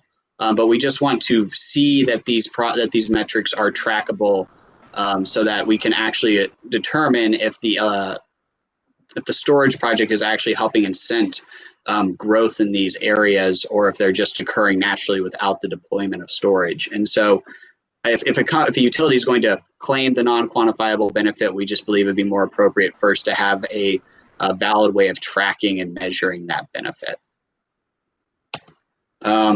And then finally, program pilot parameters. Staff in our report outlined similar parameters as dictated in BGE's prepaid pilot program, and believe it'd be appropriate to use similar parameters when designing the pilot programs for these storage projects.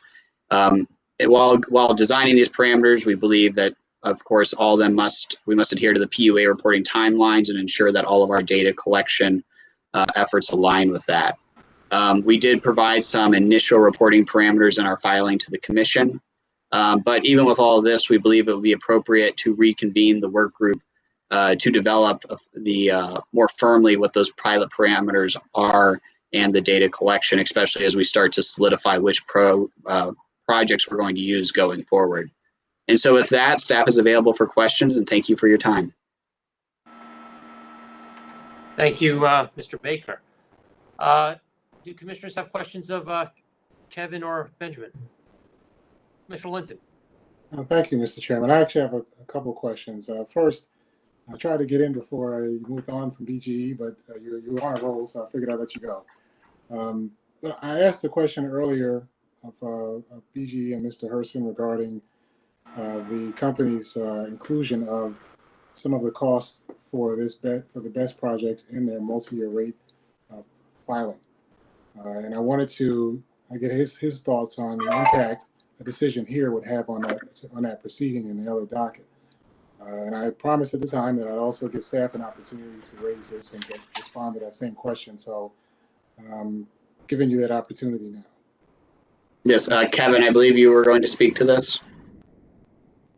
Yes, Commissioner Linton. Yes, we are aware, as we agree with BGE because this winter contingency already occurred once, noticing some load shedding, and therefore we feel the need it needs to address this issue in its multi-year planning. However, we noticed that in this in the filing, so far as the staff is aware of, only the battery portion of Fairhaven was included, along with other supporting project that would reconduct a certain part of another circuit. So that is the engineering analysis behind this, but there are two questions that we don't have full answers yet. One is if, as BGE claimed, two battery projects need to be implemented together to address its contingency. At this point, the Chesapeake Beach project was not in the current file. Also, additionally, we were not aware that with the BAT 9619, there is a sister project of reconductoring a certain part of the neighboring feeder, and which is already underway, and the portion there, the cost of that particular project was not factored into benefit analysis for this case. Okay, I heard most of that. I think you were breaking up a little bit, but I appreciate the answer. I'm thinking it might be on my connection on my end as opposed to on yours. Can you hear me? Am I coming through okay? Commissioner, you're coming through clearly now, and Kevin came through clearly. Okay. So you might be able to pick up his answer on the YouTube. Okay, yeah, I'll tune in and see if I can catch it. Get our numbers up. My other question had to do generally with the process forward the staff would recommend from here. In your comments, you said you recommended approval of one of the projects. There were several that you had several concerns about, and there was I think 2 that the staff had rejected at this time. Obviously, there were different places for each of them. So the statute gives us the option to reject it outright, to approve with some modifications, to approve as is. If the commission wanted to approve them all, for example, but with modifications, is there a process that staff would recommend we proceed with from here? What would staff say would be the next steps? We've identified some of the challenges that staff has found in each of the different ones, and People's Council did as well. So what type of process would the staff recommend we follow from here? Originally, when we thought about this, the idea was to give the companies so the PUA gives them 3 months after a rejection to refile addressing the concerns. And so staff thought that might be the appropriate process for them to file. So give PEPCO additional time to see if a different project could be deferred in place of National Harbor, or if maybe if it's not a deferral, at least additional grid benefits during the study timeline. And that would be the same for the Elk Neck versus Ocean City project, though Ocean City, our concerns were much more tied around that we're not really, it's not as cost effective, and we're not getting, we're going to get similar education opportunities from the Fairhaven and the Potomac Edison projects. And so it was more firm on that one, I believe. And then PE, obviously, we think it would just be, as already been discussed, we think that one should be considered in September so we can look at the whole proposal holistically. So I believe for the PEPCO and DPL recommendations, our original idea was give the companies 3 months to go back and see if they can come up with alternative proposals to address these concerns.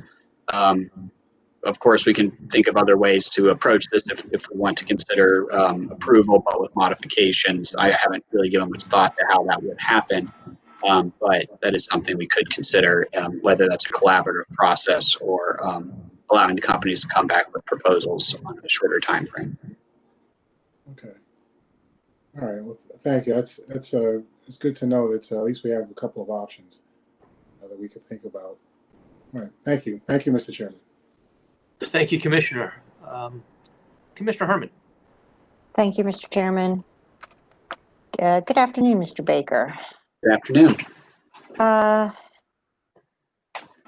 DPL responded to some of your questions about the virtual power plant. Are you still thinking they should look at Ocean City, or, I think they responded and said that it's really not appropriate and gave some reasons why. Do you still think it's appropriate that they look at Ocean City? Yes, I think, though, from the perspective of they're looking at the idea of a virtual power plant only, if we're only considering it for residential customers, then I agree with them. But if we're assuming that a virtual power plant can go behind other customers' meters, I don't think it's completely inappropriate to consider that virtual power plant, especially if we know that the local government has not been thrilled with that site being used before, though I am encouraged to understand that there have been discussions and that they seem to be considering some form of land swap that might mitigate that issue.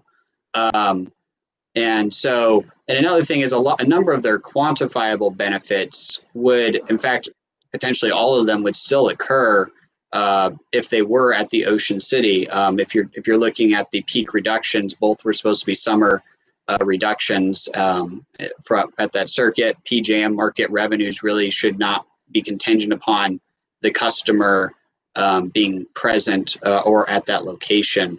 And so really it gets into the unquantifiables of how is that storage assisting customers at time of outages.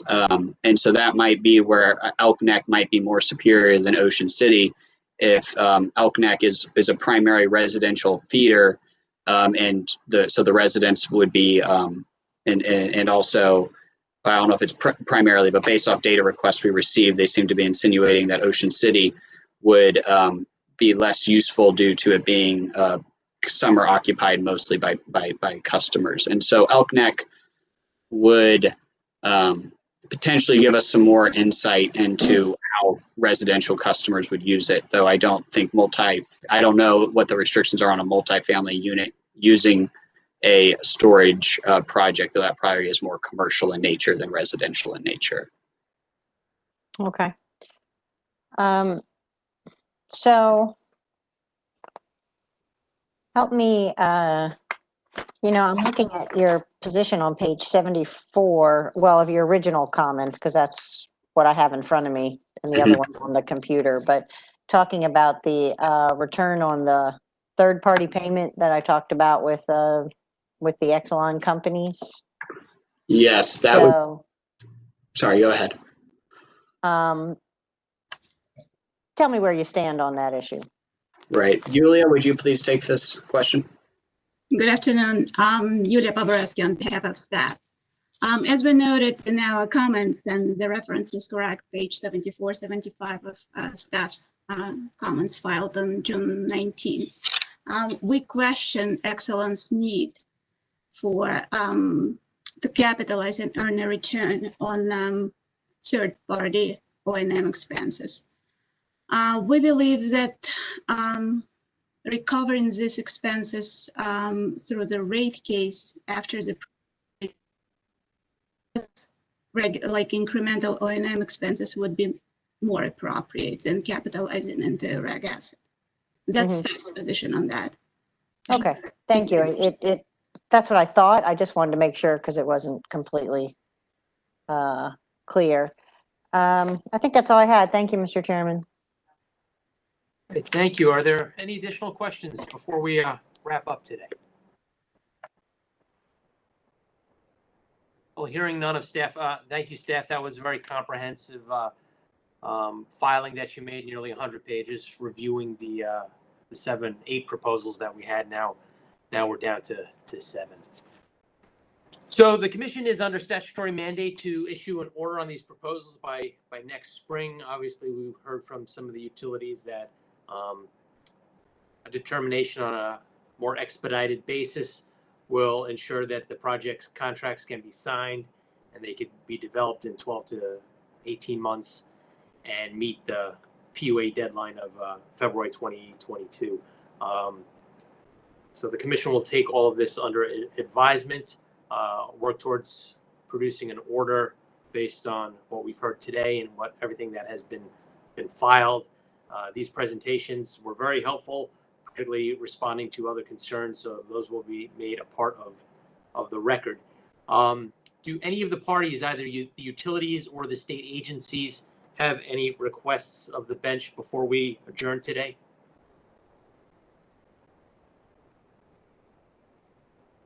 No questions? Okay.